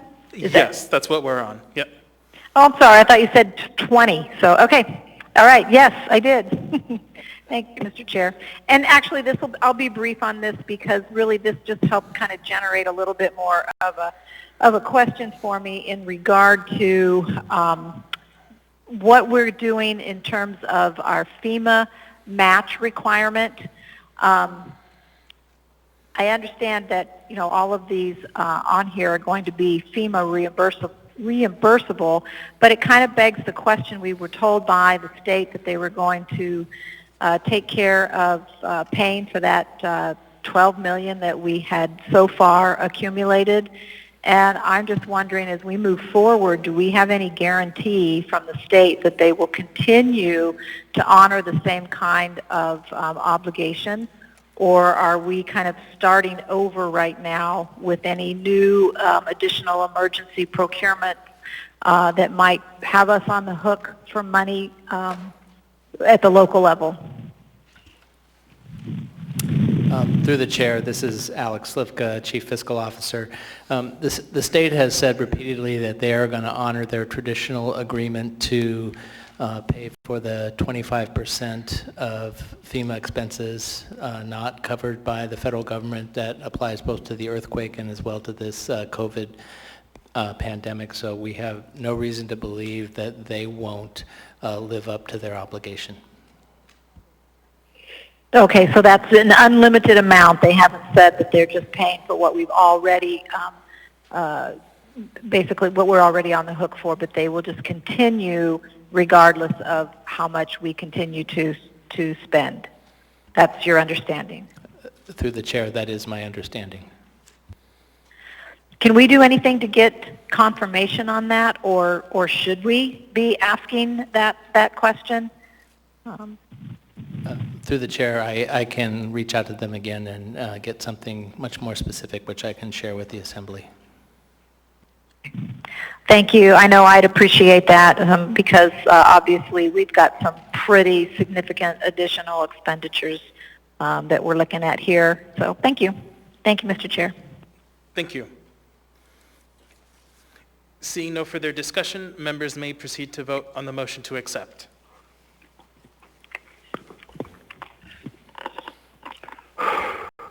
Mr. Peterson? Yes. Mr. Dunbar? Yes. Mr. Constant? Yes. Ms. Kennedy? Yes. Mr. Perez-Verdia? Yes. Ms. Zalatel? Yes. That item is accepted 10-0. Next, we have item 10F8, AIM 192-2020, North Star COVID-19 Operation Agreement and Anchorage Responsible Restaurateurs Resolution ROA V01, relevant to a resolution of the Anchorage Assembly regarding the mayor's proclamation of emergency and the mayor's and acting mayor's orders and regulations issued thereunder. What is the will of the body? Move to approve, Perez-Verdia. Is it accept? Move to accept, I'm sorry. Second, Constant. Moved and seconded. Mr. Perez-Verdia, you pulled this one? Yeah, we've had a pretty full and robust conversation about this in a previous part of our agenda, and so I pulled this wanting to have that discussion. So I'm actually fine at this point. Thank you. Thank you.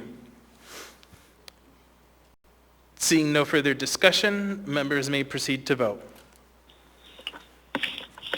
Mr. Peterson? Yes. Mr. Dunbar? Yes. Mr. Constant? Yes. Ms. Kennedy? Yes. Mr. Perez-Verdia? Yes. Ms. Zalatel? Yes. That item is accepted 10-0. Next, we have item 10G6, AO number 2020-137, an ordinance of the Anchorage Assembly to establish government-to-government relations between the municipality of Anchorage and the sovereign native village of Aklutna by amending Anchorage Municipal Code. This item is up for a public hearing on... 2 seconds. January 12th. Thank you. It is up on January 12th. Before I go to the motions to introduce second and third, Ms. Allard, you pulled this item?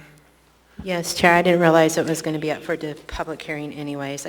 I wanted the sponsors, maybe Mr. Constant could talk on a little bit about the ordinance and what a good opportunity this is, and I just wanted the public to hear that. Sure. So I envision that we will have a work session on this and then a public hearing and deliberation. So I think those will be the perfect opportunities for the public to hear. So with that, can I get a motion to introduce this item? Move to introduce, Constant.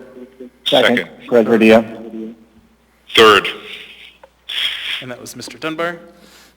Okay, with that item is introduced, and that completes our consent agenda.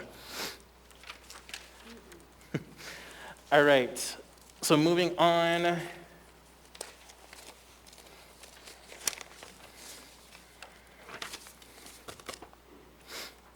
to item 14A. So our new public hearing items, we have ordinance number AO 2020-135, an ordinance of the municipality of Anchorage repealing in part AO 2020-271, S as amended, AR 2020-293, AR 2020-221 as amended, AR 2020-273, and AR 2020-274 to change the funding source for certain approved items from CARES Act funds to Area General-Wide Fund balance, appropriating fund balance in an amount not to exceed $10,766,160 to pay for those previously approved projects, reallocating and allocating CARES Act money of said amount to first responder payroll. Public testimony is now open on this item. Going to go ahead and go to our phone list. We have Mr. Dustin Darden on the phone list.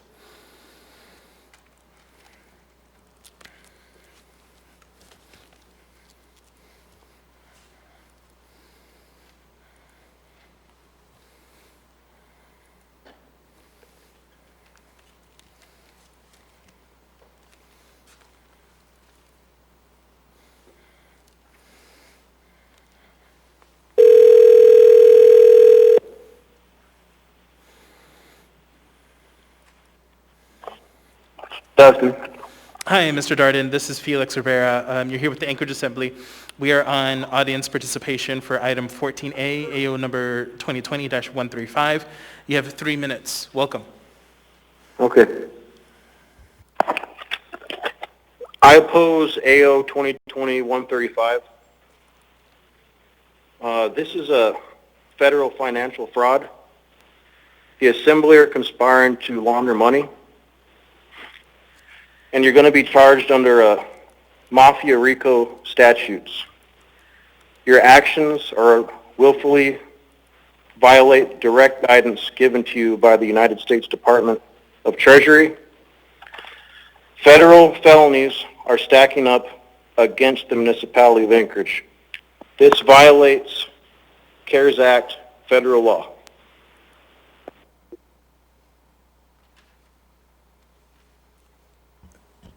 Thank you for your testimony. All right, that's it for our phone list. So we'll go ahead and open up to in-person. Let me just really read something I forgot to read earlier. For testimony on public hearing items, please direct your comments to the Assembly or the Chair.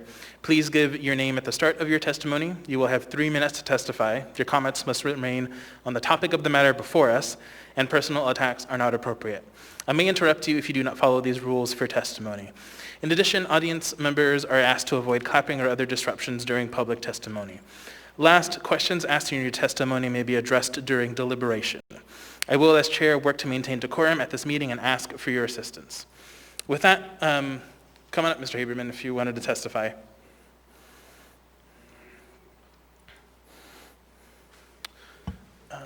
our online feed working? What? Is there a question about it? Yeah, someone said the sound cut out. We're going to take a short break to deal with the technical issue. Okay. Thank you.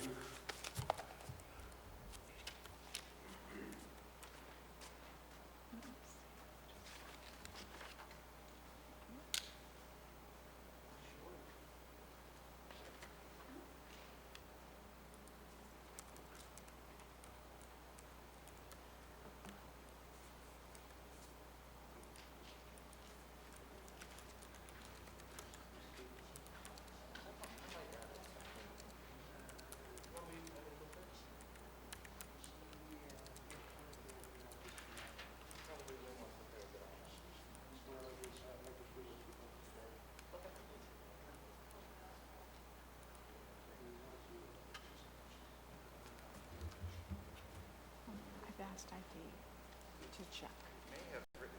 Oops, my phone is dead. So I can check here, but it's just the video. It's no audio.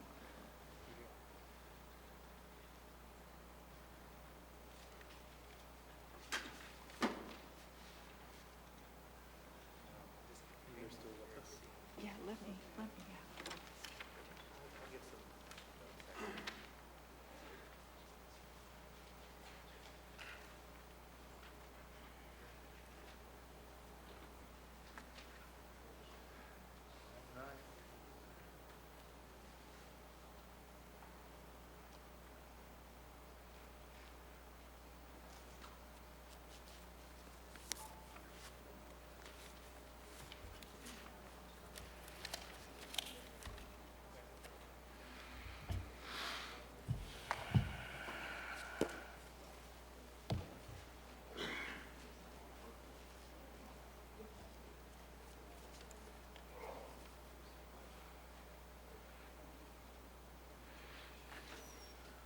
For folks on the phone, we're just taking a short, hopefully, a short break to deal with a technical issue. We should be back soon. If he said it's working fine on the laptop, and your sound just came through.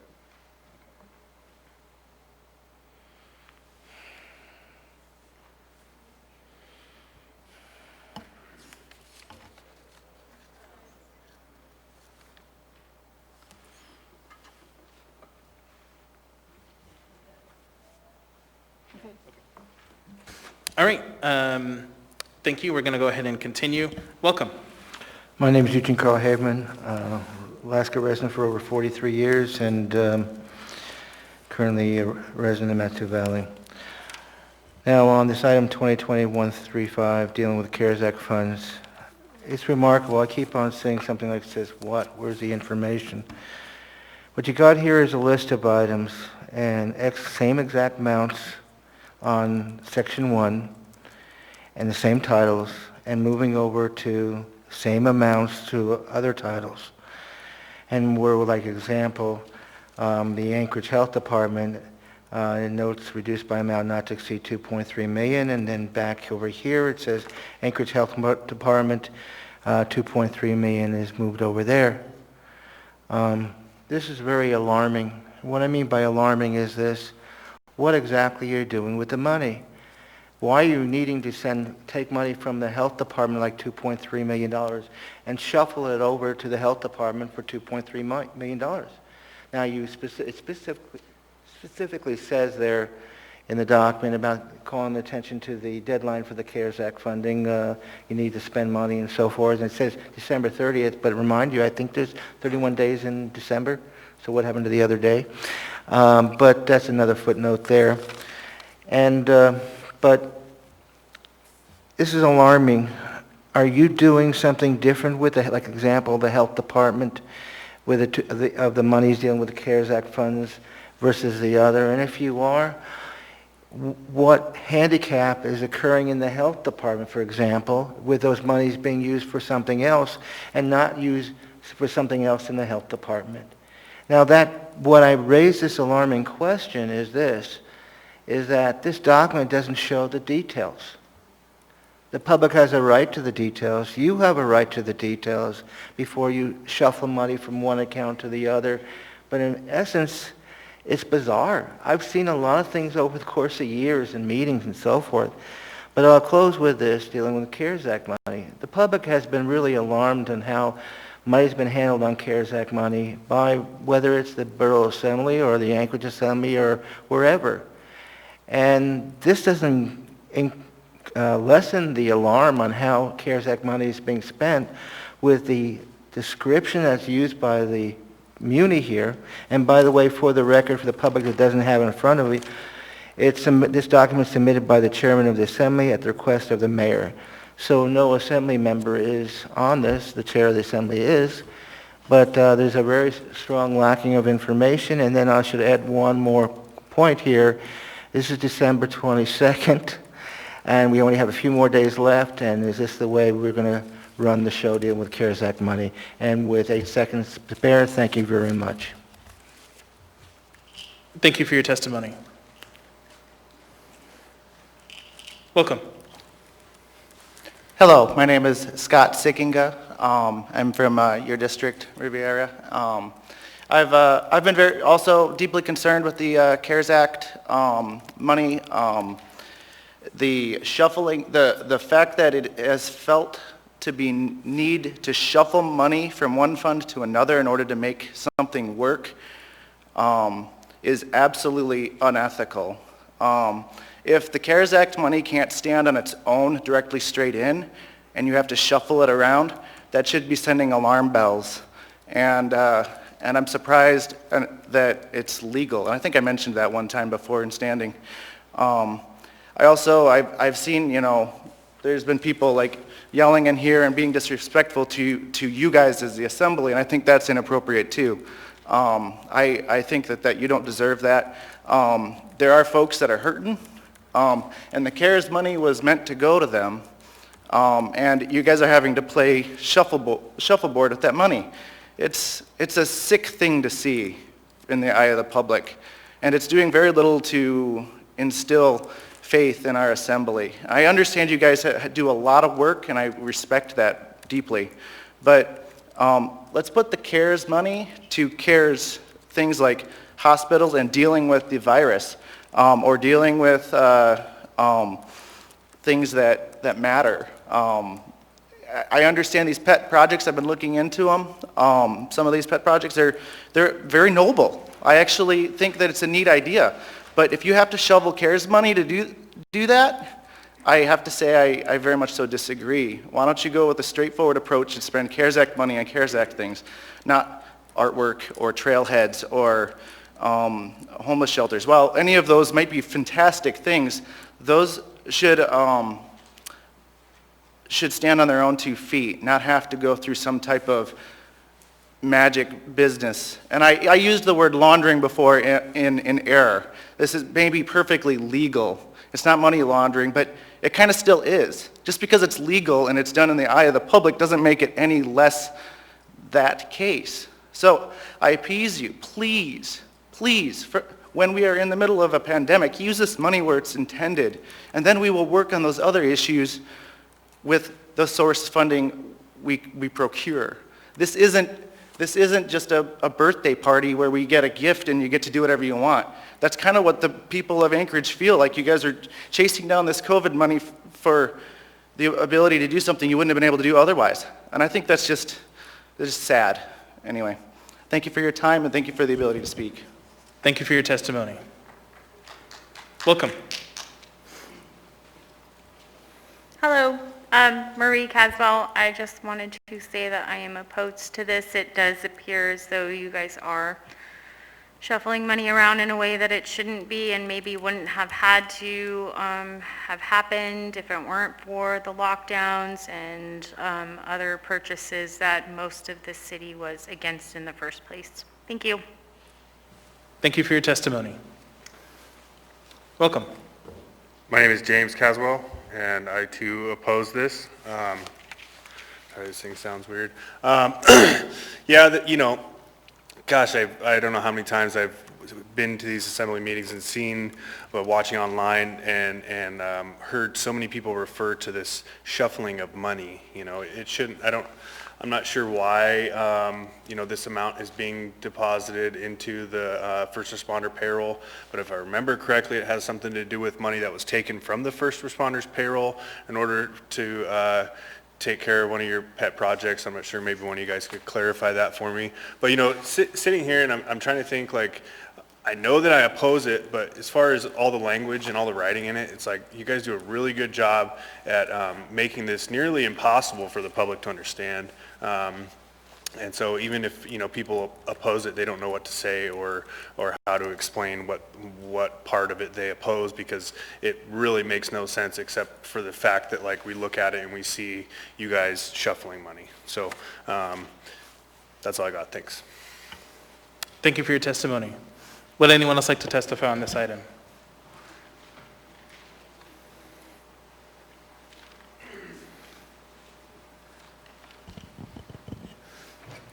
Welcome. Hi there. Hope you can hear me okay. I'm mainly talking to Jamie Allard because I have respect for her and I have respect for Ms. Kennedy. I've pretty much lost respect for all of y'all, not that you're not good-looking and college-educated. Could you state your name for the record, please? Oh, I'm sorry. I'm Olivia Hostvet-Lavang. Thank you. And so I'm going to kind of talk to Jamie for a minute. If Jamie were representing the city of Anchorage, which she does very well, and I know you guys are probably tired of hearing about how wonderful she is, but I would say Anchorage, we have been through so much together. Look back at the last 5 years. Look at 2016. Look at the fighting that Anchorage has done, even over just Trump being president. Look at, and I am getting to this point, look at 2017, we called it Grand Theft Alaska, where 11 cars were stolen every single night. You and I, we experienced that together. We have things in common. We've got Grand Theft Alaska. We've got SB 91. You and I had tweakers jumping into our yards, breaking into our homes in Muldoon, and we lived through that together. See how that we have things in common. So Anchorage, I'm talking to you. Also, and please don't interrupt me, I know you love to interrupt, but I'm just trying to focus. After we went through SB 91, we went through Grand Theft Alaska, and also thank God for famous Floyd, who gets picked on by certain nameless people. We also went through a horrible, horrible earthquake. Have you ever been in your house and you hear a pot or pan rattle or a pitcher fall off the wall and you just jump? And maybe it's just us touchy women, but I still jump sometimes when I hear the door slam. So we've been through earthquakes, and we've been through, and by the way, I do believe that Mr. Berkowitz did a very good job with our earthquake. That's probably the only positive thing you'll ever hear me say about him. He did a good job with that earthquake. I'm thankful for him. But we've been through so much together, all of us, and now, and I did steal this off the internet, but we have just experienced, all of us in this room, 3 major frauds, and they're easy to remember. The medical fraud. I won't tell you what happened with my family. The medical fraud. The media fraud. Think of how many relatives that you're fighting with right now because you watch different media. Some people watch regular TV. Some people are always on Fox. The media fraud, and the third one is the election fraud.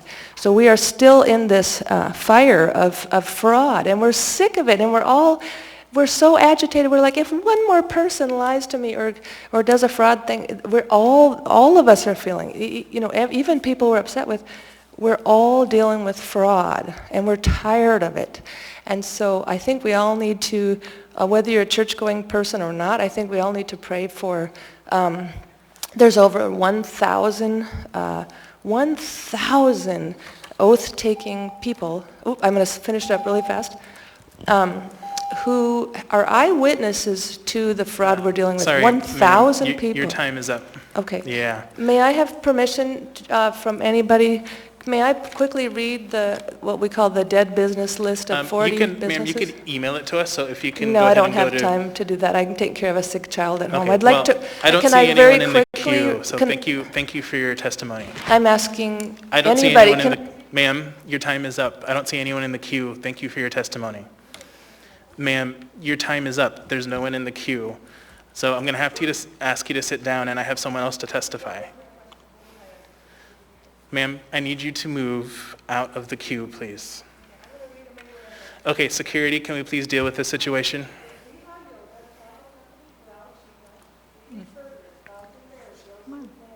Security, can we please deal with this situation?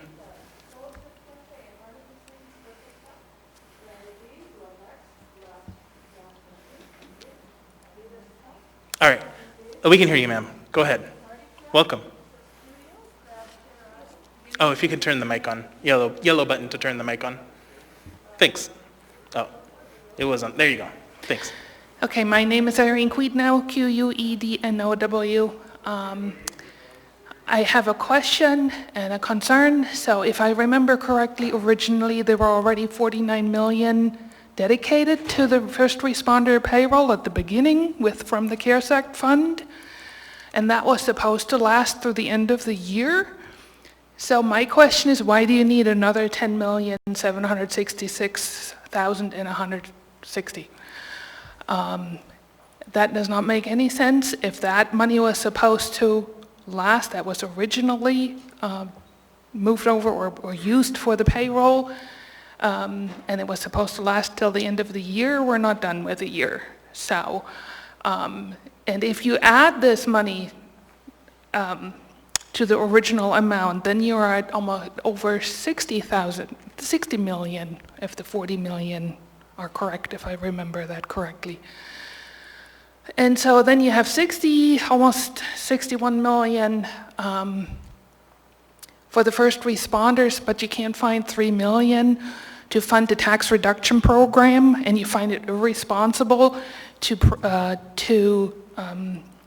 commit to that. That was on the agenda 2 weeks ago, and you couldn't commit to it because you didn't know where the money was coming from.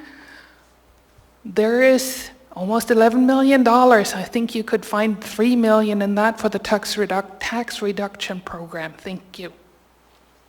Thank you for your testimony. Would anyone else like to testify on this item? Anyone at all?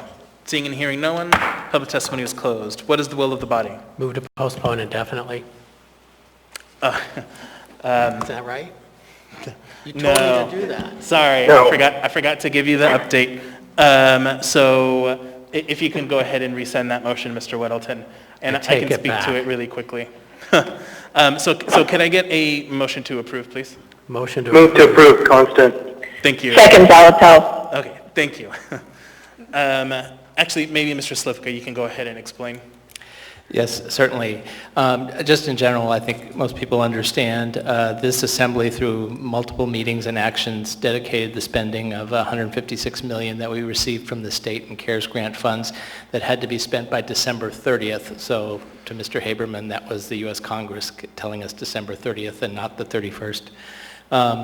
And we have been diligently working on expending those programs and keeping track of what we have been able, what we will be able to do and what we won't be able to do. This item before you are programs that we're not going to be able to get done by December 30th. And so what we're asking for by using first responder payroll against the CARES grant that frees up these exact same programs to be funded through the general fund. So these same programs, especially there's $7 million in here for hospitality and tourism relief, are going to be able to be expended in 2021. And the reason why we're asking for approval tonight is that while there has been a bill sent to the President to extend the deadline, the President, as of right now, is not willing to sign that bill. So I think it would be the administration's preference that we pass this just in the abundance of caution. Thank you. Thank you. Mr. Weddleton? All right, thanks. You know, I wanted to describe a little, I mean, I appreciate the explanation. Someone had mentioned that reading ordinances and all that business here is complicated. Don't blame us. Blame all attorneys except for Dean. He's a really good one. But it's just legal stuff. It is complicated. Over time, you learn to read it and what's going on.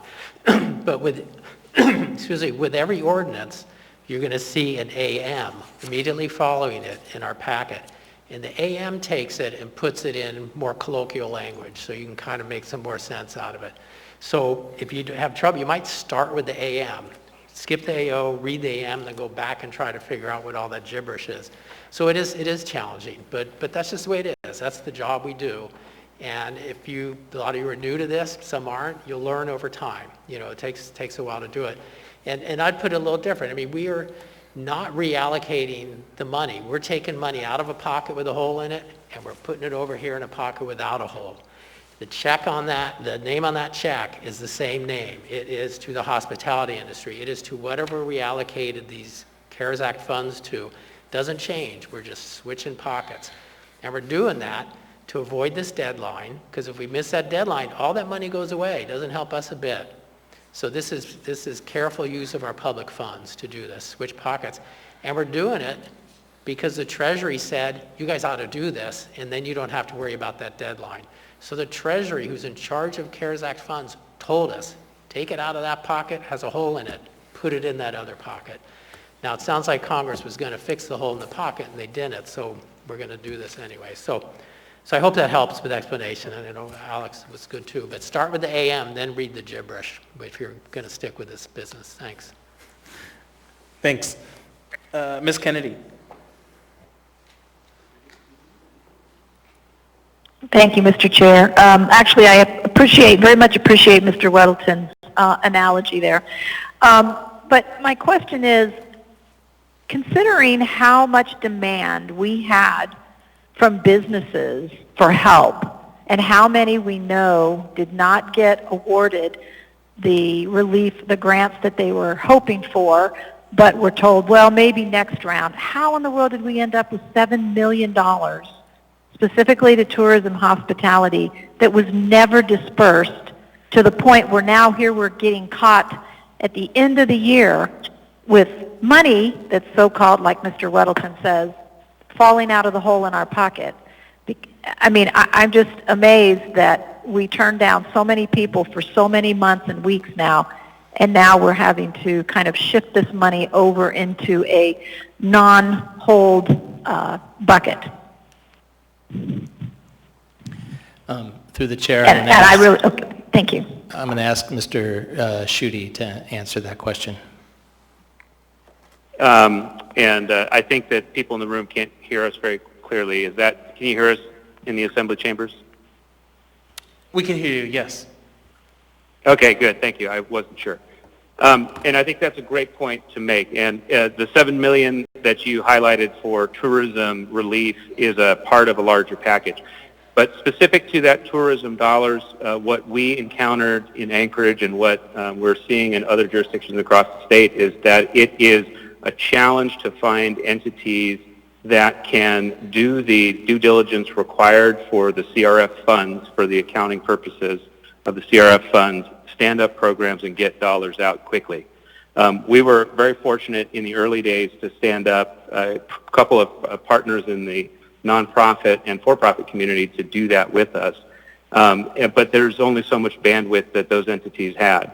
The tourism relief funds and the tourism relief program has been a surprisingly challenging CARES Act relief program, well-intentioned and, as you pointed out, desperately needed. But finding someone in the banking industry, for example, where we spent significant time speaking with institutions like Northrim and others, or in the capital markets industry where we spoke with people at McKinley and other groups, people just couldn't take on the responsibilities and the challenges that came with standing up and running a program like this and completing all of the steps required for the CRF accounting. So that being said, we do have a little bit of an update tonight. Even though we are asking that the funds be turned from CARES Act expiring dollars into non-expiring general fund dollars. On the good news front, after 3 times essentially pleading with them and working with them to be a program partner, we were finally able to get agreement from Visit Anchorage to be a program manager for these funds, which their board approved unanimously at their last board meeting, which was a week ago roughly. And so in the coming weeks, we will be working with them on quickly establishing that program, turning it around, and turning those dollars out into the community.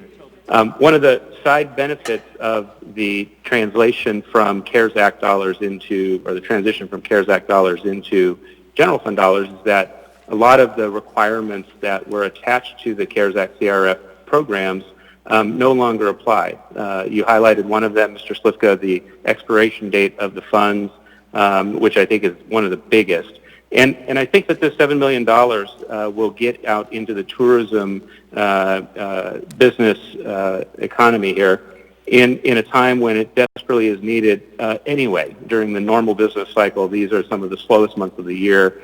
And so this should come at the right time to help buoy those businesses as we look forward to tourism returning in 2021. Thank you, Mr. Chair. Thank you. Did you have anything else, Ms. Kennedy? No, that helps. Thank you. Thank you, Mr. Slivka, Mr. Schutte, and thank you, Mr. Chair. Thank you. Mr. Perez-Verdia? Thanks, Mr. Chair. I think my question was answered, but just clarification that that this transfer of funds, that these funds are still being used for things that are approved to be spent on under the CARES Act. Just want to make sure that I'm correct. There was a comment by one of the public members that we were doing this transfer in order to spend it on something that didn't sort of count under the CARES Act. And I just wanted to clarify that all of these dollars are still being spent correctly and aligned with the rules that are associated with CARES Act funding. So if someone from the administration could just confirm that for me. Through the chair, this is Alex. Sure. Go ahead, Chris. I'm sorry, Alex, I can't see you because of the video delay, so I apologize for stepping over you. This is Chris Schutte, Director of Economic and Community Development, and through the chair, Assemblymember Perez-Verdia, you are correct. The fund intent does not change at all through this conversion of fund source. So these are still the same valid CARES Act, or formerly CARES Act programs and expenditures. It's just the source of funds that will change with adoption. Thank you. Thank you. Thank you, Mr. Chair. Thank you. Ms. Allard? Thank you, Chair. We've had plenty of time to disperse these funds, and we've actually just dragged our feet on it. There is no excuse for any businesses to be stepping up here tonight saying that they didn't have the money to continue with their businesses, or suicides that have been happening and people crying in front of us at the podium. For us to actually be at a point where we have not dispersed the funds is irresponsible. I've spoken to Cook Inlet on numerous times. I understand the administration doesn't want me reaching out to Cook Inlet because of a contract that they have, but I will make it perfectly clear that there was every opportunity to disperse those funds, and the acting mayor had already given people hours of extra pay, and where are they doing? We should be working around the clock. We're in the middle of a pandemic. There should be no business and no money left over. So because of that, I don't trust what the Assembly or the administration is going to do next, and I'm just going to be a flat out no. Thank you. Seeing no further discussion. Mr. Chair. Is that you, Mr. Buckenstead? It is. It is. I just want to put this on the record. I think that pretty much the entire United States Congress and the President of the United States has a different point of view on this, because they actually included language that would extend the timeline in which to spend these funds an entire year, and they completely understood that getting this amount of money out into the community was an extremely hard job for many communities and states around the country. And that is certainly, I think, the biggest reason as to why that provision is included in the bill that has recently passed Congress. Thank you. Seeing no further discussion, members may proceed to vote. Mr. Peterson? Yes. Mr. Dunbar? Yes. Mr. Constant? Yes. Ms. Kennedy? Yes. Mr. Presberdia? Yes. Ms. Zolotel? Yes. That item is approved 9-1. Next, we have item 14B, ordinance number AO 2020-130, an ordinance continuing assessment district 1SD 97, also known as the Downtown Improvement District. Thank you. Public testimony is now open on this item. I'm going to start with our phone list, starting with Elizabeth Wingate.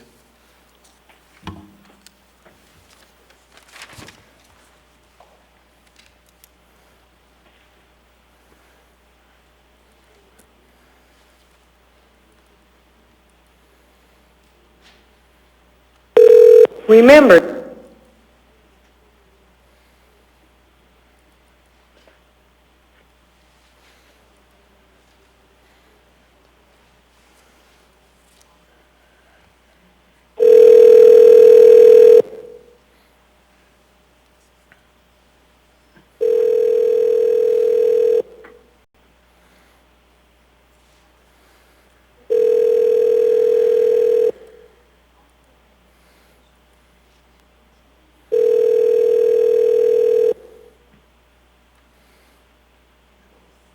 This is 835. Okay, let's go ahead and go to Holly Spoth Torres, and then we will try Ms. Wingate again later.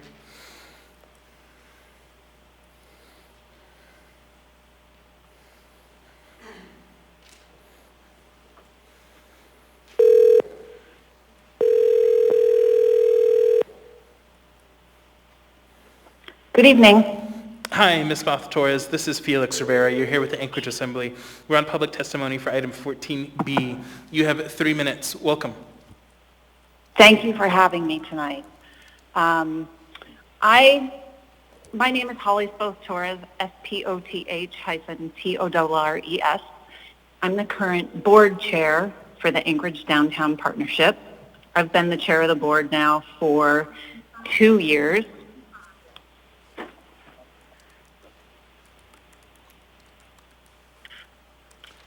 Can I keep going? Yes, please continue. Okay. All right. I've been the chair of the board now for 2 years, and there will likely be other people testifying and talking about higher level, big visionary goals. Tonight, I would like to talk to the nuts and bolts items of what the Anchorage Downtown Partnership does. Over the last 2 years, we've hired a new executive director. We've updated our strategic plan. And then in the last year, we've pivoted as we've had to deal with COVID-19. You've seen our people, you've seen our ambassadors in the yellow jackets all around downtown over the past 8 months, keeping downtown clean, safe, and vital, responding to some of the small businesses hurt most during the pandemic. And we're really proud of the work that we've done over these past 6 to 8 months. The exciting thing that we're here to talk about tonight is the renewal of this assessment. We've had the opportunity to reconnect with property owners over the past 6 to 8 months, and even during times that are most challenging for commercial property owners to pay their bills, to have their tenants pay their bills, we've had almost 57% of property owners agree to renew the assessment, and we're really proud of that. And through that process, we've learned a lot about what property owners want to see in the next 10 years. That includes a greater focus on clean and safe. You'll see more ambassadors on the ground. You'll see an increased level of service by our ambassadors. That means more hours, more coverage, better coverage to the edges like East Downtown and West Downtown. In addition, we heard that that property owners wanted us to be a louder voice of advocacy for them, and we promised to do that. Our executive director, Amanda Mosier, has been advocating fiercely for small businesses downtown during this pandemic.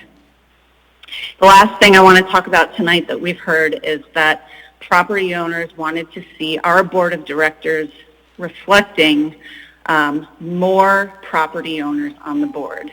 And in the last 2 months, we've increased our board to include 4. Apologies for interrupting, ma'am, but your time is up. Thank you for your testimony. I appreciate the opportunity to talk tonight. Thank you so much. Next on the phone list before we move to in-person, we have... Mr. Chair, this is Mr. Constant briefly. Oh, sure. Go ahead. I just wanted to thank Ms. Torres. Many of you haven't been around long enough to know, but she also was a park superintendent in the Parks Department and has done tremendous work for a broad part of the downtown. So thank you for coming, Ms. Torres. Thank you. Moving on, next person on our list for phone testimony is Mr. Dustin Darden. Then we'll go to in-person.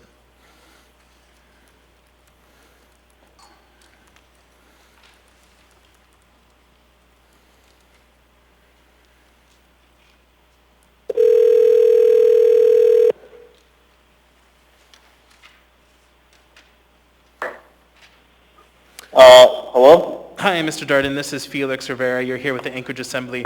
We're on public testimony for item 14B, AO number 2020-130. You have 3 minutes. Welcome. Hello, my name is Dustin Darden, spelled USTINDARDEN. I'm with 1776alaska.org. I oppose AO 2020-130. The Assembly Memorandums, AM 693-2020, AM 182-2020, are not published on the meetings.muni.org/agenda online. The Downtown Improvement District is a criminal cartel. Senator Tom Begich is a property owner in the downtown Anchorage area. He has found loopholes to avoid paying property tax. Supporting document 10 violates the following: AMC Article 7, Section 17.04. Violation, AK Constitution Article 1, Section 15, AK Constitution Article 2, Section 5. Tom Begich has robbed the municipality of Anchorage and state of Alaska for far too long. Time to bring out the handcuffs. Thank you. All right, we're going to go ahead and move on to in-person. Welcome. James Caswell, First, thank you, Mr. Welton, for the clarification about the assembly memorandums, the AMs. I'm looking here at this one, talking about the money that, and what it's used for. The uniformed ambassadors, uniformed cleaning crews, graffiti removal, coordination with existing law enforcement. And I read all these and I wonder, I don't wonder, I know, and I think the rest of us know, like, why all this is needed downtown. It's because of the criminal activity, because of the vagrant homeless population in the downtown area, and the amount of effort that it takes to, say, clean up after them, to watch over them, to, what's it say right here? Ensure downtown remains clean, safe, and vital. So as I read this, I think about what you guys are doing with the Midtown Anchorage and moving a vast majority of the homeless population into Midtown. And I'm wondering if you guys are considering that you're going to have to create a Midtown Improvement District, the MID, because all this stuff that this memorandum right here says, that's going to be happening in Midtown too. We're going to be hiring uniformed Midtown ambassadors, uniformed cleaning crews, graffiti removal crews, and we're going to have to coordinate with local law enforcement to supervise and to watch over the Midtown district because of that population that's going to be moved to that area. So, thank you. Thank you for your testimony. Would anyone else like to testify on this item? Actually, let's go ahead and go. All right, we'll go ahead and do that, and then we'll go back to the phone. Yeah, come on up.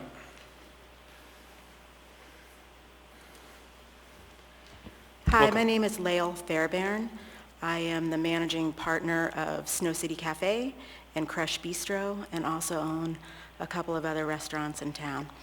I am a huge advocate of the Downtown Partnership. I've been supporting and been a member ever since they started. I've been in business almost 23 years as of February next year.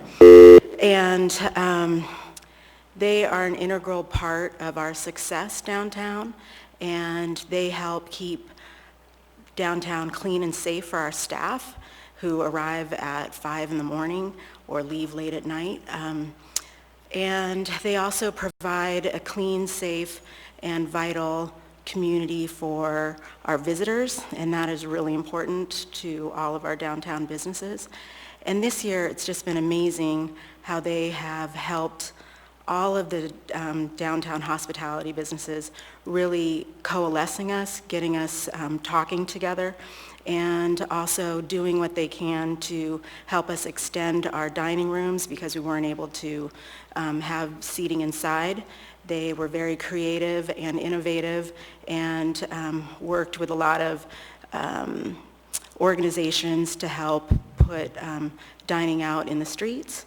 And in the last 2 years, I've just seen a real shift in focus. And for my, $300 a year that I pay, it's a huge bang for my buck.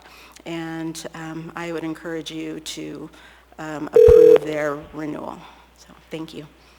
Thank you. I have a question for you from Mr. Weddleton. Hi, over here. Hi. Thanks for coming. That is $300. That is a bargain. Yeah. So, were you there? I mean, this is not a city government operation, is it? Correct. It's it's a private-public partnership. They do get some funding from the city, but it's mainly assessment through the property owners and memberships from businesses. So we collect the money, but then it goes to the downtown partnership. Correct. So we facilitate, but it's not really a government operation. Right. So if a gentleman wants to set one up in Midtown, can he do that? Yes, definitely. He can talk to the property owners, and they decide to assess themselves. And so you do it through the city, and you you can create an assessment vote and see if you can get the required number of votes to start one up. Midtown has actually contacted ADP previously about doing this, as I think some other areas of town have tried to do it as well. It's a great organization, and they do a lot that helps the downtown community. Good, thank you. Yeah, and I wanted to thank you very much because I know that you've been very supportive of restaurants during this time through your business, so it's greatly appreciated. Thank you. Thank you for your testimony. All right, let's go ahead and see if we can get Ms. Elizabeth Wingate one more time.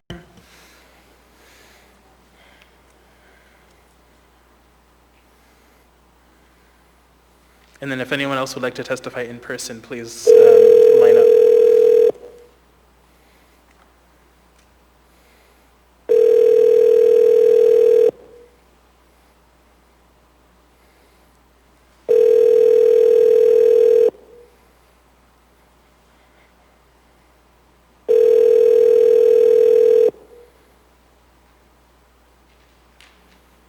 This is 835.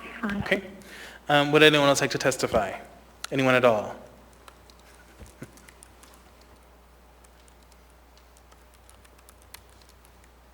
Welcome. Thank you. Hello, my name is Amanda Moser, and I'm the Executive Director of Anchorage Downtown Partnership. We are the nonprofit that manages the Downtown Improvement District to ensure a clean, safe, and vital downtown. And we recognize that downtown is Denina land. Our ambassadors patrol the 120 blocks of the Downtown Improvement District 24 hours a day, 5 days a week, and from 5 a.m. to 8 p.m. on Sunday and Monday. We work to remove snow, litter, and graffiti and create a positive presence. As Anchorage and the state of Alaska went into hunker down, our ambassadors were identified as part of critical infrastructure, and we stayed out in the streets. As our downtown was empty, it was more important than ever to have our team to mitigate nefarious activities and provide security to our downtown workers, businesses, and properties. In the early and very empty days of the pandemic, we set out to sanitize downtown touchpoints and keep a positive presence. Before the pandemic, we put on over 100 events annually, bringing 100,000 people into the downtown area. Events like First Fridays, Movie in the Park, Live After 5, Summer Solstice, Trick or Treat Street, Holiday Tree Lighting, and New Year's Eve, to name a few. We found new and creative ways to pivot and reimagine our events to bring folks together through physical distancing circles, virtual events, scavenger hunts, and our New Year's Eve, which will be a drive-in show with live music and fireworks streamed all through the radio. This year we got creative in the response to the pandemic. We launched Downtown Dining to Go Bingo, encouraging folks to support our downtown restaurants through ordering to go. Launched Downtown, a partnership with the Launch Company to highlight essential workers and downtown locally owned businesses. We've been a strong advocate for grants and out loans. We've done direct outreach to our downtown businesses for direct support throughout this process. And we strongly advocated for the temporary expansion of licensed premises to allow bars and restaurants to utilize the outdoor space. This benefited licensees across the state. Back in March and April, we saw what the lower 48 was doing, and what Dr. Fauci was saying, outside is best. And so across the country, folks were closing down streets and allowing businesses to open, and we advocated for that in Anchorage. We closed down E Street, F Street, G Street, and we had 12 parklets across the downtown area. We partnered with Anchorage Community Land Trust, and we created Love Anchorage, which was a box that celebrated our locally owned businesses. And we sold over 500 boxes supporting 14 small businesses. This fall, we had Shop Small Saturday and encouraged folks to come downtown and support locally owned businesses. When you shop at your local businesses, 40 to 60 cents on every dollar stays right here in our community with our friends and our neighbors. As we reached out to our property owners to renew our assessment, we got great feedback, and we are thrilled to move forward with this feedback. Thank you for your testimony. Would anyone else like to testify? Anyone at all? Seeing and hearing no one, public testimony is closed. What is the will of the body? Move to approve, Constant. Second. Moved and seconded. I understand we have an amendment, constant amendment number 1. Is there a motion? Yeah, thank you. I would move constant amendment 1. Second. Moved and seconded. Mr. Constant? Thank you. Yeah, the purpose of the amendment is just to capture the final percentage of business owners, property owners who signed affirmatively the petition to continue the downtown improvement district. And so between when this was submitted and then the 4th of December, an additional additional 5 petitions were received, moving the percentage from 57.6271% to 58.2488%. So the amendment is just to correct and update the numbers. Thank you. Is there any further discussion on the amendment?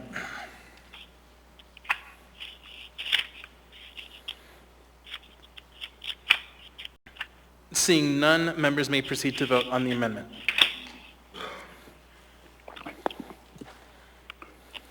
Mr. Peterson? Yes. Mr. Dunbar? Yes. Mr. Constant? Yes. Ms. Kennedy? Yes. Mr. Perez-Verdia? Yes. Ms. Solotel? Yes. That amendment is approved 10-0. We now have the main motion before us. Is there any further discussion? Mr. Constant. Yes, thank you. To the members, the Downtown Partnership is probably the most vital and important institution working in the downtown at this time. Not probably, absolutely in my opinion. The downtown has faced incredible challenges over the last year, as you all know. And I can tell you 2.5 months ago, I heard from a number of people who testified tonight with their fear that they would not come to the line tonight to cross it with us all together.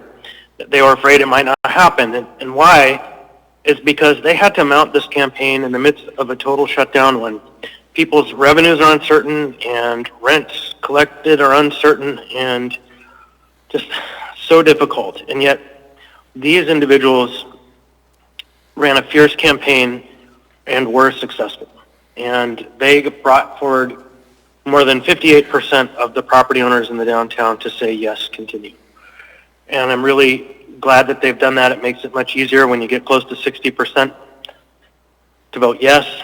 And there are already conversations happening about the potential of expanding the downtown improvement district to incorporate the Native Hospital site that is going through the rezoning process to a commercial zone, a business zone. And just a couple of quick points. Senator Tom Begich does not own any properties in the downtown. And the Midtown Improvement District is definitely a conversation that is not due to any change in policy by the municipality in the last year, but just by the operating conditions on the ground in Midtown for the last 10 to 15 years. And so I look forward to seeing them, if they muster the will of the owners of the property to do this, if they do it. And with that said, I just want to thank Amanda Moser directly for her hard work in achieving this accomplishment. This accomplishment is amazing. So with that, I would urge your support. Thank you. Seeing no further discussion, members may proceed to vote on the motion to approve. Mr. Peterson? Yes. Mr. Dunbar? Yes. Mr. Constant? Yes. Ms. Kennedy? Yes. Mr. Perez-Verdia? Yes. Ms. Solotel? Yes. That item is approved 10-0. Next, we have item 14C, ordinance number AO 2020-134, an ordinance approving proposed cost of service study results by the Anchorage Water Utility for submission to the Regulatory Commission of Alaska. Public testimony is now open on this item. I'll go ahead and start with our phone list. We will go ahead and call Mr. Dustin Darden.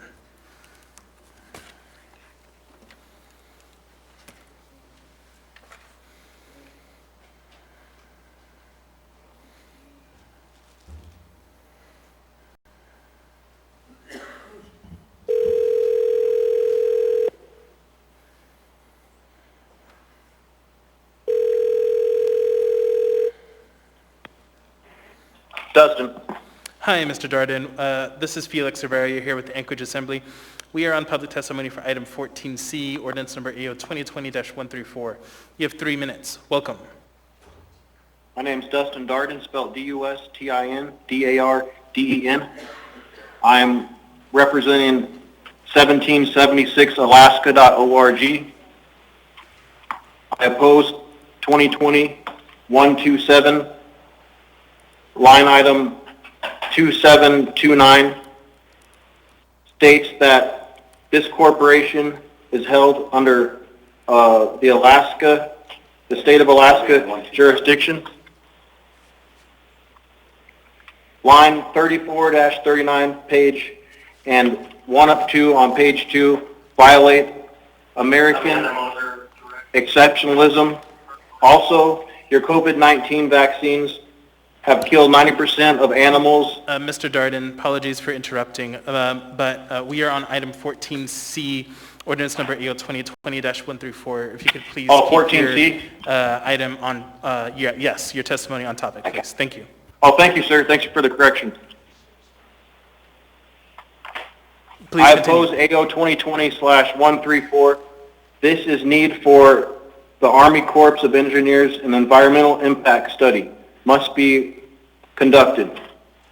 The entire Anchorage water table, which is provided by our Lord and Savior Jesus Christ, is under attack by the MOA and their Chinese communist nonprofit partisans. Through the chair, amendment outline hexafluorocates in our Muni H2O supply. Fluoride destroys the brains and the hearts of developing children. H2O is a natural right from God Almighty to charge any Alaskan citizen for H2O violate God's law. Article 8, Section 13, all natural resources and profits thereof are reserved to the people. Any questions? I don't see any. Thank you. We'll go ahead and go to in-person testimony. Would anyone like to testify? Welcome.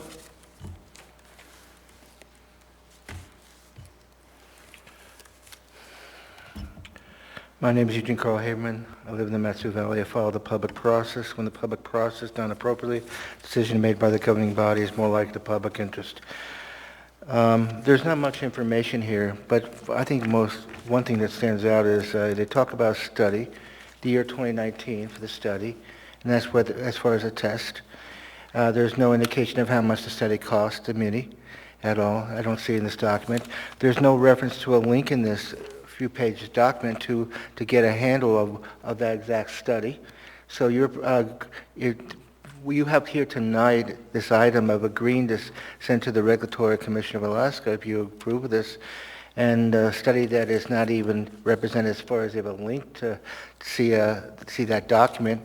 Also, if you go into the limited amount of information in this scenario, you'll see a reference that there will be a decrease to charges to the Anchorage Fire Department by approximately $1.5 million. Wow, that's a lot of money, but how come was there some overcharge going on here, or that would come to, why is there so much savings by coming across with the fire department versus municipal Anchorage departments will approximately $400,000 increase, and the Anchorage School District would see an increase approximately $40,000.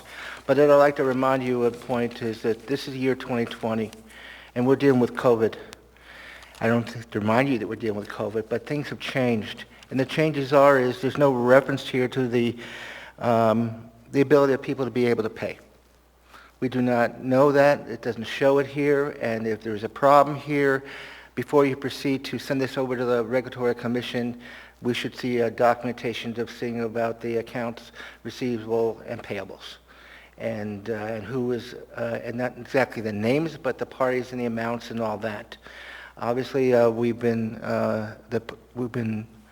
encouraging the situation dealing with the utilities and so forth. When I say in the country of being more lenient and so forth. But if you're going ahead and proceeding and you approve this thing, and there's already a hardship already going on in the community across the country, is this the time to approve something like this, especially if it was a test for a test year 2019 that had nothing to do with the COVID scenario? And then you should not approve this until you see those documents, the public sees that test study before it goes to the Regulatory Commission. And yes, the Regulatory Commission will be involved with it, but before the Regulatory Commission sees it, the public should have a fair chance to see a copy of that, and before you even approve it, send it on to them. Thank you very much, with 11 seconds to spare. Thank you for your testimony. Would anyone else like to testify? Anyone else at all? Seeing and hearing no one, public testimony is closed. What is the will of the body? Move to approve. Move to approve. Second, Constant. Moved and seconded. Is there any discussion on this item? Yeah, Mr. Mr. Weddleton. Chair, if I might. Oh, go ahead. Sorry.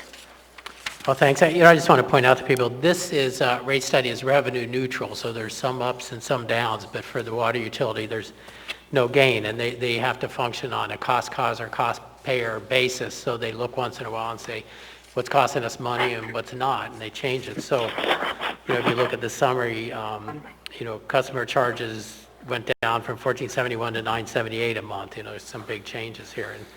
And we also had somewhat of an inequity where places that don't have access to fire hydrants and so on were paying for fire hydrants through the fire department's taxes. And this takes it on to the water utility, so only people who have fire hydrants will be paying for them, cost cause or cost payer. It makes sense.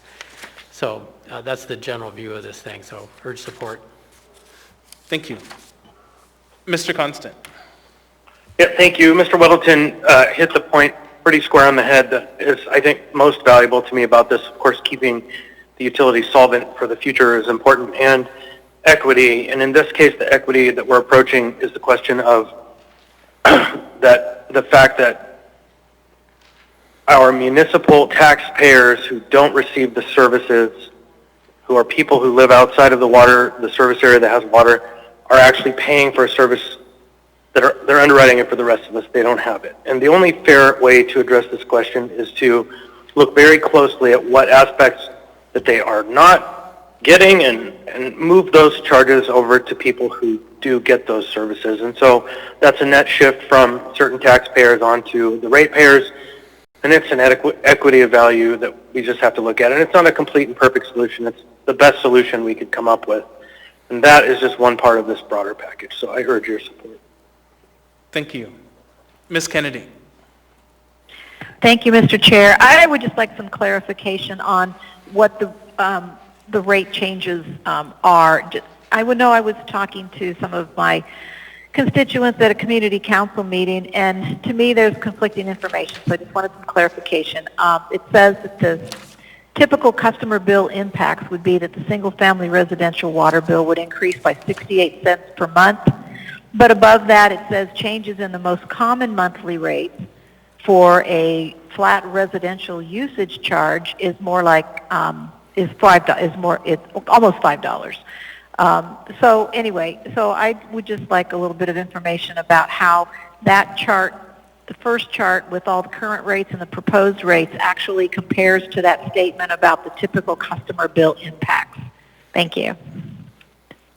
Thank you. Who from the administration can respond?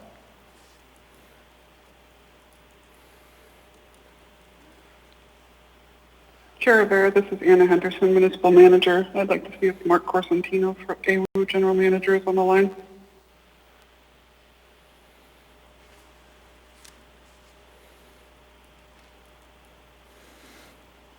It appears not. It does. I will take a crack at responding to the question. I'm sorry, but if you could repeat the question for me, I'd appreciate that. Sure, thank you. There's two different rates that I see that are proposed for what I would consider a typical residential charge.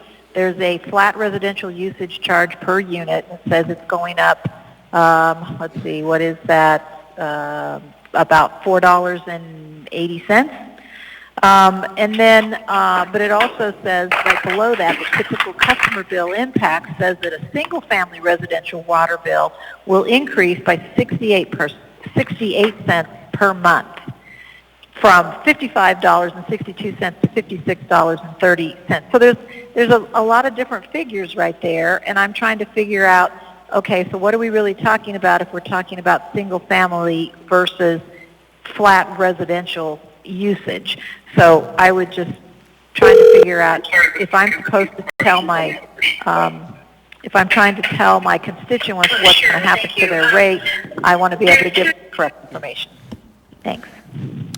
Thank you. And before you go, Ms. Henderson, for folks, if you aren't speaking, please make sure that you are muted.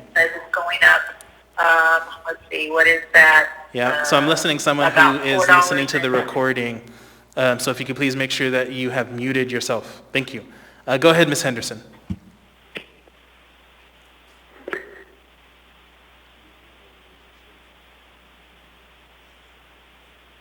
Yes, thank you. Let me pull up the AM. And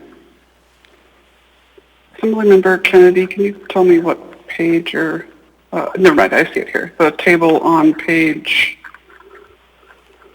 2 of the AM. Correct. Yeah, so this is breaking down the different charges on the bill. So when you see flat residential usage charge per unit, it is going up $5. And then the flat multifamily usage charge per unit is applied to multifamily dwellings. So that's not all on the same bill. Oh, Mark is on the line. Yeah, I just got on. Sorry, there's a little bit of a delay. Okay.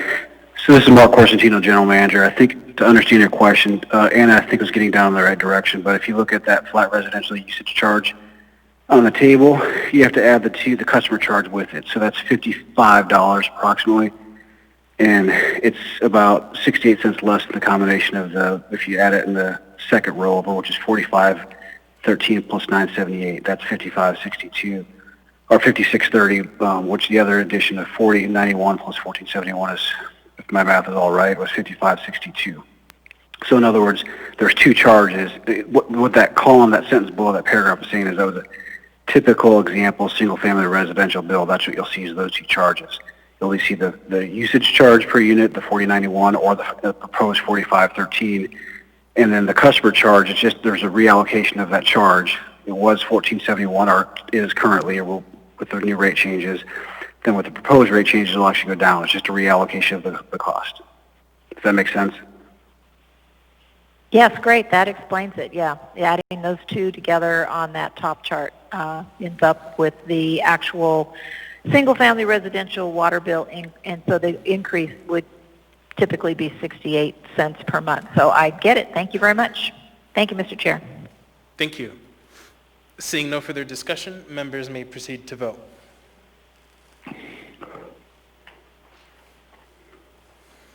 Mr. Peterson? Yes. Mr. Dunbar? Yes. Mr. Constant? Yes. Ms. Kennedy? Yes. Mr. Perez-Verdia? Yes. Ms. Salatel? Yes. That item is approved 10-0. Next, we have item 14D, resolution number AR 2020-422, a resolution approving proposed revisions to the Anchorage wastewater utility tariff for submission to the Regulatory Commission of Alaska. Public testimony is now open on this item. We'll go ahead and start with our phone list, starting with Mr. Dustin Darden.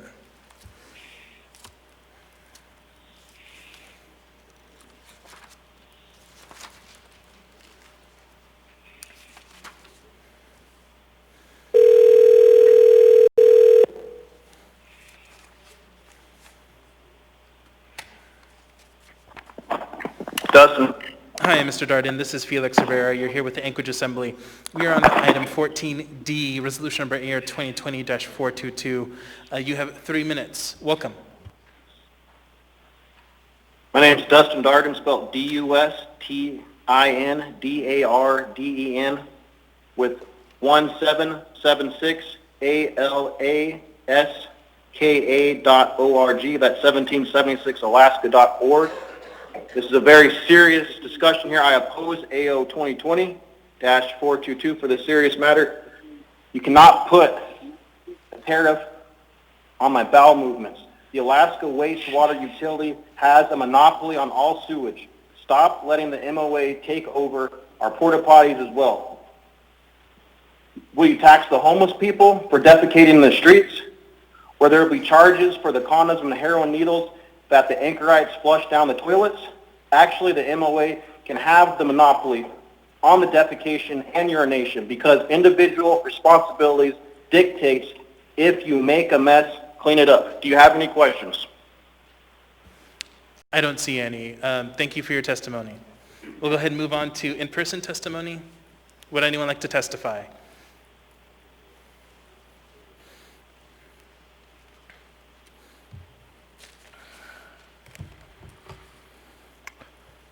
My name is Eugene Carl Habener.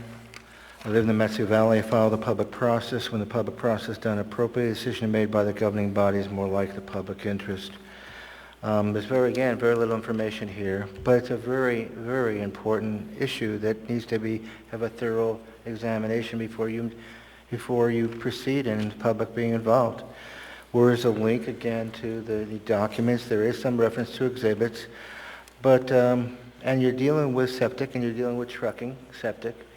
But I'd like to, because I tend and involved in a wide area and not just Anchorage, I'm very familiar with the Matsu Borough. And this has relevance to dealing with the Matsu Borough.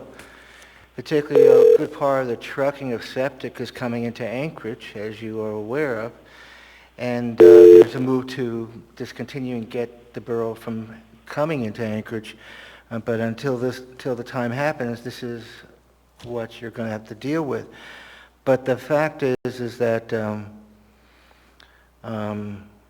I stretch back so many years, and I continue to be disappointed in how the municipality of Anchorage has handled the septic issue. And I'd like to remind you and the public, and this has relevance. A while back, years ago, Anchorage got an exemption in dealing with the level treatment. And the exemption left a situation that you didn't have to go to a substantial more cost, but less quality, and end result is allowing to go to the inlet. Now this is an ongoing situation, and this is a big financial liability that's out there that has not been dealt with. It's a huge price tag for the municipality of Anchorage to deal with. In the meantime, you all have in Anchorage have directed the boroughs, you need to get a way to not bring us stuff into Anchorage so that you can extend that kind of how much is going into the inlet. But what you got here is not an answer to transparency, not dealing with the financial issues of dealing with septic in Anchorage. And it reminds you when you dump it in the inlet, it has a factor to the neighbors that go downstream. It deals with the fishing. It deals with all that.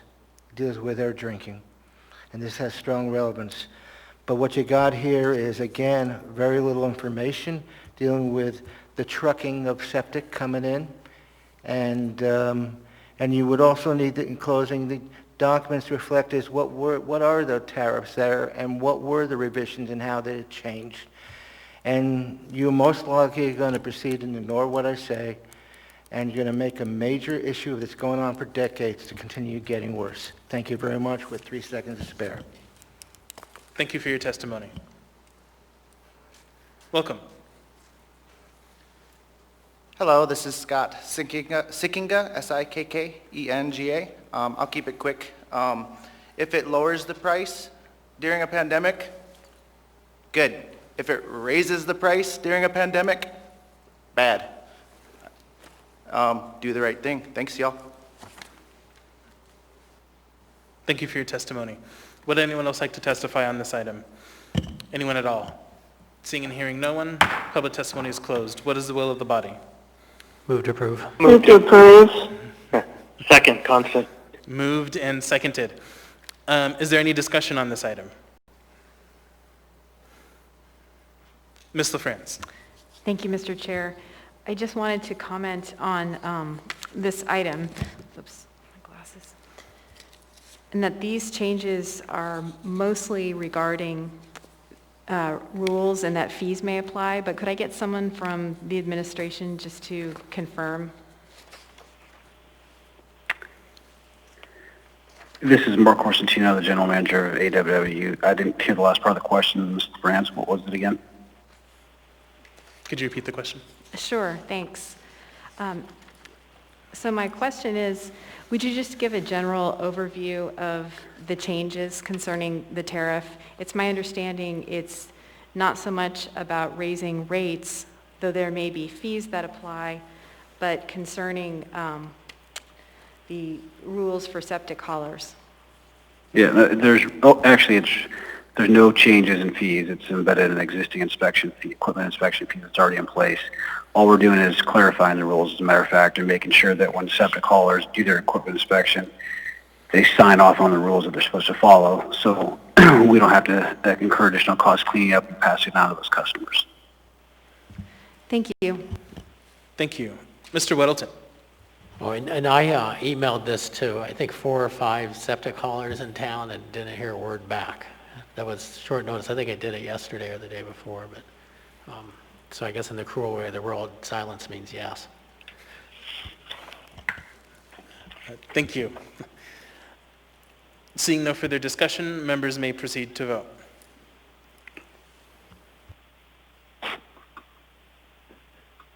Mr. Peterson? Yes. Mr. Dunbar? Yes. Mr. Constant? Yes. Ms. Kennedy? Yes. Mr. Perez-Verdia? Yes. Ms. Zolotel? Yes. That item is approved 10-0. Before we move on, I'd like to request a couple of motions. Let me describe them first, and then we'll go in order. First is a motion to extend the meeting to midnight with the hope and intent that we do not go until midnight. The second is to change the order of the day to take up items 15A, B, C, D, and F after 14F. The idea being the last 3 items in our 14s, 14G, H, and I. We would just roll those over to the first meeting in January, and then we would end with final audience participation with whatever time we had remaining. So let's go ahead and do that. First motion to extend until midnight.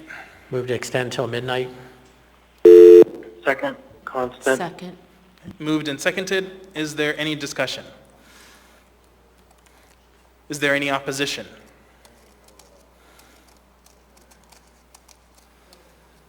Okay, seeing none, then we are extended till midnight, but hope not to be here until midnight. So second motion, I'll restate it. So we will take up items 14E and F, our next 2 items, just like normal. And then after that, we would take up our our must-do items, items 15A, B, C, D, and F. And then any remaining items would be pushed over to the first meeting in January, which I understand none of those items are timely. And then we would end our time with final audience participation. So can I get a motion to do that? Move to reorder the agenda to take up 15A, B, C, D, and F after we finish 14F. Second. Moved and seconded, and is there any discussion on the motion? Is there any opposition to the motion? Yeah, Mr. Chair. Oh, go ahead, Mr. Constant. Quick question. Did I hear right that we're not going to take up E, 15E, or did I just not hear that? It was not given to me as a must-do item for tonight. Oh, apologies. There was some miscommunication. So, yes, it is a must-do item for tonight. Thank you. I would just like to make sure that the motion includes item E. Yeah, thank you. So, Mr. Weddleton, are you okay with altering the motion in such a manner? I don't think we took 14E off. We just said after 14F. Not 14, 15. It wasn't included. Oh, 15E. 15E, excuse me. Well, I'm sorry, yes, Yeah, please, yes. 15E, yes. Yes, Thanks, and Mr. then Ms. Constant. LaFrance? Just nod your head. Yeah, thanks. All right. All right, so let's go ahead. Is there any opposition to the motion? Okay, seeing none, then that motion is approved. So let's keep going on our agenda. So next we have item 14E, ordinance number AO 2020-127, an ordinance authorizing a non-competitive, less than fair market value lease of real property and improvements to the Alaskan Sled Dog and Racing Association, Inc., a nonprofit organization for real property and improvements located at 3400 East Tudor Road. What, John? Wait for reading. Thank you. Public testimony is now open on this item. Let's go ahead and start with our phone list, starting with Mr. Darden.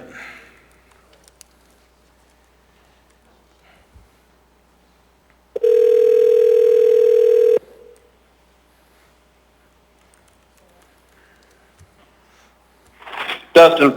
Hi, Mr. Darden. This is Felix Rivera. You're here with the Anchorage Assembly. We're on public testimony for item 14E, ordinance number AO 2020-127. You have 3 minutes. Welcome. Well, my name is Dustin Darden, spelled D-U-S-T-I-N, D-A-R-D-E-N, with 1776alaska.org. This is very serious, very serious. I oppose 2020-127. Line item 27-29 state that this corporation is held under State of Alaska jurisdiction. Lines 34-39, page 1. And 1 and 2 on page 2. Violate American exceptionalism. Also, your COVID-19 vaccines have killed 90% of animals that it was tested upon. How does that prevent abuse and cruel behavior towards dogs? Mr. Darden, if you can go ahead and keep your testimony on topic, please. Thank you.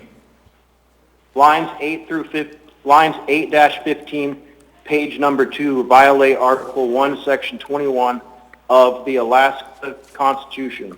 Also, Amendment 9 of the U.S. Constitution. Do you have any questions? There are none. Thank you. Would anyone like to testify on this item? Anyone at all? Seeing and hearing no one, public testimony is closed. What is the will of the body? Move to approve. Is there a second? Second, Zolotal. Thank you. Is there any discussion on this item? Hearing none, members may proceed to vote.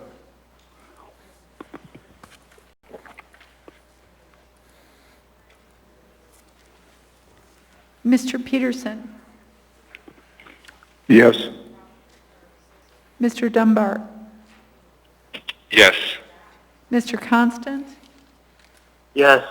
Ms. Kennedy, Yes. Mr. Perez-Verdia, Yes. Ms. Zolotel. Yes.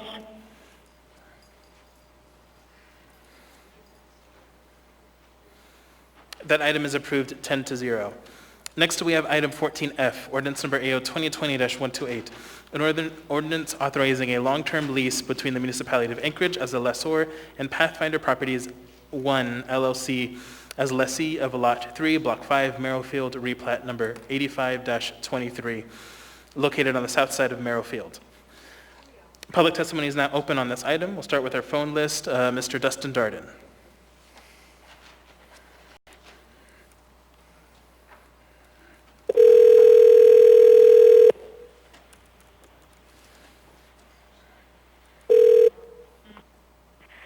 Dustin. Hi, Mr. Darden. This is Felix Rivera. We are on public testimony for item 14F, ordinance number AO 2020-128. You have 3 minutes. Welcome. My name is Dustin Darden, D-U-S-T-I-N, D-A-R-D-E-N, resident of Anchorage, Alaska, 37 years, with 1776alaska.org. I oppose AO 2020-128. Municipal Manager William Falsey signed this form, AM 679-2020, on 12/8/2020. and signed this form a whole 14 days after his retirement. This form is a fraud. AO 2020-128 must be dismissed with prejudice, as it is fraudulent. Article 7, Section 4, and Section 5 is in violation. You have not protected us against the fallout from the airplanes of Merrill Field and Ted Stevens Anchorage International Airport. These 737 planes dump neurotoxins, viruses, and metals onto our atmosphere, ground, and water table. And they're full of nanotech, which is the same nanotech the 5G expedites the growth when you get the vaccination, which is why we also incorporate into this bill amendment, which subjects this to only passing if there's an amendment with stickers posted on all affected buildings to not get the vaccination, because it is not a vaccination but a bioweapon. Mr. Darden, if you can go ahead and stay on topic, please. That's all. Thank you. Would anyone else like to testify on this item? Anyone at all? Seeing and hearing no one, public testimony is closed. What is the will of the body? Move to approve, Constant. Second, Zalato. Moved and seconded. Is there any discussion on this item? Ms. Kennedy. Yeah, Mr. Chair. Oh, go ahead. Thank you, Mr. Chair.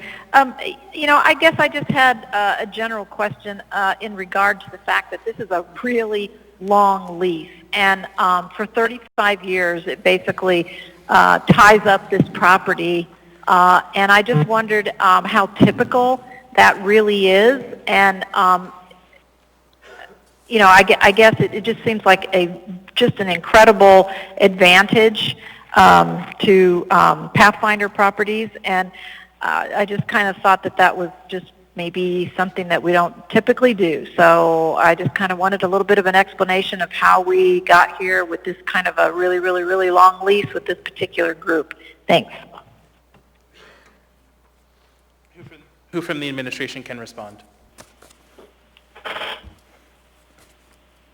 Thank you, Chair Rivera. This is Anna Henderson, Municipal Manager. I'd like to see if Ralph Gibbs, the manager of Merrill Field, is on the line.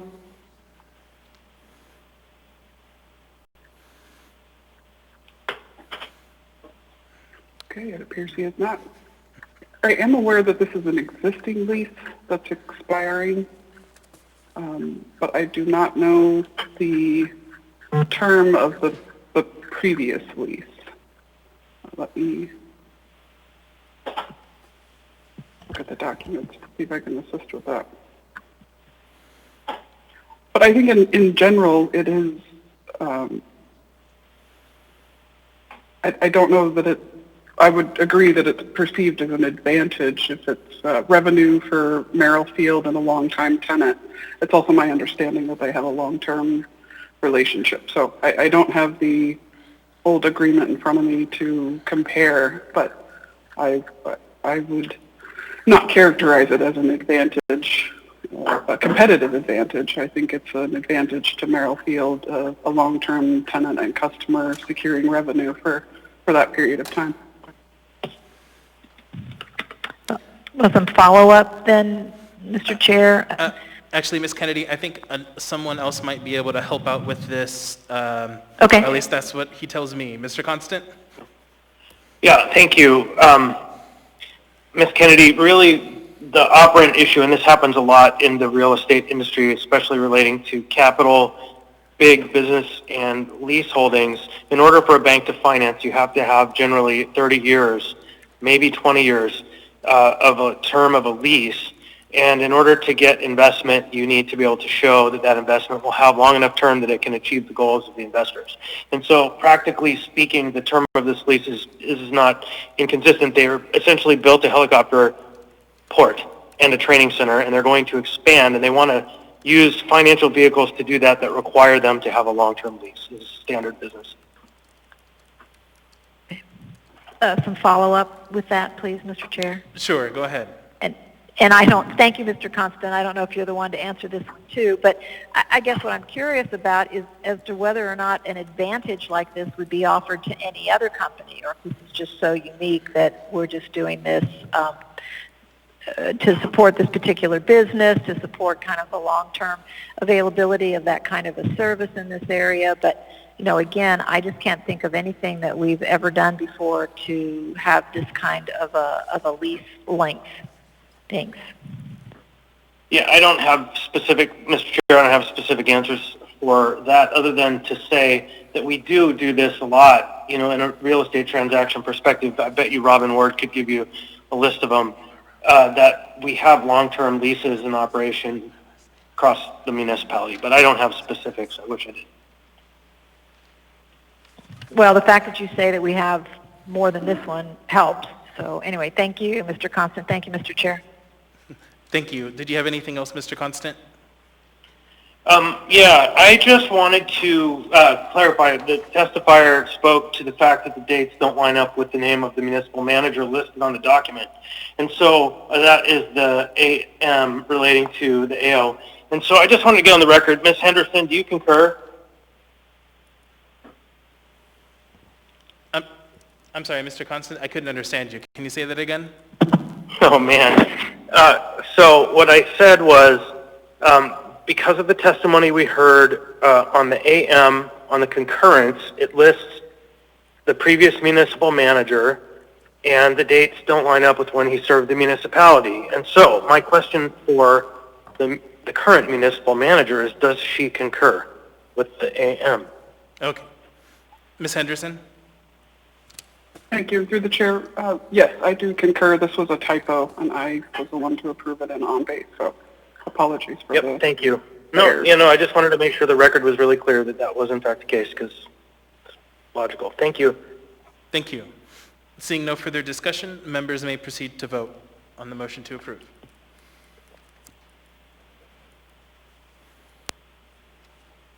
Mr. Peterson? Yes. Mr. Dunbar? Yes. Mr. Constant? Yes. Ms. Kennedy? Yes. Mr. Perez-Verdia? Yes. Ms. Solotel? Yes. That item is approved 10-0.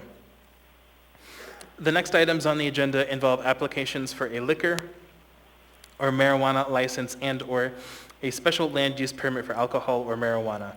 The process to review these items is different than the Assembly's legislative role because these are administrative or quasi-judicial hearings and require the Assembly to be impartial, refrain from ex parte communications, accept a liquor license applications, and make a decision based only on the record before us and testimony today.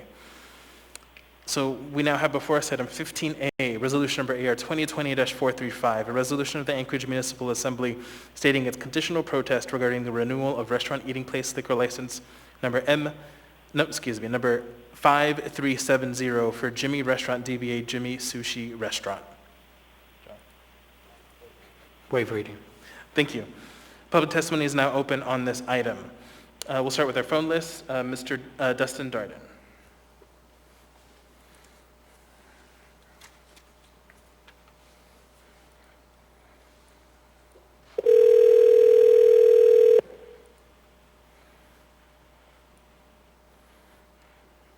Dustin. Hi, Mr. Darden. This is Felix Rivera with the Anchorage Assembly. We are on public testimony for item 15A, resolution number AR 2020-435. You have 3 minutes. Welcome. My name is Dustin Darden, D-U-S-T-I-N-D-A-R-D-E-N, of Anchorage, Alaska, with 1776alaska.org.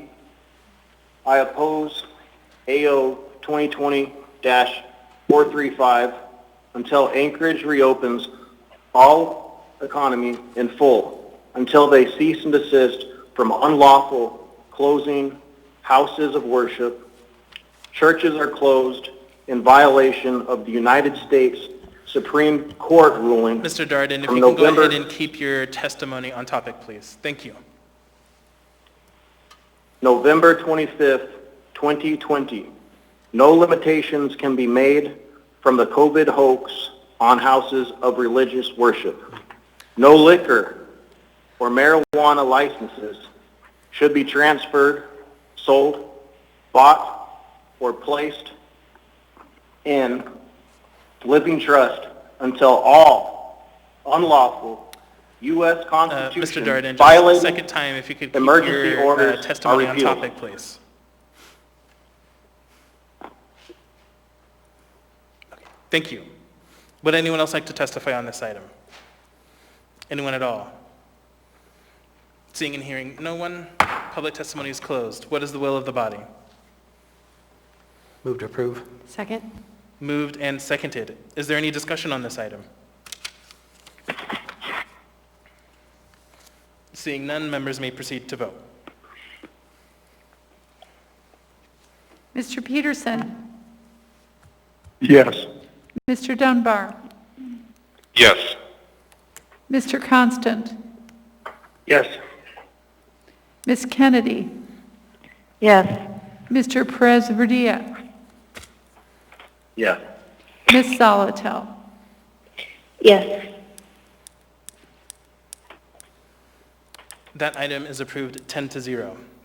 Next, we have item 15B, resolution number AR 2020-436, resolution of the Anchorage Municipal Assembly stating its conditional protest regarding the renewal of beverage dispensary liquor license number 2696 for Anchorage Clique Corporation, DBA O'Malley on the Green. Public testimony is now open on this item. We'll start with our phone list. Mr. Dustin Darden.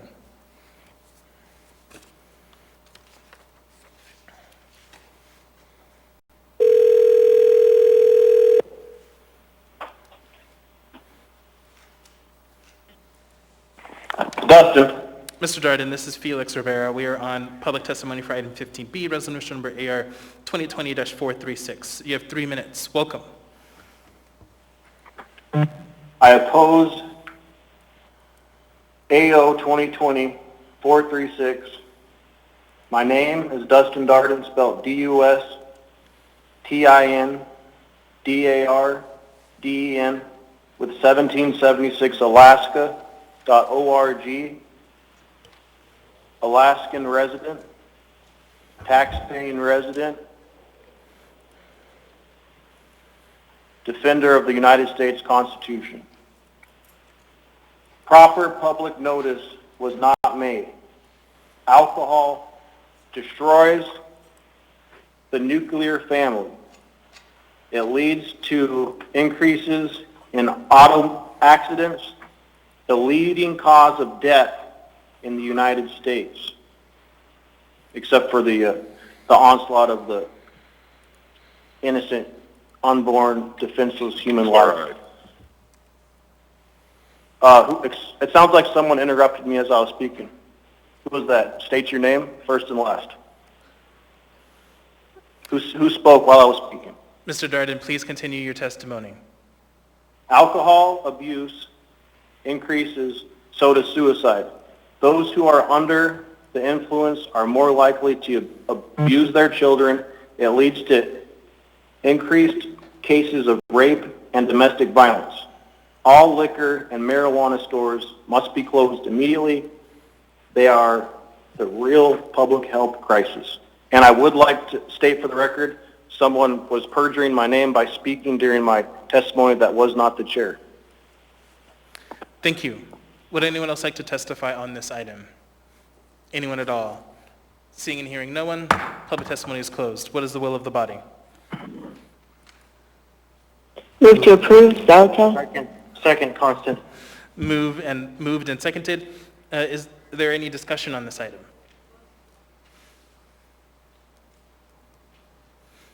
Seeing none, members may proceed to vote. Mr. Peterson? Yes. Mr. Constant? Yes. Mr. Dunbar?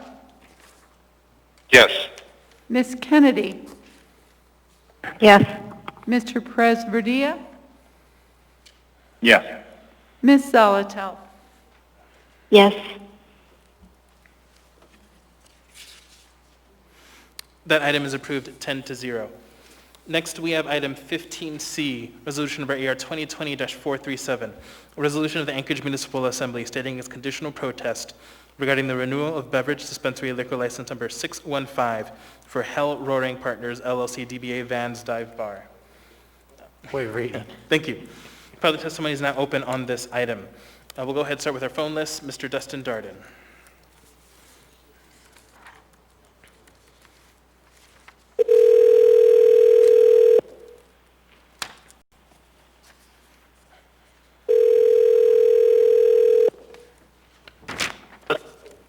Mr. Darden, this is Felix Rivera with the Anchorage Assembly. We are on public testimony for item 15C, resolution number AR 2020-437. You have 3 minutes. Welcome. Yes, through the chair. I oppose Anchorage Ordinance 2020-437. Yeah, let's go ahead and cut that testimony. All right, we're going to go ahead and move on. Is there anyone who would like to testify?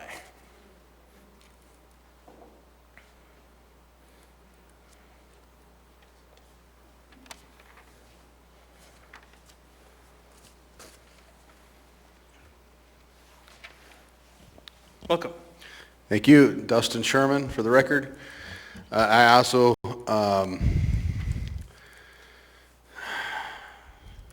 I do not support this either, and I think that there's some political reasons as to why this is going up there, but I don't support this. Thank you. Thank you for your testimony. Would anyone else like to testify on this item? Anyone at all?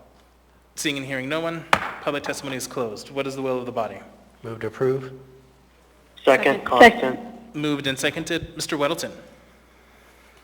You know, we whip through these things pretty quick, these various licenses, and you'll see that phrase conditional protest, and it sounds like it's something negative, and it's generally not. You know, if you read it, there's generally, they need an inspection by the health department. Once that's done, they're good to go, and we tell AMCO. We don't actually issue these licenses, we're just advisory to AMCO.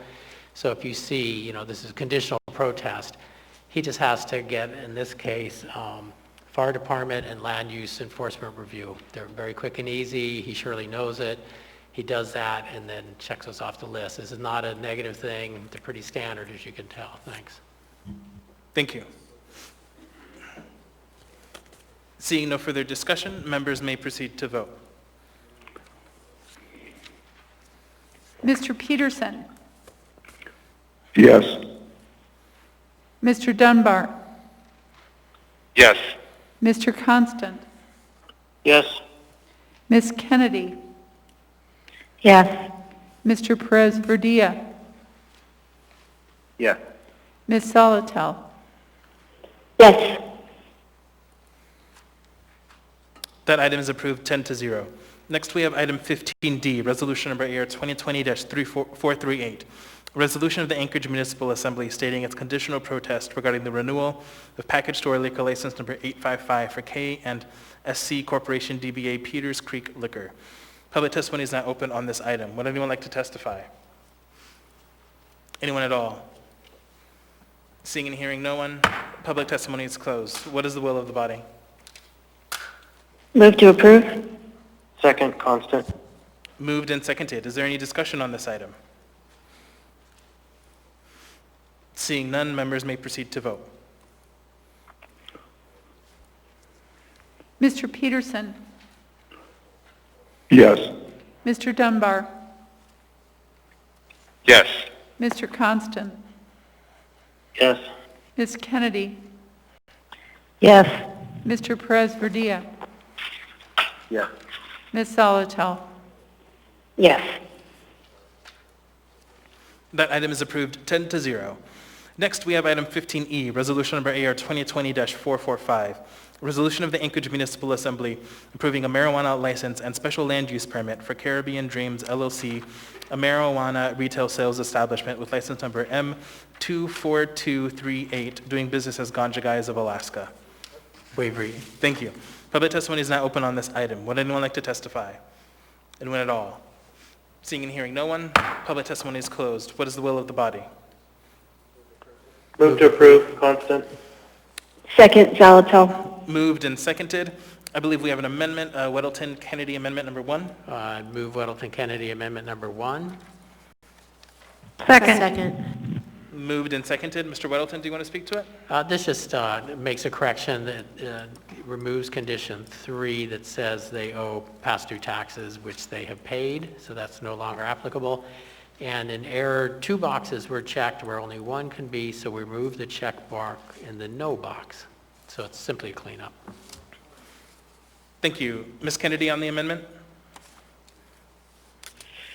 No, Mr. Chair, I was just going to move the amendment, but that's been done. Thank you. Oh, okay. Is there any further discussion on the amendment? Is there any opposition to the amendment? Okay, seeing none, that amendment is approved. We're now on the main motion. Is there any discussion on the main motion? Mr. Weddleton. The Community Economic Development Committee looked at this last week, and the business owner was there. We had a good discussion, and we recommended approval. Thank you. Is there any further discussion? Seeing none, members may proceed to vote. Mr. Peterson, Yes. Mr. Dunbar, Yes. Mr. Constant, Yes. Ms. Kennedy, Yes. Mr. Perez-Verdia, Yeah. Ms. Solotel. Yes. That item is approved 10-0. Next, we have item 15F, Emergency Ordinance Number EO 2020-9, an emergency ordinance providing financial resources for labor, supplies, and other expenditures required to address a municipal response to coronavirus disease 2019. Thank you. So for this item, under municipal code, it normally does not require a public hearing. I will go ahead and open it up, and if anyone here would like to speak to it. So I'll go ahead and open up the public hearing unofficially. If anyone would like to speak to this item.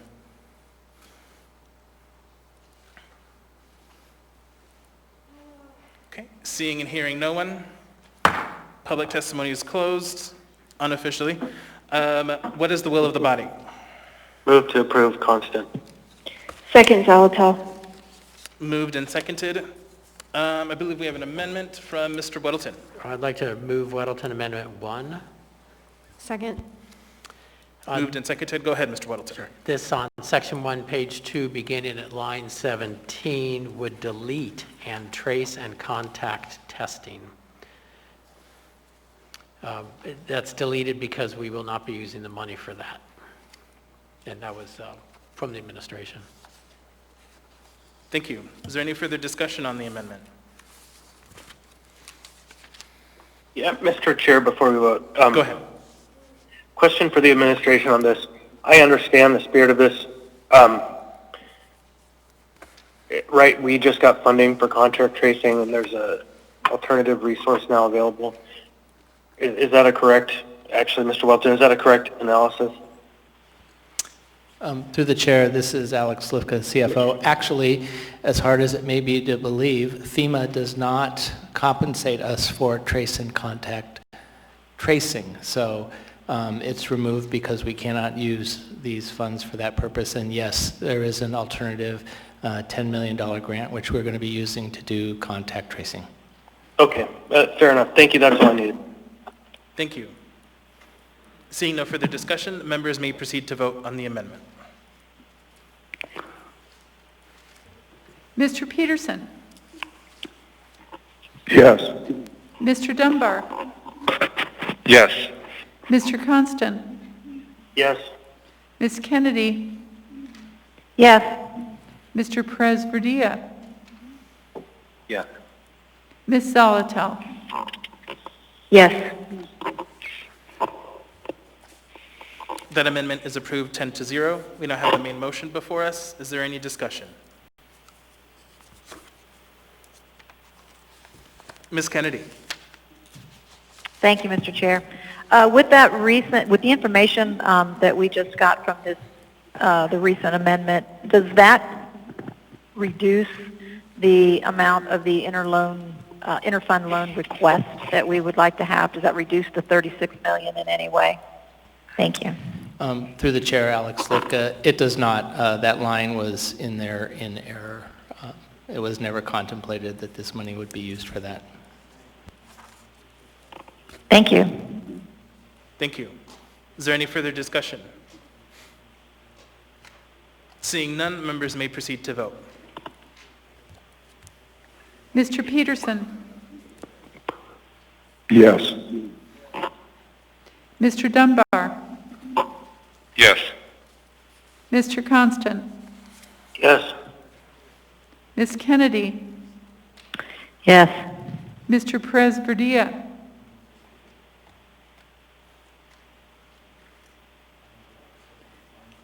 Mr. Perez-Verdia? Ms. Yes. Solid? Is that a yes? Yeah. Ms. Solitel? Yes. That item is approved 10-0. That completes our regular agenda, sans the 3 items that we'll take up in January. Let's go ahead and move on to final audience participation. I will go ahead and work off the final priority list. I have 5 folks on the list, and then open it up to anyone else in the room who would like to testify. As a reminder, if you spoke during the initial audience participation, you cannot speak again during this final audience participation. For audience participation, please direct your comments to the assembly or the chair. You'll have 3 minutes to speak, and personal attacks are not appropriate. In addition, audience members are asked to avoid clapping or other disruptions during audience participation. Last, during audience participation, assembly members generally do not answer questions or respond to comments. We may talk to you offline during a break or after the meeting to address any questions you have. I will, as chair, work to maintain decorum at this meeting and ask for your assistance. With that, first on our priority list is Mr. Eugene Carl Haberman. You're first on our list. Welcome. Okay. My name is Eugene Carl Haberman.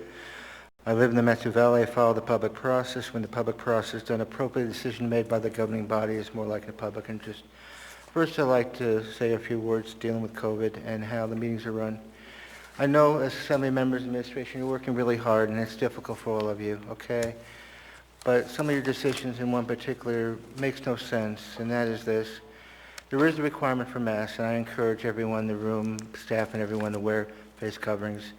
I couldn't help but notice that in the initial audience participation, there were people in the line not social distancing, and many were not wearing fully covering their faces. But there's another key, and respectfully to the chair, and respectfully, making a decision to say, okay, when you come to this mic, you can take your face covering off. Well, what that has allowed is a situation where a long line of people, one after the other, taking their face coverings off, and parties are exposed to other scenarios in a very concentrated area of the room. I would strongly encourage the chair in the assembly to change that role as far as allowing that and comply with everyone wearing face coverings. Also, the scenario of face covering scenarios, I can't help but see is the type of face coverings people are using. Party covering hats, scenarios, not covering. I mean, it's basically despicable. And I'd like to remind you of the words I said way back, not about a month ago, when you were extending the emergency order dealing with the mandates. I said there were those who are questioning the use of the face coverings are confusing freedom with responsibility. We are in hard times. It's becoming more and more difficult as a community, as a state, to deal with the issue when others say, well, you're denying our freedom. But when they do take part and not ignore that role and comply with a simple face covering, they're resulting in a situation and hurting the very people who are wondering if they're going to have a job tomorrow or be in business tomorrow. We need to work together, respect each other. And in this room, I remind you, public meetings are not a rally. This is not a place for applause, all that kind of shouting, or any words of disrespect, so forth. We need to hear from each other respectfully, both assembly members, administration, and the public. But we cannot allow this scenario to continue. And I encourage you, as I know you're frustrated, I'm here, okay? But these rooms need to stay open. The key is to connect with the people and not, if there's any thoughts of closing off the public from being in these rooms, please do not take that choice. Don't have selective groups of people coming in here and creating a situation that you're guided in that direction, and please do not take that choice. Thank you. Thank you. Next on our list, we have Marie Caswell.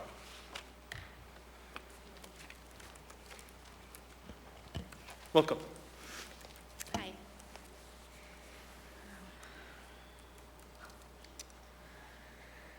Okay. Marie Caswell, for the record. I have a few things on my mind. Other than the ability to, what's the word? The illusion of control. I wonder why somebody who's already had COVID would need to wear a mask. I imagine there's quite a few people, myself included, who have already had COVID. There's no logical reason that that person should have to wear a mask. I also know that there are medically exempt people that are harassed constantly, including myself, that are forced to wear masks, and they have a perfectly good reason not to wear a mask. And there's also the people who just simply don't believe in wearing a mask. It should be a choice, whether somebody's already had COVID, or they have a medical exemption, or they just simply don't believe that it works.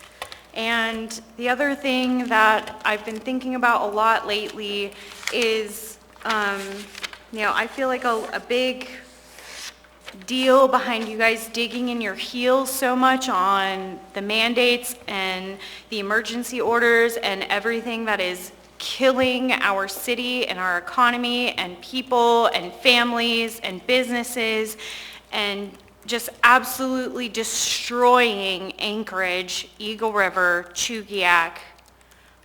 Like, you guys are incapable of admitting that you're wrong. There is so much data, and there are so many people, and there's so much evidence that say that the mandates and the regulations and the emergency orders aren't working and they're not worth it. There was a physician in here tonight saying that the orders are not worth it because you are damaging the people so much that it's just not worth it. And if you could just admit that you were wrong in the first place. When COVID first happened, I fully believed, okay, we better be careful. And as time went on, it wasn't as dangerous as everybody first thought it was. And so I was like, okay, I was wrong. I don't need to wear a mask. I'll still kind of social distance. I'm still going to wash my hands. But I was able to admit that I was wrong. And I feel like a lot of people here, we are capable of admitting when we are wrong. And I just don't think that you guys are capable of that. And if you could just take a step back and humble yourselves and listen to the facts and the people and admit that you're wrong, maybe we can get our city back. Thank you. Next, we have Todd Bronson.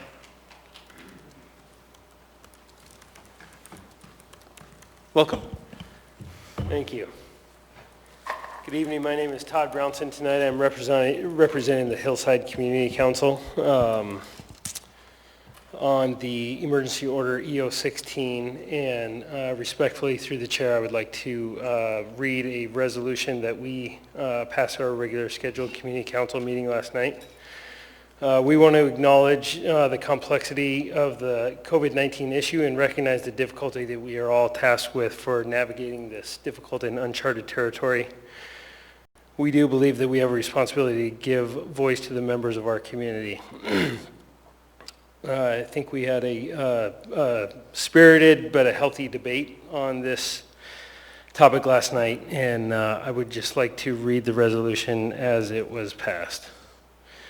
Whereas the Hillside Community Council is a private, not-for-profit, voluntary, self-governing association composed of residents, property owners, business owners, and representatives from the Hillside Community Council neighborhood, designated by the Anchorage Assembly, and whereas the purpose of community councils is to provide a direct and continuing means of citizen participation in government and local affairs, and whereas from time to time the Hillside Community Council works alongside other community councils, and whereas the community councils are considering a resolution substantially the same as this resolution, whereas the emergency order EO 16 dated November 25th, 2020 closes in-person dining and service at businesses and hospitality industry, including restaurants, bars, breweries, and nightclubs. And whereas the closure of in-person dining at such businesses has led to massive layoffs of employees, and whereas the thousands of employees losing their jobs already have been suffering financially due to earlier emergency orders or similar mandates, and whereas many of the employees losing their jobs were making at or near minimum wage, and whereas the employees losing their jobs will be unable to provide for themselves and their family. And whereas the overwhelming majority of employees of the hospitality industry and other affected industries wish to continue working, and whereas the aftermath of earlier emergency orders and similar mandates, the large majority of businesses in the hospitality industry faithfully complied with those government instructions, adapting business operations to help reduce the spread of COVID-19 and improve the safety of employees and customers. And whereas Emergency Order EO 16 fails to take account of the human cost related to the consequences described above, such as increased unemployment, homelessness, addiction, food insecurity, depression, domestic violence, suicide, and reduced quality of life. And whereas government aid in the form of grants or loans to affected businesses has been insufficient to meet the needs of these businesses and their employees. Therefore, be it resolved that the Hillside Community Council requests the acting mayor of the municipality in Anchorage to immediately rescind Emergency Order EO 16 and apply a 50% occupant capacity rule to businesses and schools and adopt closed-down cleanup procedures currently being successfully implemented in our community. And be it further resolved that the Hillside Community Council requests that if the acting mayor refuses to rescind the Emergency Order EO 16, the Assembly of the Municipality of Anchorage revoke the emergency powers for EO 16 granted the acting mayor. Thank you. I have a question for you from Ms. LaFrance. Over here. Hi, thank you, Todd, for sticking it out. I saw you here earlier and appreciate that you stayed until almost the very end. Actually, my question is, sorry I couldn't make the meeting last night. Are you permanently moving the time to Monday nights? We are. You know, we've always run into this problem around Thanksgiving and Christmas, and we've tried a couple of different ideas, but we are officially moving to Monday nights. Okay, thank you. And thank you so much for being here tonight. I heard that it was a really good discussion yesterday and appreciate the thoughtfulness of it. Thank you. Yeah, thanks. I think it was a good meeting. I think Mr. Slivka was also there, and I felt it was a pretty good discussion. Thank you. Mr. Weddleton? That was a good discussion. I would think you might contemplate Mondays, not the night before an assembly meeting, because it's difficult. It would have been good to have that together and emailed to us before our meeting. And yeah, we're still trying to sort that out for sure. So, okay. Good. Appreciate it. You had a great meeting last night. Thank you. Thank you for participating. Next, we have Ronald Downey.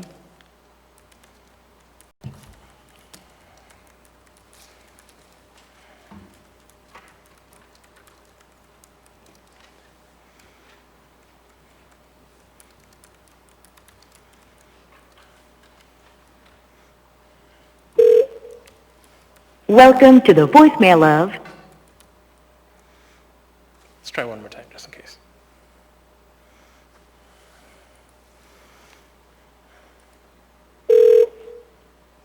Welcome to the voicemail...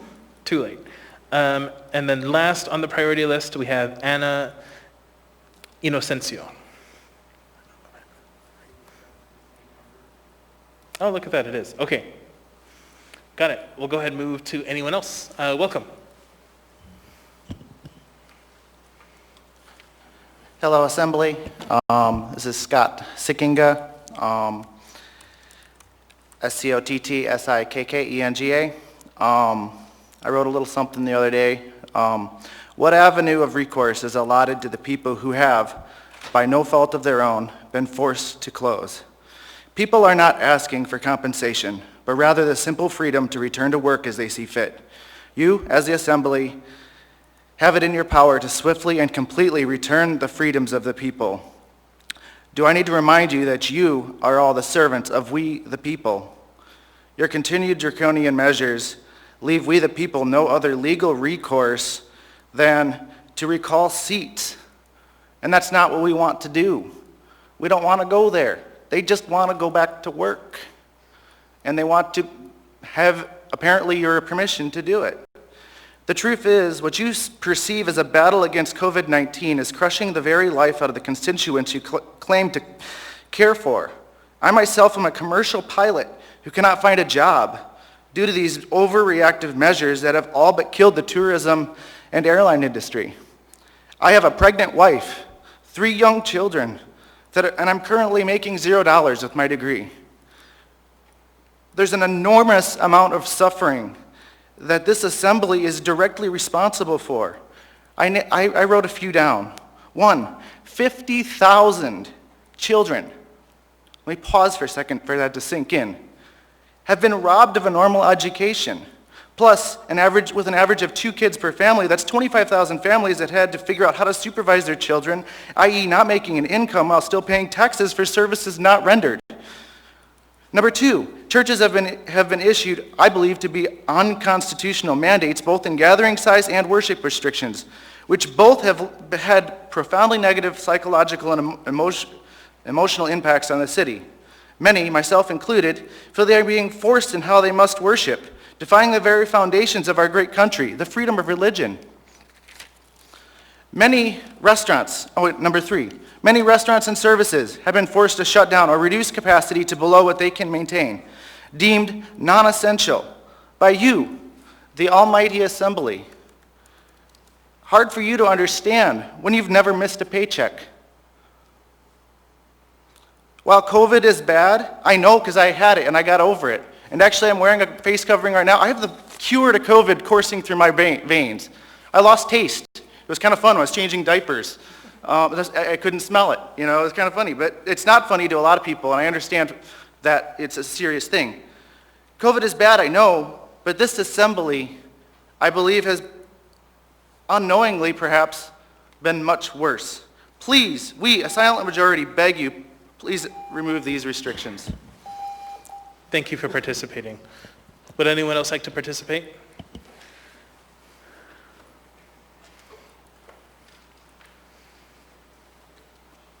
Welcome. Yeah. Roger Branson, District 2 out of Eagle River. I'd just like to thank you guys for all the hard work you're doing and acknowledge that. And these are tough times where we've gone through some really difficult times, and I just want to recognize the work. Thank you. Thank you for participating. Would anyone else like to participate? All right, seeing no one, we'll go ahead and move on to Assembly comments. Start on this side of the room with Ms. Allard. I don't have anything. Thank you, Chair. Thank you. Mr. Peterson.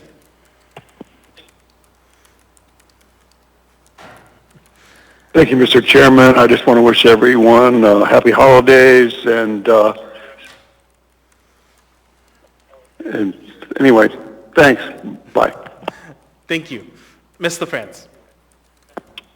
Thank you, Mr. Chair. I, too, would like to wish everyone a happy holiday, Merry Christmas, all the best in the coming year, and crossing fingers, it's much better than this year, though we definitely have much to be thankful for, though it's been a very hard year, I know, for so many people.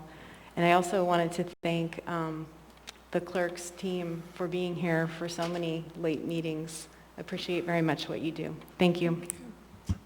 Thank you. Mr. Dunbar. Thank you, Mr. Chair. I just want to echo my colleagues, wish everyone happy holidays and looking forward to the new year, 2021. Lots of new possibilities. Thank you. Thank you. Ms. Kennedy.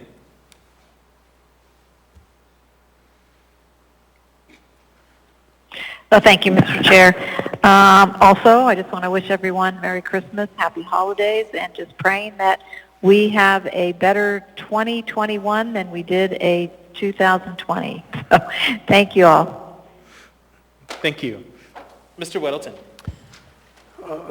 Thanks. Not much to say, but if you haven't looked, go to the Assembly page, and we have this new stuff, Assembly 101, that talks, it's a growing body of information. We've got these 2 videos now talking about how to testify. Another one is very simply, what does the Assembly do? One of the stars is in the back here.